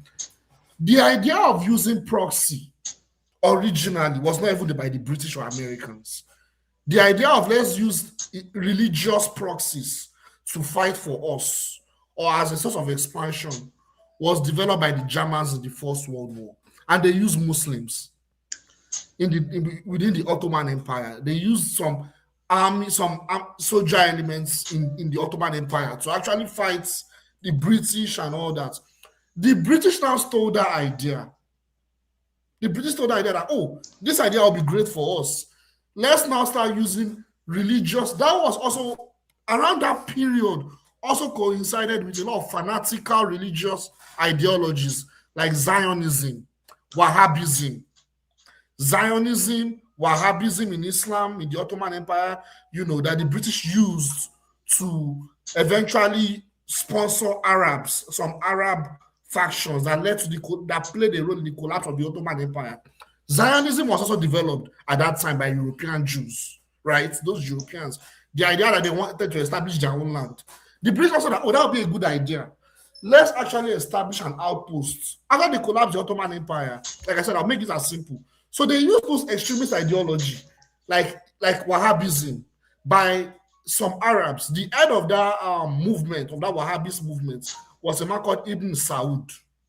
I can't remember his full name now, but his last name was Ibn Saud. That they used to collapse the Ottoman Empire during the First World War to form a lot of the Gulf countries we see today, Saudi Arabia, and Iraq, Kuwait, Qatar, UAE. The same thing with Zionism. So they were like, let's establish a colonial outpost that will be causing trouble.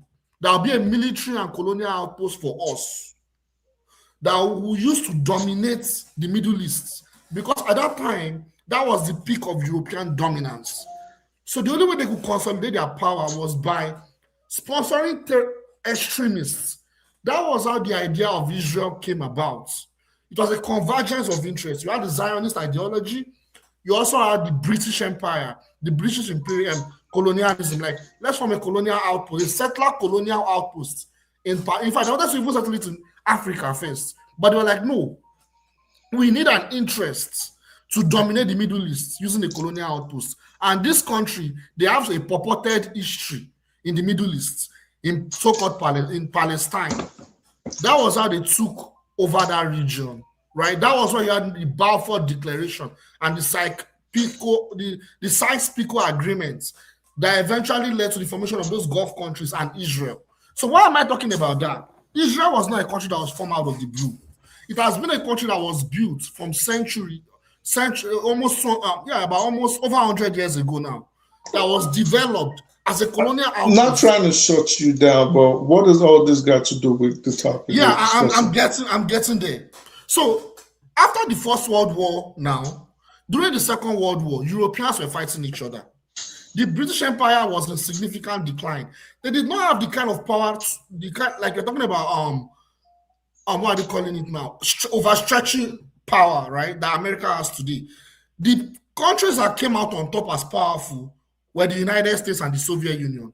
I would even say the United States was even the most powerful because the Soviet Union were still going to recover because they suffered heavily in the Soviet Union. The United States had the least casualties within the United States. They had the least effects. In fact, they were economically, like Saxonia said, they came out economically more buoyant or more powerful than every other country. So what now happened was that the British now handed over, okay, we will now be transferring our force of dominance. We will now be acknowledging that you are transferring it to you to take over all our dirty job because you are the military and economic power of the world. We have been weakened. You understand? So now the US will now be the one that now playing the role that we're playing before. So the US will now serve the interests of protecting what? Their colonial outpost, which is now Israel, no longer the British. That was why, if you look at the Suez Canal crisis, it's connected to it. You know, the British were so weak, and the French. It was the United States that came to consolidate their power to say, okay, we do not want any of you guys in this Suez Canal. We are the dominant power. It was an agreement they had with the Western Europeans. That, you know, even though there was an alliance between the NATO countries, the Western European countries, and the United States. And the United States came out as the supreme superpower of the West that would now protect the interest of the West as a group, as a military economic bloc against the Soviet Union. And also the United States would be the ones that would protect former British colonial outposts. You understand? That was why the United States had so much influence during the Cold War. They had to protect Israel. At that time, Israel was a fledgling country. So if you look at the 1967 war, for instance, the kind of military sophistication they have now, they didn't have it at that time. So the United States were funding them, providing them with military, a lot of those hardware, technology, and all those things. That now made them and since then, they've been sponsoring them, consolidating their power there, providing them with every form of, technology and everything that has made Israel to be as powerful today that we are seeing today. So, the point I'm making is that Israel, just like I said, like I mentioned earlier, they are serving as the proxy of the United States, just as the Nazis after the Second World War. A lot of them were implanted into NATO. That's how you also have some Zionists within the CIA, MI6, and all that. These are a network of extremists that are connected to the imperialist system. They are not necessarily the ones controlling what America is doing. No, they are the proxies of America. But what you now have is, this is where America plays its game. America uses media to play its game very well. So what they do is, instead of them saying they're fighting a war, they will say it is their proxy that is fighting the war. Like if you look at the Ukraine war that is going on right now, they would say, oh, it is Ukraine that is fighting Russia. We do not have anything to do with it. However, I want you guys to connect the dots. However, the neo-Nazis in Ukraine that are fighting Russia, We're empowered, we're sponsored, we're supported, we're trained. All the weapons, everything was from the United States. I was talking about NATO. Go and look at the leaders of NATO. A lot of them, they have Nazi, they trace their roots to Nazi Germany. Are we now going to say that America is controlled by neo-Nazis or by Nazis? Of course not. Yes. Yeah, actually, yes. But I mean, yes. your speech is all over the place, but that particular one, yes, America actually is controlled by neo-Nazis, yes. Okay, let me continue. I get where you're coming from. But if that's the case, then clearly it seems like it is not just one powerful force of extremists that is then controlling United States foreign policy. That also weakens the argument that no, on an individual basis, there are neo-Nazi elements in the United States government. Yes, for in sure. their circles. Yes. Not that neo-Nazis as an organization are influential enough to direct American foreign policy. But before I give you back the stage, there's two things I want to correct. I didn't want to interrupt you. Number one, Ibn Saud was not the founder of Wahhabism. Number two, the founder of Wahhabism was Muhammad al-Wahhabi. Ibn Saud was the founder of modern Saudi Arabia, the son of King Faisal. Yes, however, he played a role with that ideology in the defeats, in the fights and defeat of Ottoman Empire. They worked together. That's the point. That wasn't your point. No need to double down. Your statement was Ibn Saud was the founder of Wahhabism, and that is what I am correcting. Ibn Saud was not the founder of Wahhabism. Well, you can talk, but there's no need to double down on something that has been proven false. Like this. Let me talk. Let me talk. I'm not saying you are wrong or you're right. What I'm saying is, still. No, I'm saying I'm right. My point. It did not defeat my point. You made a correction, but it did not defeat my point. Your point was not what I was arguing about. Okay. Then let me continue. I no problem. Okay, so I mean, your point. I didn't argue your point. I corrected your statements. I didn't argue your point. Okay, thank you. Yeah, so now that we know that, we understand that point. Good. So the point I'm making is that they've always been used, those colonial outposts, to attack and sabotage any anti-imperialist. Period that time, it was not just America that is projecting power in the Middle East. The Russians were there, the France were there. In fact, just the way they demarcated Africa, that's how that region was demarcated. That was the first World War. Did you listen to what I was saying? That was the First World War. I had multiple powers. Let me ask you certain questions about what you said about the Romans were using the Vikings. After the First World War, let me ask you that was why I explained. The conversation's all over the place now. They were the first to use Islamic proxy. They were the first. The Romans were using the Vikings.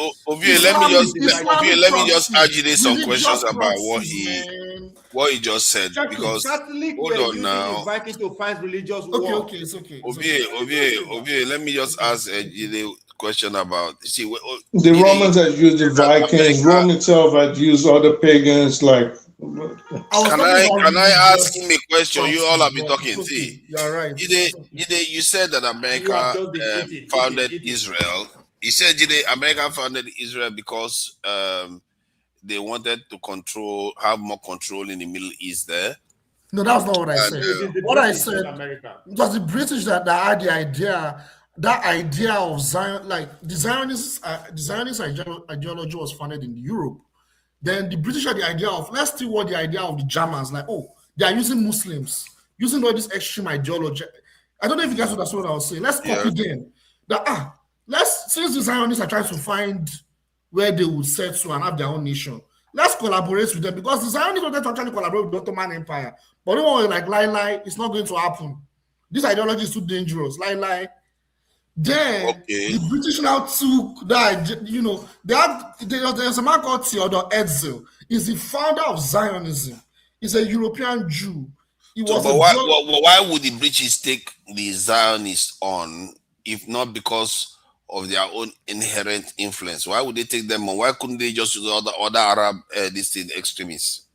That's a good question. So that was why I mentioned both of them, right? I separated them, but I mentioned both. They were rejected in Europe. They're victims, just like the Africans. There's that one. Yeah, there's that one. The Jews. That were the Jews. That was why I separated. Beat them, massacre. That was why I separated. That was why I separated them. There were two things. So they were easy to use.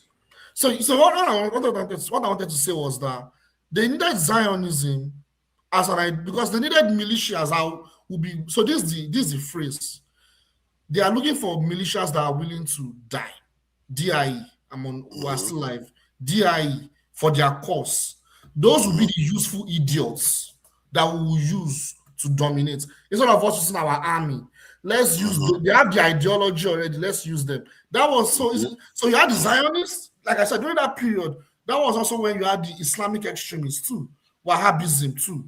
So they are like, but hold on. The Zionists did not belong in that area at that time. So why would they go through all the trouble to use the Zionists when they could have used Islamic ones?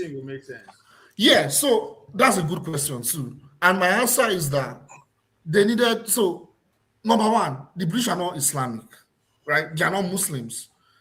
They needed that to defeat the Ottoman Empire. They were not Zionists within the Ottoman Empire. That was why they needed that extreme ideology. They needed them. So what Zionism was going to do was different. What they needed Zionism to do was to dominate and control the Middle East. But hold on. If that is the case, that was my original question. You see, now you've gone back to the needed Zionism to control the Middle East. Yes. Then I pose the same question again.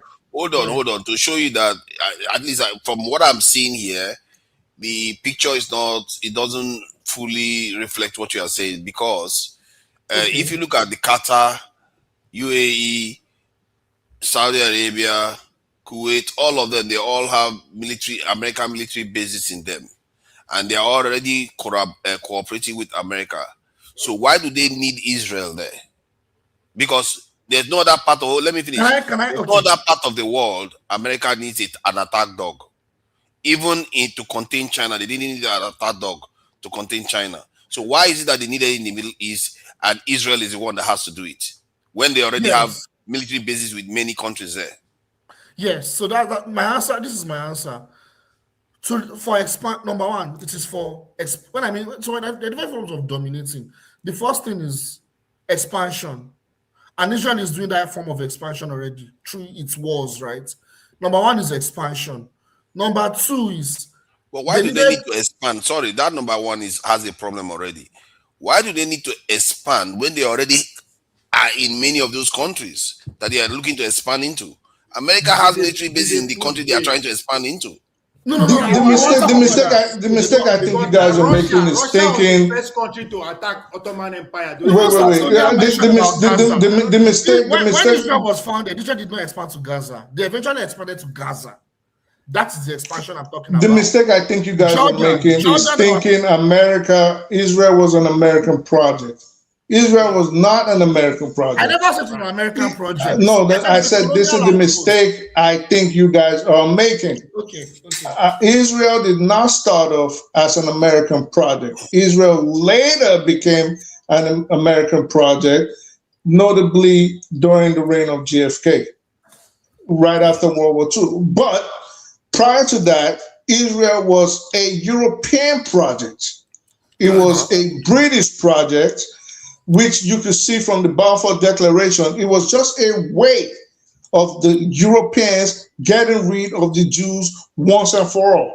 If you know Jewish and European history, for over 12 to 1400 years, they wanted after the 7th century, they wanted the Jews out of their society. This is why they kept kicking the Jews out from Spain, Hungary, Bulgaria, Russia, kicked them down to Western Europe. They wanted them gone. And anywhere you can go, we don't care. Just get the fuck out of our region, because you guys come, you corrupt it, you cause usury, you push all this homosexual rhetoric, you push all this bisexual and transgender rhetoric. They wanted them gone. And the Middle East was where they were going to go. They said, good riddance, get the fuck out of here. Pardon my French. This is it. So it did not start off as an American project, Ottoman Empire project, this one project. No, Western Europe just said, Go, get out of here. We want you gone. And they were the most hated group, even worse than blacks. So they wanted them out of Europe. So that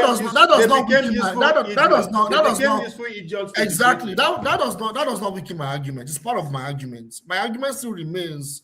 They needed a nation states that would also be used to propagate the idea of Zionism, so they will have their own states, right, to expand.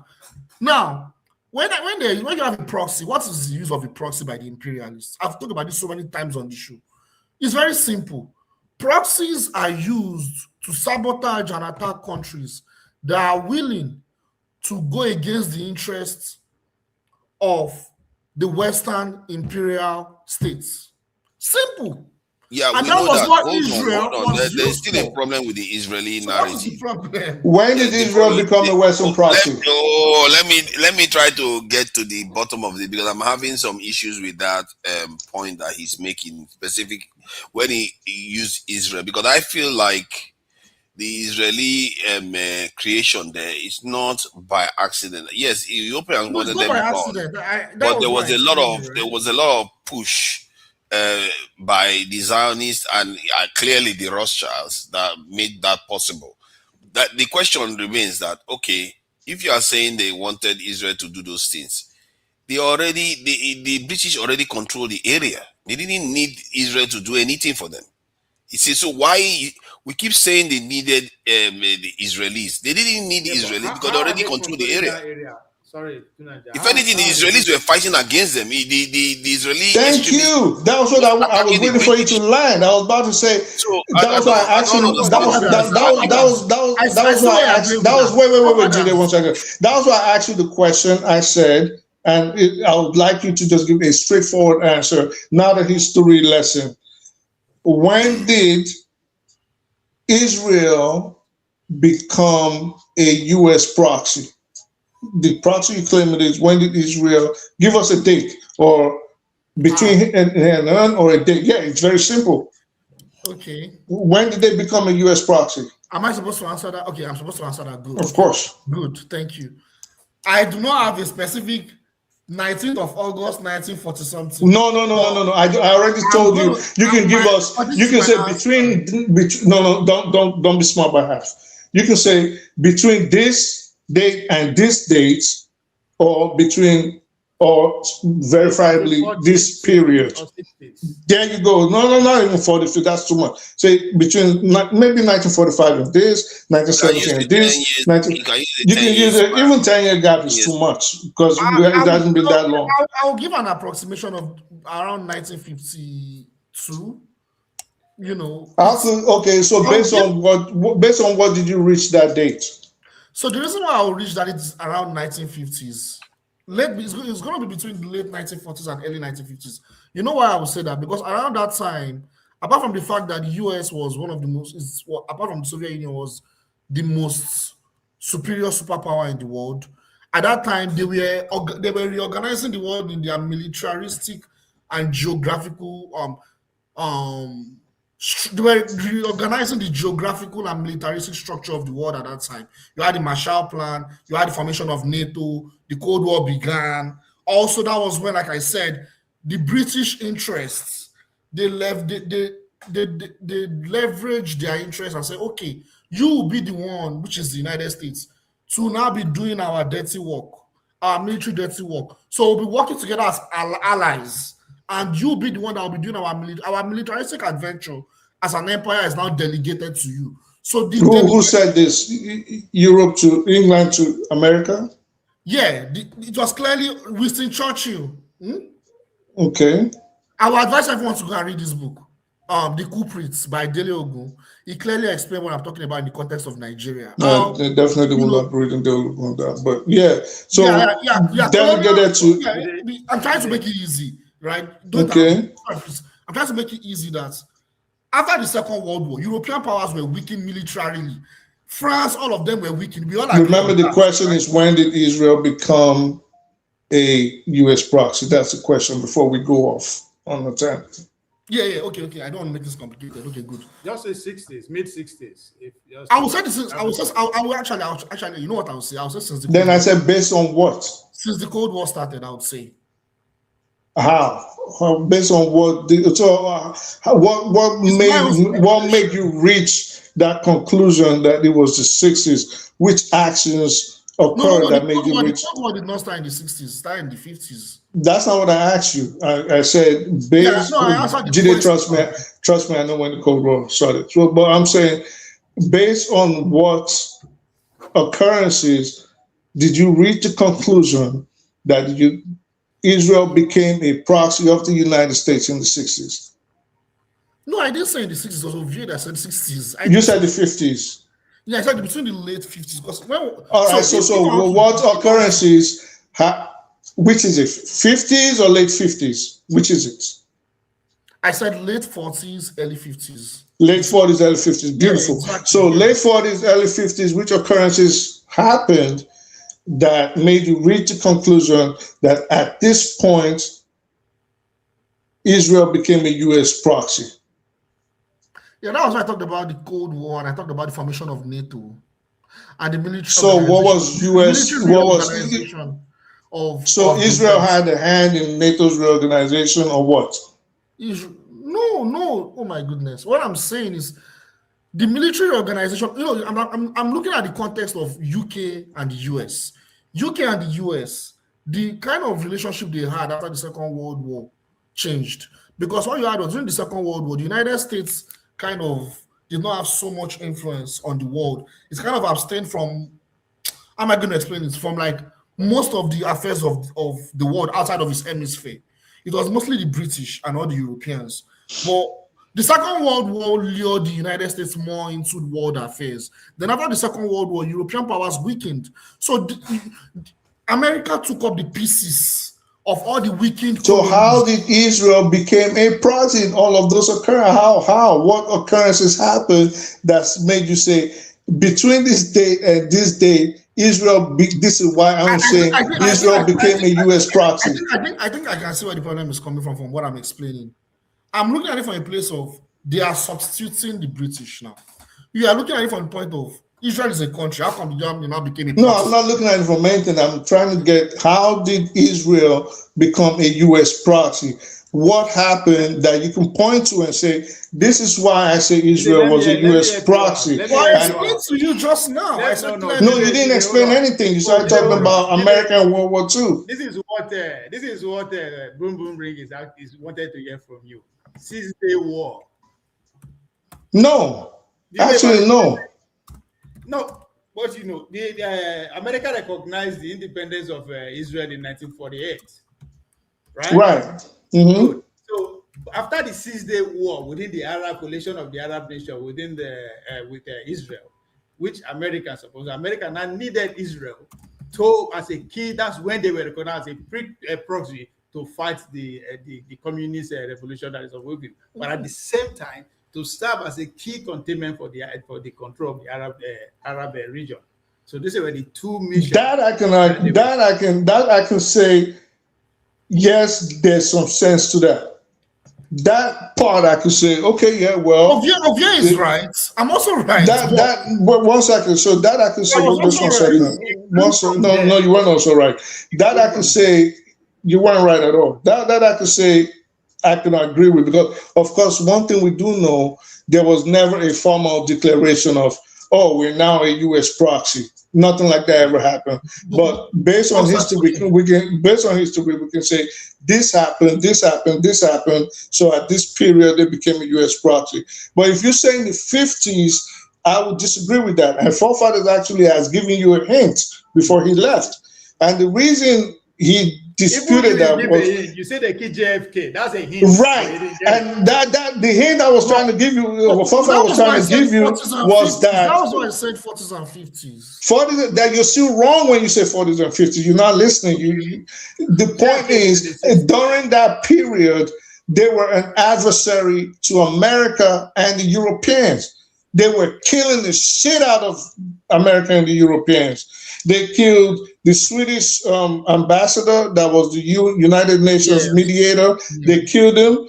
They killed Lord Moulton, the U.S. ambassador. They killed him. They bombed the King David Hotel. They bombed the USS Liberty. They were kidnapping U.S. intelligence officers that they found. Some they didn't find till today. They were slaughtering them all over the Middle East. So this is why we were trying to tell you that maybe if you say they were proxy, you know why I kind of felt yes, I was right, even though I agree with what you're saying. But why I was thinking, I could have been right, was Henry what's his name? Truman. I can't remember his full name. Truman was in power, right? Harry Truman. Yeah, thanks. Harry Truman. When he was in power, he de facto recognized Israel as a state, when a lot of countries did not recognize Israel. And he recognized Israel as a state in 1949, after the Second World War. That was why I said late 40s, because I cannot... you see what I read here, because while you were talking, I thought I should check it out, because some of all this, if you don't really have a clear this, you need to check, to be fair. So what I found was that it says the primary reason why the British supported the Balfour Declaration. This is not necessarily before 1947.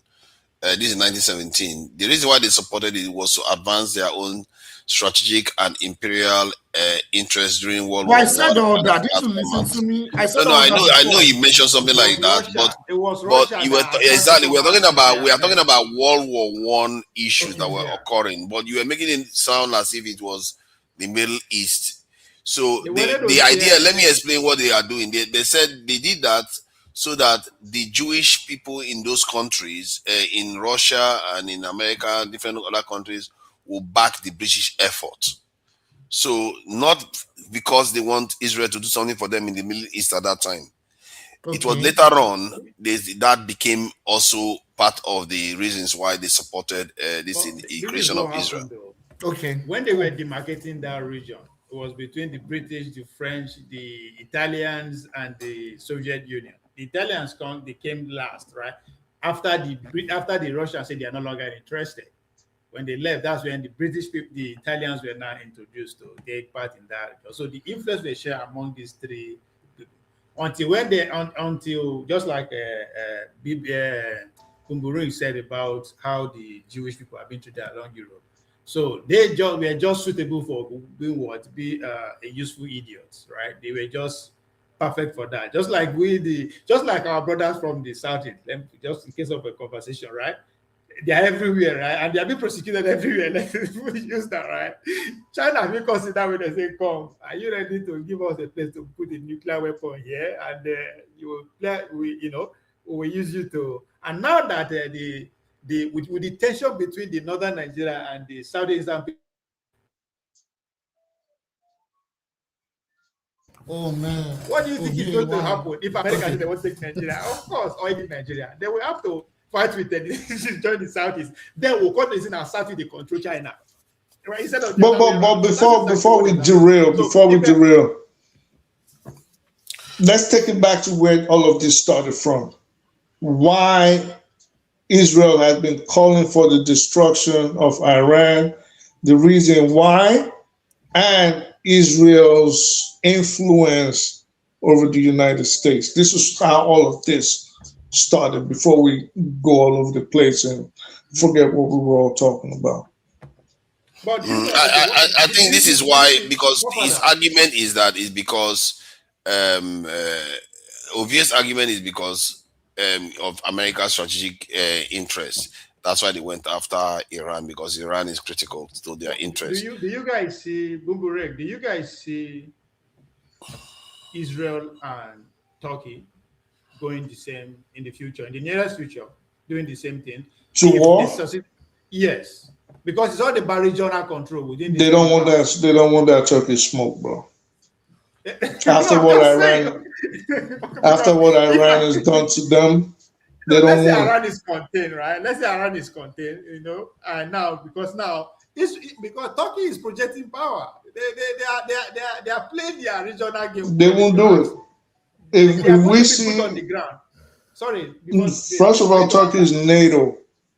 Yeah, but look at this though. They are going to be the major boot on the ground over Gaza with the new plan over Gaza. They are going to be the main military guy. That's Yeah. tension already.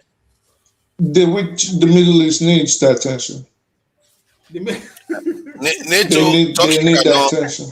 One, So you Turkey see, cannot attack the Israel. future is very dangerous. The nearest future is worse. Ovie and Saxonia, Turkey cannot attack Israel because it won't trigger the NATO protocol, which is a defensive one. No, but they are not Turkey is NATO, first of all. And it means They are that not fully member yet. Israel can do as it pleases in the Middle East and Turkey cannot intervene.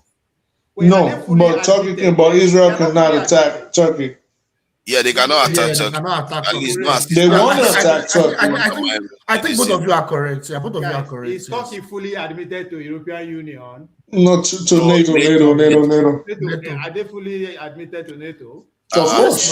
They are a member of NATO. Yeah, I think they have nuclear. They have the largest army. They have the largest infantry in NATO. Do they still have nuclear weapons stationed in their country? They are going to control me. I don't know if they do. I know they did, but I don't know if they do. Yeah, they did. Let me confirm. Or they were planning to. I don't know. That means they are going to play the role, the role that Israel is playing now. Turkey are going to play it tomorrow if they are so much entangled with the European nation. Because no, I don't. To control that region. Well, no, this is what I think. It only makes sense for them to project their power. It only makes sense. Well, it's going to be, I'll say, before the 12-day war and this second one, if you had asked me, I'd say Turkey was going to get attacked between 2028 and 2029. Wow. What the NATO thinks. But because they were broken. Update. Yeah. Turkey does not independently own or produce nuclear weapons, but it hosts an estimated 20 to 30 US B-61 nuclear bombs at the accelerated bombs or bombers. B-61. Which country? Hello, B-61 nuclear bombs. Which country is that? Turkey. They have up to 30. Honestly, one thing about Turkey, one thing we don't realize is just quick one quick word. Sorry, all of you guys here. Hello, how you guys? I hope you guys are doing, having a lovely weekend. Yeah, we're good. Man. Yeah, we are. All of you guys here. You want to hear us now? You want to hear us now? All of you guys here. He wants to hear us now. We're not talking about Nigeria. What's best now? You're discussing about countries that have lights. Meanwhile, you go to the you guys are so maybe if we talk about countries that have light, they like to come to countries us. that have lights. And you people don't have lights. Do you know that the class of 66, those guys will carry out civil coup, they are not as grounded in geopolitics like us. If they know they are not. We That's know. part of the problem. You understand? So what we are doing here, it go help the country. They weren't exposed, bro. In the future, yeah. So the founding fathers, our founding fathers, went up and down. They are all the Z. They don't know. I'm not going to say they don't know, but the world is not this complicated. They see fuck up. They don't see fight. So everything is. Our Zeke and all those people were quite exposed because they studied overseas. They lived in those societies. They saw what was going on, and they tried to replicate it in Africa. Yes, those that came after them. Saxonia, could Iran may have been smarter than we thought. You know, the last August, or was it July or June, July, they were attacked. You know, when we're saying that Russia didn't come and help Iran, and Iran didn't even look like they were asking for help. Then somebody, I think, was it not Putin that said, Iran didn't sign any this thing with them. And we were wondering, why did Iran not do that? I think now we know why. Iran not me. Not me. No, I felt that way. I did question why Russia didn't act more. But maybe they knew Iran hold its own. Iran has a lot of money that is not even traceable. So the leverage that they get They are way above. We're talking about a country that has thousands of years of they have civilization. infinity That's a 7,000-year-old civilization. 7,000, and not just that. They've been preparing for this war. They've been preparing for this. They've been preparing for this war longer than even the US have been preparing for this war. You see, that's why I point out Turkey, Jide, because Turkey civilization is way back. If I will speak for Muslims, I think if Turkey is anti-imperialist, that would be a game changer. But unfortunately, Turkey is not an anti-imperialist country. They are sucking the. What do you mean if you could speak for Muslims? Like, I mean, like, what I'm saying is, if I'm in a Muslim congregation of having this geopolitical conversation, I'll be advocating that Turkey should break away from the West. With all the military, they don't have any interest in doing that. Do you realize that Turkey is more secular than Islamic? That's true. Okay, yeah, you're right. The average Turkish citizen is secular. No, they're very moderate. They're Muslims, but a lot of them are Muslims in mouth. Just like most of the Middle East. Do you think America can break that because that's exactly what they're trying to do. They're trying to turn Iran to secular government, secular nation. Do you think that will happen? No. Because I think that's their major problem. The Shias are way more hardcore than the Sunnis. That's the major problem America. Way more hardcore. Like they're more gully than the Sunnis. The Sunnis are more like you could change their mind at any time. The Shias are. That makes a lot of sense. Even go think about how they came into existence. The Sunnis, the Shias came into existence by trying to kill the lineage of the Prophet. They are. Because that's why the Sunnis don't even like them. They killed Ali, they killed Hassan, they killed Hussein, they killed, I think, Omar, Uthman. They were killing everybody. Once the Prophet died, they were just bombing everybody. Are you saying the Shias were the one killing people? Yeah. Are you Shia? Are you Shia? What does that got to do? I thought Hussein was killed by the Sunni. Hold on. I'm Christian. Oh, you're Christian. I thought you were Muslim. Are you Shia? No, I worship. I'm a Babalawo worshiper. But anyway, so yeah, we have to be careful when we are listening to the Sunnis. They were killing. No, I talk history. Religion and all this thing. I don't. I'm not going to watch another Muslim. I'll go and find out. They were killing. I'm not saying they're bad people. You've never seen me speak bad against any Sunni or Shia. I just speak the fact. That's just I don't support anybody. Whatever is right, I support. Whatever is right, objectively right, is what I support. Yeah, but you're just saying it's only the Shia that is killing people. That doesn't seem right. No, I'm saying no. I said to understand their mentality. Aside from the fact that Jide just mentioned that they are very old civilization. I know we also said the Turks. I said you also have to realize their mentality, how they even came to be. And how they came to be was even killing people in the lineage of the Prophet, which the Sunnis would not dare do. They killed Imam Ali, Hussein, Hassan. So they talk crap about Aisha radiallahu anha. What did the Sunnis do wrong then? It was a succession of disputes.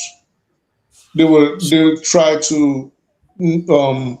arguing about who was going to succeed the Prophet. Okay. But there was nobody. It wasn't a succession thing. His Prophet is gone, so they had caliphs starting from Abu Bakr and Uthman and Ali. But they were saying, well, this person shouldn't be, it should be the lineage of Ali. So there was basically an internal strife between them. And then what do you mean the lineage of Ali? Is Muhammad Ali? No, Ali was the nephew of the Prophet. He was his nephew and his cousin. Okay, so why did the nephew not rule then? He was the fourth one. They killed him. Okay, so after he died, then they wanted to put his nephew. Then they wanted they said it should be the caliphate should be by lineage, and the rest were like, no, I think they tried to bring their voting system. It was just convoluted. You can read about it on your own. Let's get it straight. Let's get it straight. Hold on now. I want to rescue the Shiites here. This guy has maligned the. No, you're not rescuing anything. Read about it, please. I don't want to say anything wrong. After he maligned them, you want me to go and read about it now. You should read about it because I'm not an expert on the issue. I know the basics. Okay. So I'm not going to come here and pretend like I know it. You know what I mean? Please hold on. Let me just find out one thing because I'm interested in what he just said.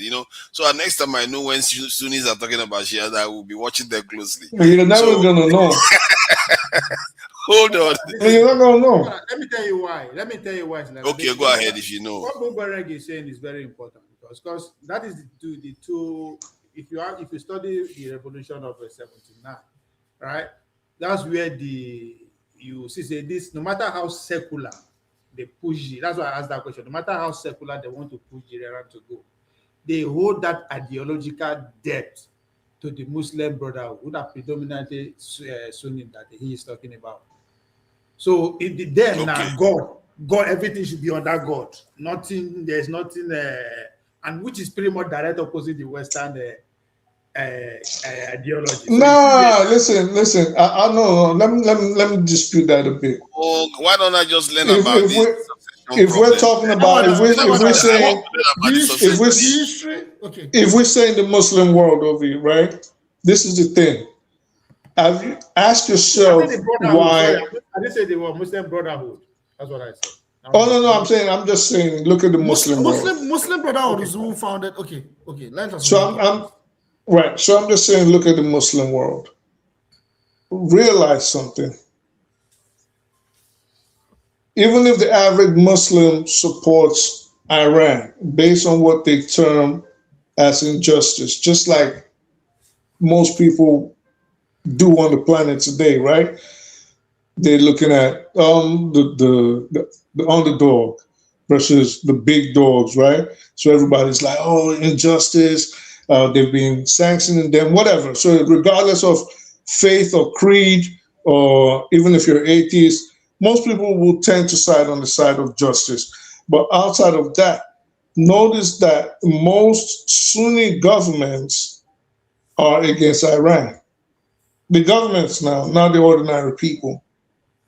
The governments. And ask yourself, why is that? Both sides will want to claim it's religion-based, but no. I think it's more political. Both sides are using propaganda, where the West is using Christianity and the Jews are using, the Israelis are using Judaism as, we're a small state and there's 57 or 52 Muslim countries, we're the only ones, and Exet is screaming about Jesus and God, and Iran is screaming about God and fatwas. No, in the end, I just think God has nothing to do with any of this. It is political interest. We know about all this. How long it took you? Hold on, Jide, I need to know about this story. I will say the story. I want to say the story. You know the story, okay? Are you Muslim, Jide? No, I'm not a Muslim. I know the story from colonialism. I'm not sure you have a right to say this. So let's hear from the Muslim. No. Let's hear from the Muslim. Colonialism actually impacted Sunni Islam. Okay. Oh my God, let's not do colonialism in an Islam right now. I want to know the succession of the Ali. The argument. Hold on. You see, is it the argument that the Shiites wanted the bloodline of Muhammad to be the leader, and the Sunnis don't want that? Is that it, Saxonia? Read about it, bro. Oh, see, it's right there. He doesn't know. It's right there. I already explained it. The Shiites keep killing people, but you're not able to that wasn't what I said. I mean, people can rewind it, but you can always read it right in front of you. Okay, fine. Do you think the Sunni will control other state again outside Iran? Oh, the Shia? Yeah. They only have one state, right? No. Qatar, I think I think Qatar is Shiite. Iraq is Shiite. All the states are Shia, except Bahrain is Shia actually. But It's Bahrain one of them is. There's a few that are They Shiite. have Shia control government. Lebanon, Bahrain, and Iran. They have very huge Shia. Yeah, all those places And are Iraq. like. Yeah, Iraq is Shia, definitely. But Iraq was for a long time Sunni controlled, even though the population was Shia. Yes, they lose it. Yeah. I had something. I watched one documentary on Al Jazeera years ago. So sorry, Islam. Jide, before you continue. So if they don't have the tendency to expand, that means they could die there. And when I mean die, that means that would be. No, they will expand to where? Okay. The Shias are only 5 to 10% of the entire Islamic population. Actually, we think it's more like they've been generous, 5 to 10%. But even if on the high end you give them 5% or 10%, 90% of the Muslims are Sunni. Yeah. The thing about the Shia is where are they going to expand to? To be fair, compared to the Sunnis, it seems like the Shiites are more focused on fighting for justice more than the Sunnis. What makes you say that? Am I wrong? Yes, you're right. Because their whole ideology seems to be focused on, okay, they don't like what Israel is doing. They don't like what somebody is doing. That's bullshit. Bullshit. At least from what we can see so far. Every state, I call bullshit on it. If a country was to rise tomorrow now from Timbuktu, they'll cry and say, we're fighting for the oppressed in wherever, oppressed Christians in Wyoming, oppressed Muslims in Palestine. No, but I'm talking about how they are now, though. It's not like that's what I'm saying. I'm saying something else. I'm saying everything is all politics. Whenever you see military disputes, and at the back of it, they start saying, well, we're only doing this because of this. No. I think in the end, it's just politics, yo. Okay, I think let me thank the people for coming so that we can close out. Just equity, justice, fairness, and justice. I don't know. That looks like local, but it's not. Scout. How will they defeat local? Thank you for coming in. Essendicas. What is Boom Boom Ray talking about? Essendicas, you just have to be rude. He just came in that year. Come on, board. It's just by hey, we are closing out. Hey, don't encourage you to come on board. How will they treat diaspora voters? No good. You guys just bully and come out. No, he wanted to. No, we didn't bully him. I think he just came to Yabos and go away. The hate, the KO hate. I see you there. The KO hate. Chris Kane, I see you there. That's what's Chris Kane again? Can they manage to show up in the listen? The chat. Mike Olawale. Ovie is not interested in making sense. Yeah, okay, let's leave that one alone. Just give the pick on Ovie. And Jide, I see you there. Let's see Chris Kane. Let's see all the other people. I'm not going to be able to name Daniel Isaiah. I see you there. Lion Mountain, I see you there. Boom Boom Ray is also there. First Wizard, I see you there. Tracy Jacobin. Oh, I've not seen Jacobin a lot lately, actually. Jacobin, I see you there. OCFV3PE Oga, I see you there. Oga, Lion Mountain. I have seen All Na Politics is there, and it's also on the chart as 2.5 million votes. Disciple. Okay, that's good. Let's see who else is there. Let's see. I think that's a new name. Oh no, it's not. JJ Wayne. That one is just looking for trouble. Trying to trip people up with this name. Clogene DG. Okay, thank you for coming in, Clogene DG. I'm sure I'm massacring the name. I think I've seen a Centricast there before. Isaiah 60. I see you there. I think I see Isaiah 60. All right, so and let me thank the only person that donated. Baba Jide Afolabi for $2. He asked me to send the link. Next time I will not send the link again, so you donate again. Okay, I really appreciate you donating the $2, because all these other people, all they do in the chat is yap people, and they won't pay, they won't help contribute to the channel. You know, it costs money to keep this thing going. And the conversation we are having here is honestly held conversation and opinions.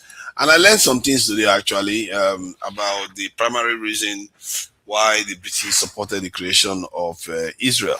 So that is interesting. I didn't know it had anything to do with the First World War support. So why you follow us, they argue every day? If you don't know that simple. Look at this. Does it mean that if I don't know something, I cannot argue any point? Does it mean that if I don't know certain things, I cannot argue any point? I have to be able to argue points now. Now you are right. I have to be able to argue points.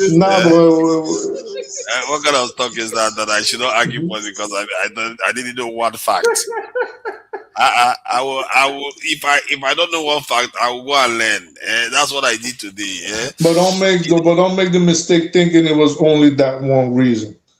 There were multiple reasons why they supported the creation there of were many Israel. reasons, but that was the primary though. For that 1917 one. All right, now we are sitting down with our South Opogo people. People of South.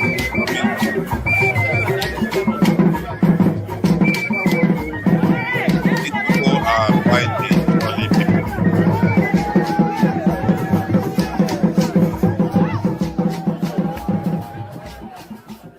Saxonia Ovie, thank you for joining us today. We really appreciate you. So let's finish one closer.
You dance especially for me today. Yeah. Yes.